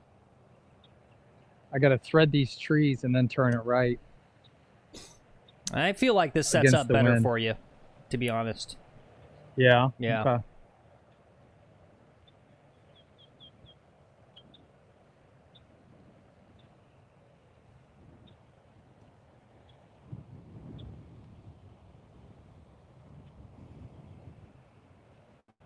I got a lot of wind to work with today. Wind is coming up. It's going to be a major factor on hole number 18, actually. Mm-hmm.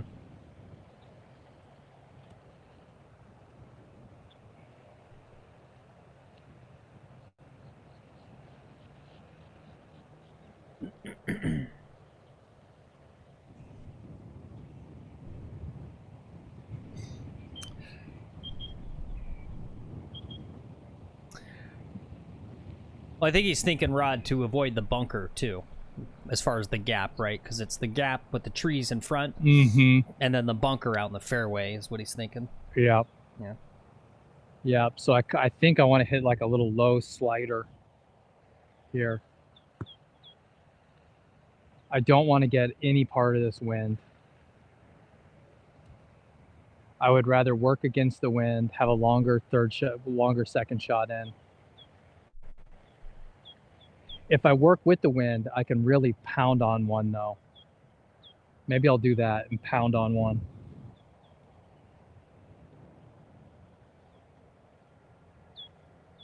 And really try to attack it. But there's this tree right here.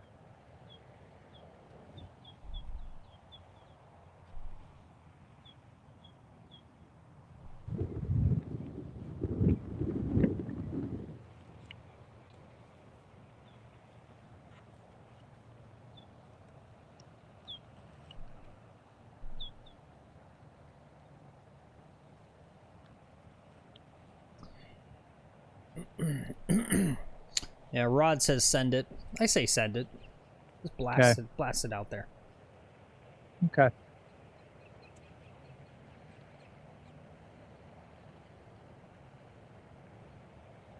Just gotta wait for these dribble doors to get on the green then. I love that term, Rod. Yeah. Or well, T, whoever that was. Yeah, T gave it to you. You've been using it a lot, that's for sure. It's so good. Such a good term. Am I overusing it, Phil? Yeah. You can say yes. It's okay. You know, I'm biased. I pretty much hate all slang of all types. Yeah. Yeah. All right, they're getting up to the green. Time to send one.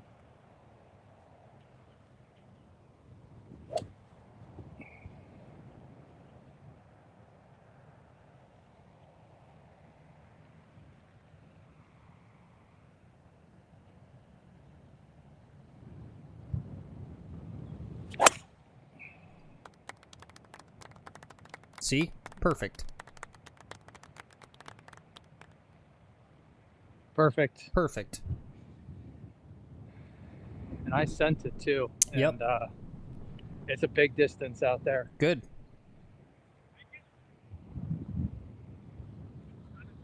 No. Not from back here. What is on the green? Yeah, I made the fairway. That's the important thing. Should have lied to him.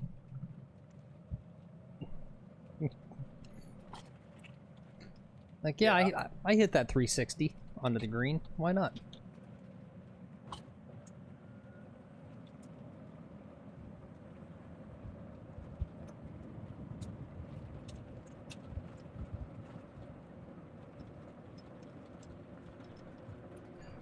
Anyway, thanks guys for coming along today. Thanks for the subs, all the likes. We got up to 23 likes today. Got almost 20 people watching right now. Thanks for coming along today, guys. It's been a good show.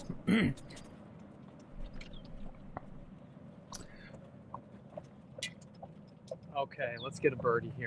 Glad you guys enjoyed the Masters yesterday. I really worked hard to make sure that I brought you the best Masters possible. I think I had a good impact on that. We got to see Rory get his career Grand Slam, some fun drama from Bryson, and most importantly, Scotty Scheffler didn't win, because that would have ruined my year. If Scotty doesn't win a major this year, that is going to make... That's what I'm putting in my little... You know, on Thanksgiving, what are you thankful for?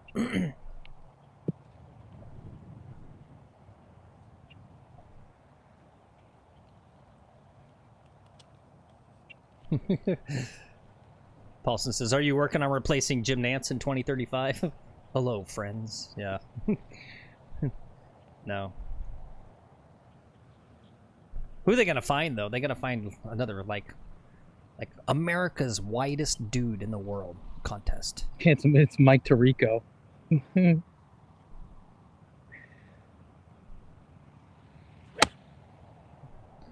Turn. That needs a turn. Yeah, you're welcome, D-Boy. Thanks. You are definitely welcome.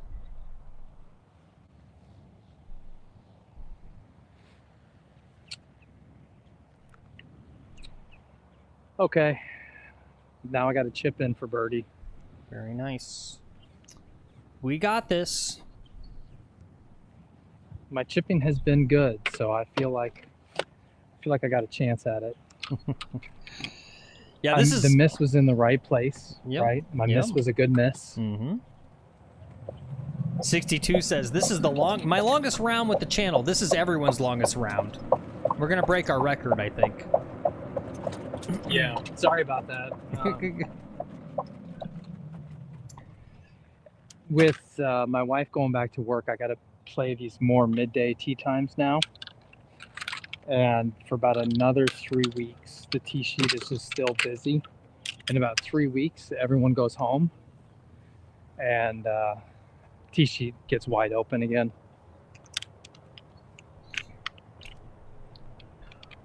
Club Twirler says, white guys are out after Nance. Probably Snappy Gilmore next. Well, I wouldn't mind that. It's cool, dude. Maybe Roger Steele? I think that's Roger Steele's angle, as he's looking to get a formal job in the golf broadcasting ecosystem. I wouldn't mind that.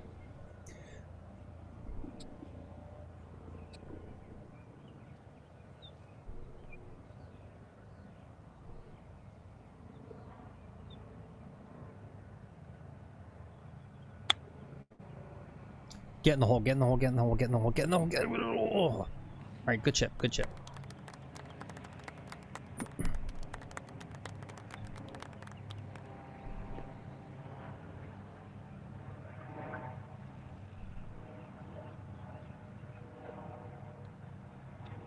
All right.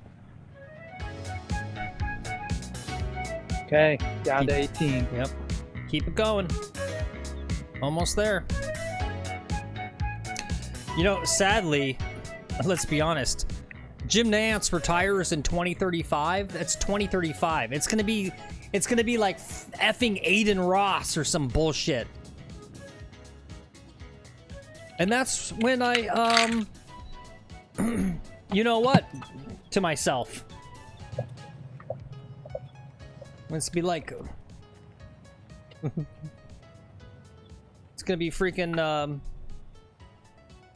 Aiden Ross and freaking XQC.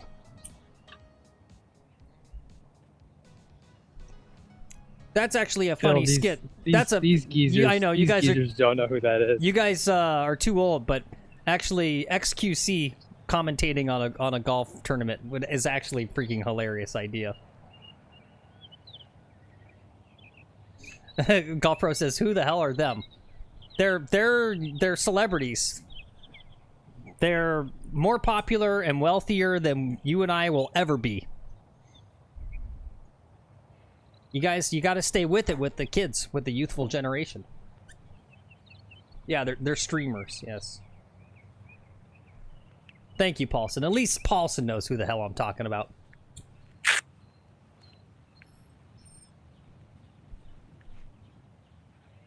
Thank you, Paulson.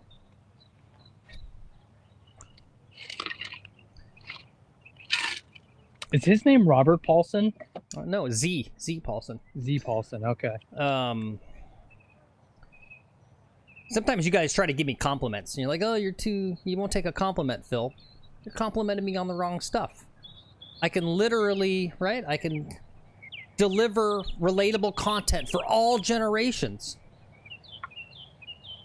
D-Boy says, I know who they are, but I'm not proud of it. Yeah, me neither. I mean, I effing hate. I don't hate Aiden Ross, but I do hate him. He is so effing dumb. Like, it really, like, I don't get jealous too much about people that are, like, super successful. But, and, like, XQC, I understand, because he is entertaining, in my opinion. The Aiden Ross just blows my mind. I don't understand how you can watch me. He's so effing dumb.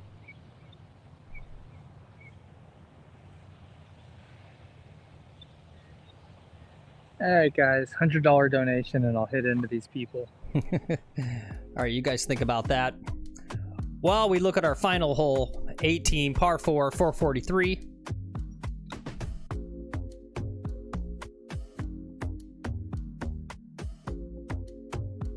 That's your hole.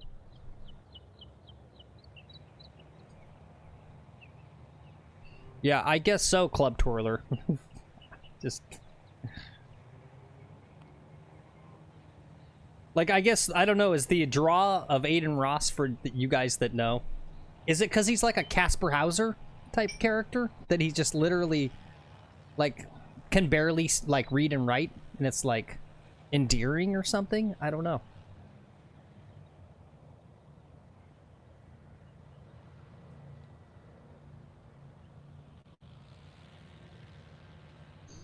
All right, Cameron says he's in. Club Twirler says, yep, buzz the tower.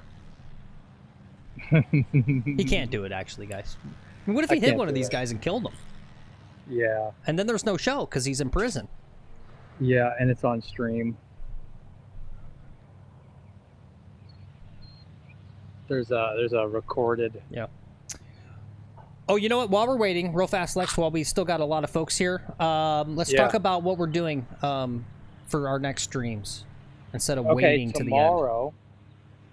Tomorrow we're like 11:40. We're gonna be playing on the West Course, I believe, with Will and Chase at 11:40. Wednesday we're off. Thursday I'm not sure. When I get back to the cart, I can pull it up. Okay. Friday we're off. So Thursday, I think we're doing something because I don't want to be off for 3 days in a row. Yeah. So, but it's tight. It's tight on Thursday. Okay. All right. The big one was, tomorrow, 11:40. And are we doing anything interesting with Chase and Will? Or are we just doing some normal stuff? What's going on? I think we're just doing some normal stuff. I don't know if I want to try to do a match with Chase while I'm playing with Will. Mm-hmm. And Will and I are paired up to play at Wellington tomorrow. So we're kind of doing a practice round for our tournament. Okay. So we'll be, sort of looking at, hey, when I'm in the shit, can he cover, right? When he's in the shit, can I keep a ball in play? So I might play differently, right? Like if he tees off first and he's in the shit, I'm gonna make sure I hit the fairway, kind of thing. Okay.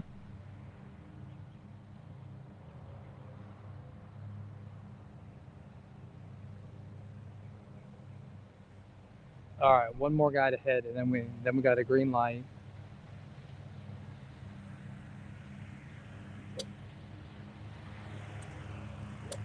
Green light, one more birdie. Here we go. One more birdie. We can do it.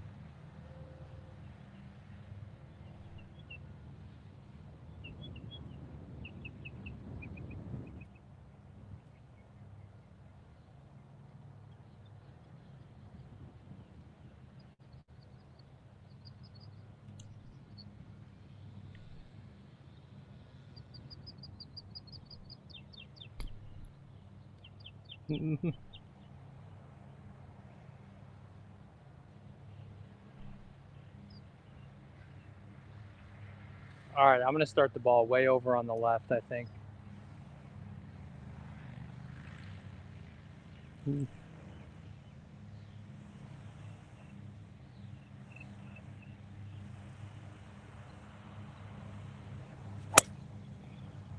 Oh no, don't go in the water. That's going to get wet. No, don't go in the water. That's going to get fucking wet. No!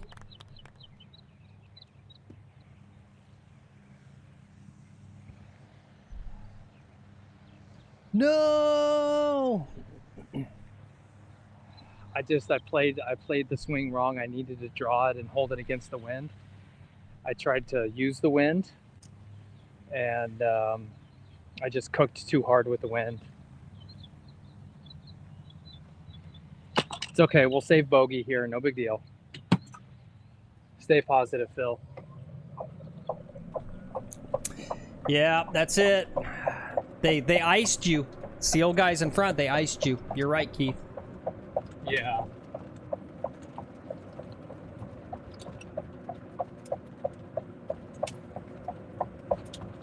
All right, Keith made another banger of a song for us. We'll play this after the round.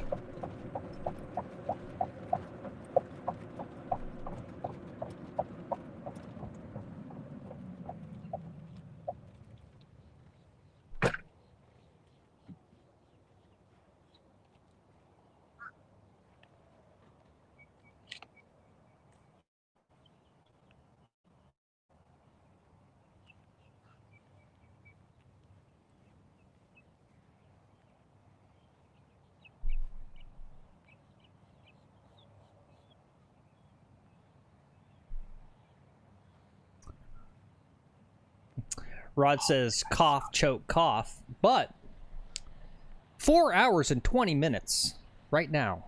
Literally just hit 4 hours and 20 minutes. That should also be a thing. Like you got slope rating.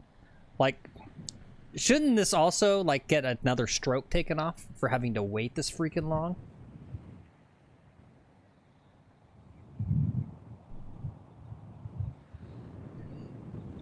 Yeah, no, it is brutal, Paulson. 4 hours, 20 minutes as a single. Yeah. Yeah.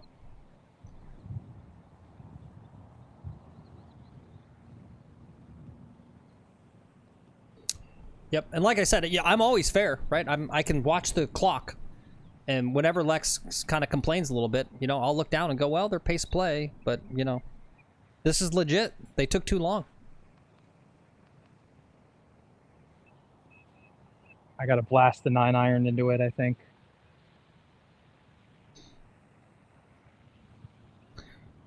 All right. Well, looks like we have enough time. We're going to go ahead and play the song. Whoa, come on, Lex. Keep together, buddy. Why does it seem so fast? Still with me? Count strokes he ain't seen. 4 echoes loud, but the aim's misaligned. Why is it going so fast now? It's not that fast. What did I do? I think I gotta switch earbuds here. On the scene. Phil in the rough, count strokes he ain't seen. 4 echoes loud, but the aim's misaligned. Golf balls lost, like Phil's numbers in his mind. Mug golf and TV, streaming 5 days a week. Daily dose of bogeys and birdies are neat. From triple digits to birdies they rise. 2 brothers, 1 course, with stars in their eyes. Okay. Yeah! Phil can't count, he's stuck on hole 3. Lex says, add 1 more, let's make history. Camera rolling, they fumble and fight. Dreams of YouTube fame, keeping goals tight. Golf carts breaking down, winds howling fierce. Phil's mad from this, it's worse than we feared. Fans start to chuckle, hits grow on the page. McGolfin's TV, the show. YouTube is the place. Shank it in the bunker, laughs from the crew. Club flies further than the ball ever knew. Phil counted up, Lex yells and then sighs. Phil says 4 or was it a 5? McGolfin TV, streaming 5 days a week. Daily dose of bogeys and birdies are neat. From triple digits to birdies they rise. 2 brothers, 1 course, with with stars in their eyes.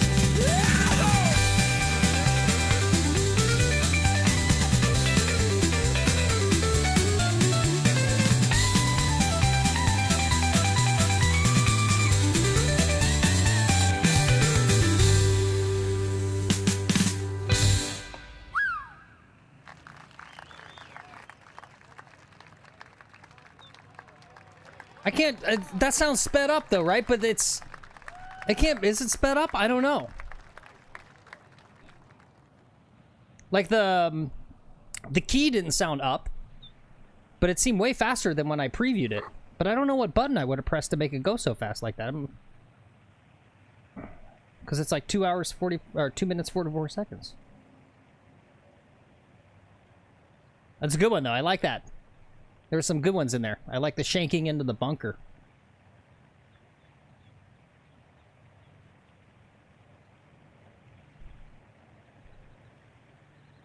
Can't believe that. I just played a whole song. These guys are still on the green. Well, and the guy, he's taking it again. He totally missed it, and so then he's like taking it again.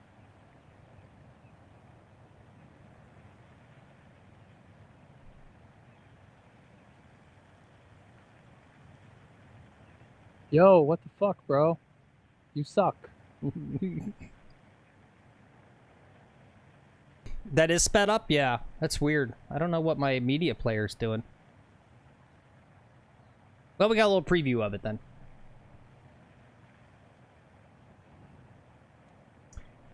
It didn't do that. I previewed it initially, right before I played it on stream.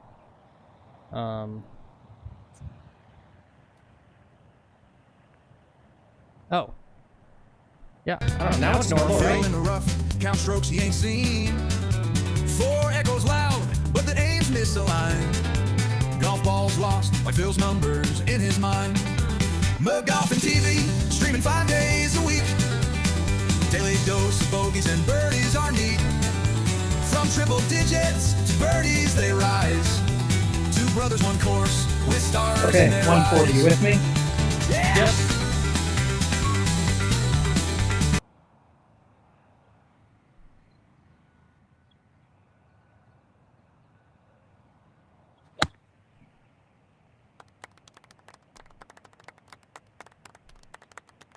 Get up there, ball. Rolled right by the pin. Great. All right. It's rolled all the way to the top side of the green. I caught a flyer. There was no spin on it, so it just didn't grab it all. But I'm on the green. Okay. All right. No, it's not. It's not on your end, Keith. It had something to do with my VLC media player. I'm pretty sure it's fine. First time I played it, right, and that second time it seemed normal. I don't know why I did that. It was strange. You're trying to crash the stream by doing a bunch of shit here, Phil. You're gonna crash it right on the 18th hole. Yep. You're gonna crash your computer. Yeah. Okay. Golf Pro says you should say something, but the problem is like you say something, you just create bad blood, and it's not going to solve anything.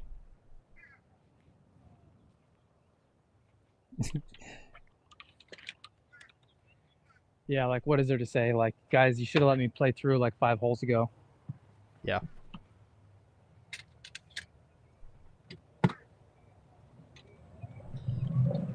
Now they're still just taking their fucking time up here. I don't want to have an interaction with them before I try to putt. I want to just be able to go putt my ball in peace. So I'm just gonna wait. Yep.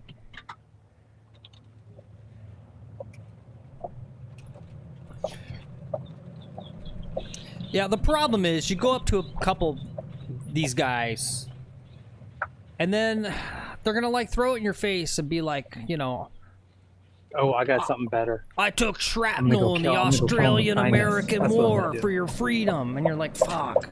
You're a goddamn veteran from the Australian-American War?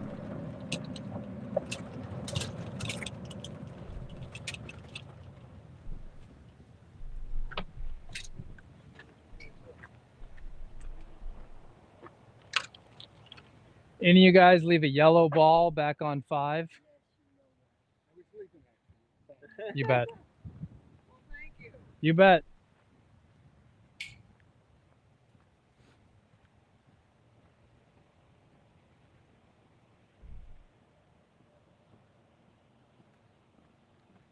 All right, we're back. I gave him his golf ball back. He left the golf ball back on hole number 5. That one in the cup. Yeah. Yep, there you go. DMC's got it right. It's still nice to see you chill enough to score well. Bring it home, sir. Yep, I get a free drop, which is going to be helpful here. What a free drop.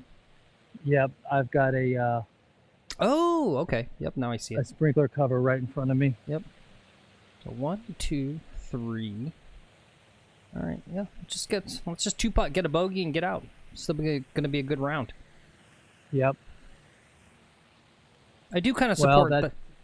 I do kind of support. Paulson says give him the nut shot with your putter grip, like Spieth did. Yeah. That's the new thing. I'm gonna start doing that all the time. That was so sweet. That's what made the Master special too.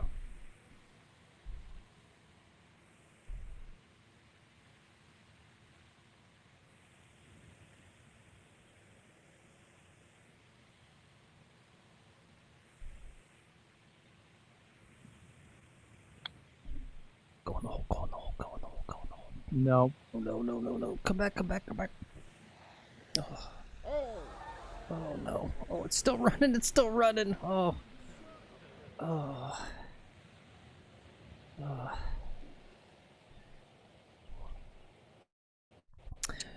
Okay, am I the king of the 20-foot comebackers? Right. You got this. Grind it out. You're right, Karen. Still a great round today. Yep. It's a good show. Good round. Well, and this is why I like the format I'm playing on Wednesday, is if I lose steam and can't finish, you know, my partner has a good hole, it's no big deal. Mm-hmm.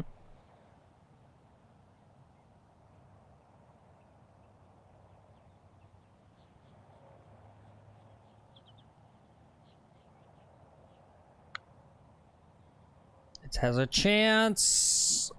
Oh, he did it. He did it. He freaking did it. I'm going to give him that. It's not an eagle, but holy crap, it felt like one. To freaking eke out the bogey. Woo! Holy schnitz. He got it. He made the putt. Dude, my putting today was solid for the most part. Yep, it was good. There was a couple of bad ones. That one just now was bad, but I nailed the comebackers today for sure. Ducks, what do you think of that round today? Oh, look at that. You see that duck egg? Should I steal it? Oh, yeah, it's got an egg there. That's a weird spot for it to put its egg. Hey, you want to put that in a... You might want to put that in a nest, buddy. You might want to put that in a safe spot. Alligator's going to eat that. Yeah. You guys want some fresh duck egg for dinner?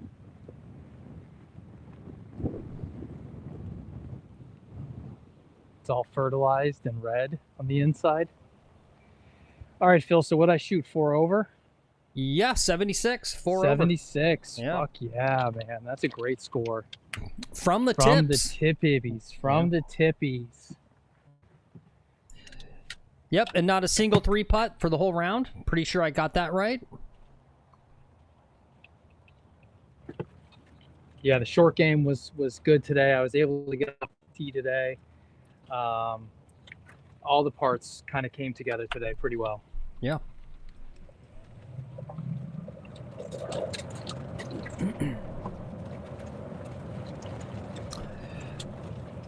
We're running low on battery power, so we're just going to go to the range until this thing dies, I think.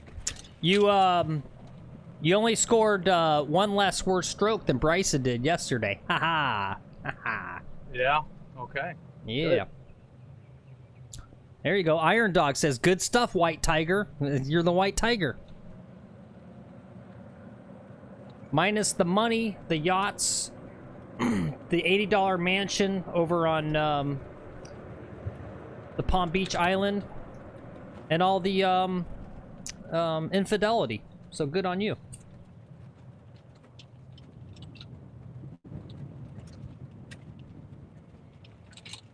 Oh, this is no good for starting. Thanks for being here, D-Boy. Yeah, go get some exercise. Yep. You have a good one as well. Someone else checked out. Who was that was checking out before? Said they needed to go put some chips. Oh, 62. He's probably already gone. But if you're still here, thanks for being here, 62. Shout out to you. Shout out to all you guys. Thanks for coming along today. It was a good round. Looks like he's gonna pound some balls to end the stream.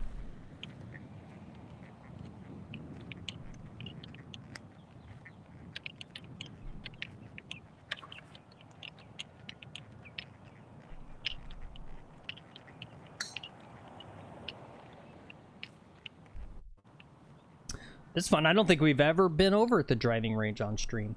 This is Lex's driving range. See you later, Golf Wrenching. Yep, thanks. Thanks again. Thanks for being here. Iron Dog, if you're peacing out, peace out. Good to see you.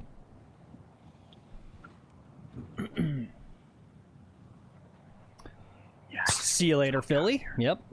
DMC says Viva La 76. Congrats. Yep. Yeah, unfortunately, John Bagger said it earlier in the stream. He said, yeah, enjoy it. You're going to shoot 90 tomorrow. Yeah. That's kind of how that goes.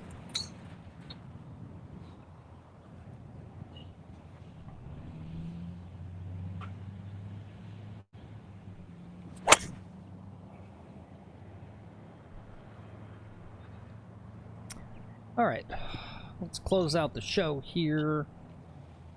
All right. What did we learn today? We learned that tornadoes are much scarier than earthquakes, but you don't want to be in either one. If you're bored with your girlfriend and you want to try to have her go away without the awkward conversation or, you know, all that sort of stuff, try sending her to space in your junky Blue Origin spacecraft. Maybe it'll explode in space. Yeah. We also learned it's good to take a day off every once in a while. There is maybe such thing as too much golf.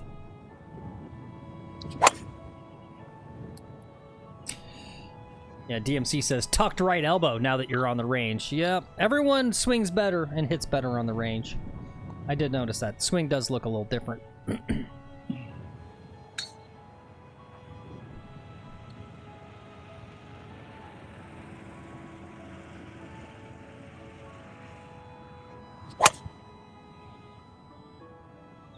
That was a little off the bottom. Yeah. Yeah, it's that back foot, though. I wish Rod never said that to me. That's all I look at now. I see that back foot come up very early. You know, I was watching that and Rory's back foot comes up.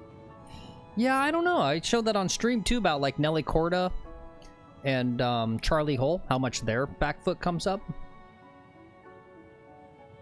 I mean, it can't be the worst thing in the world. I don't know. All right. Anyway.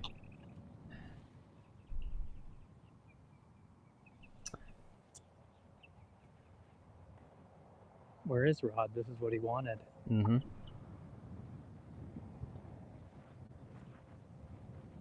Here, we'll play the new song while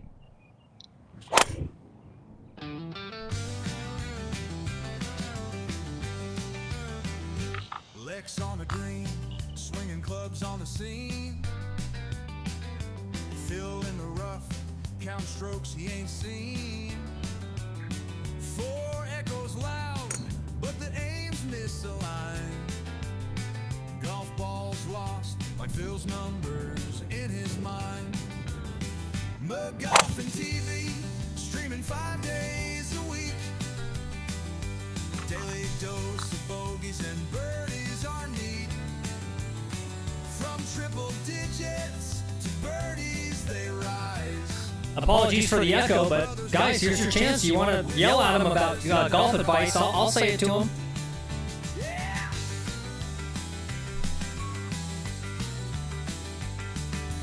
Phil can't count, he's stuck on hole 3.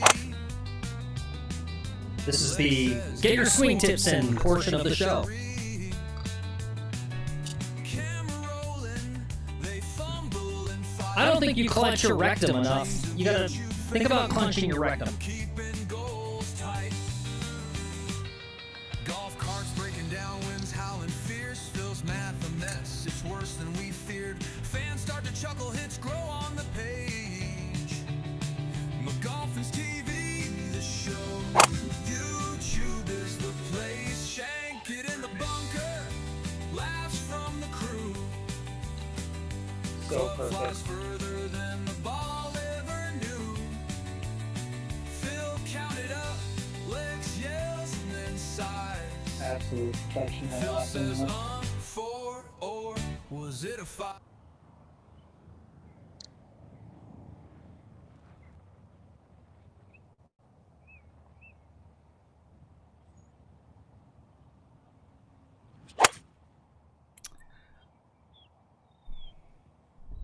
Rod's wondering if you're working on something here, and he says, set down an alignment stick or something, or two. I'll set down an alignment stick or two. Chase says, so I thought I had a surprise for tomorrow, but ended up getting ghosted when I invited him to play tomorrow. He was talking with Big John from DOD, from the DOD video, who's in Jupiter. Well, that would have been fun. We could have bought him a bag of lozenges for his throat. He could finally clear his throat.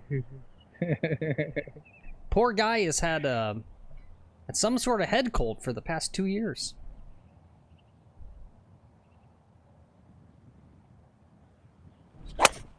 Ah. Out to the right. You gotta, Chase, you gotta text Big John back. Say, hey, buddy, we'll make you a big star. Big star. This is your big break.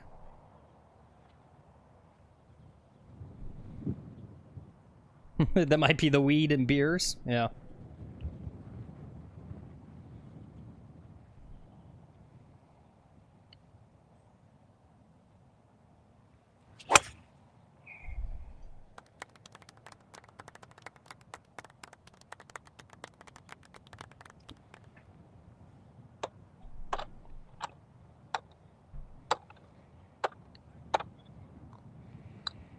So good round, just two couple of bad holes out there. You know, hole number 8, and that 5-iron swing, not taking those practice swings, and not really staying connected into it. That was a big miss. Yeah.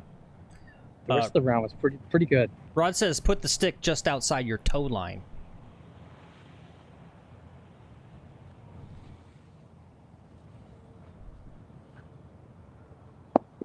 Okay.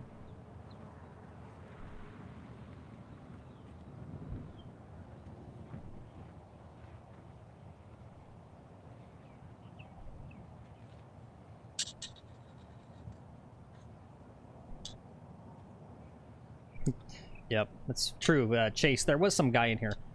Got in his head on hole 8. Some joker. Man, it's easy to get in my head. Too easy.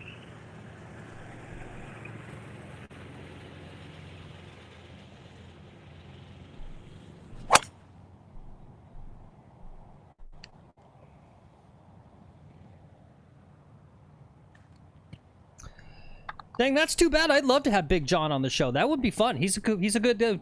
I think he'd be fun.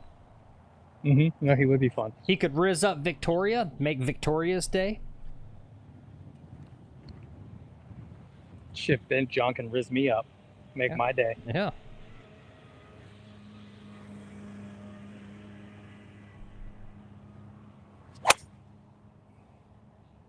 There it is.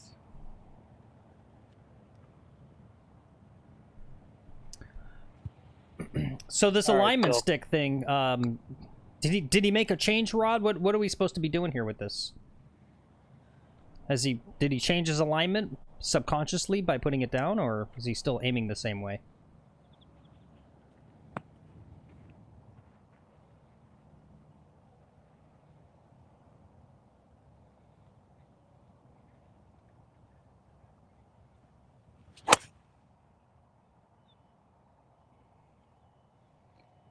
Little out to in, but that'll play.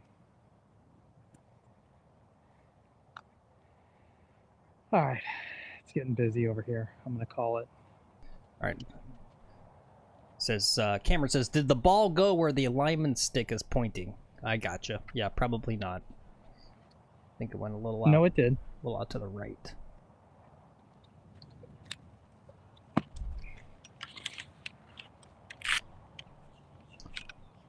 All right. I just wanted to get that image of the sliced shit drive on 18 out of my memory. Ah, gotcha. Yeah, smart.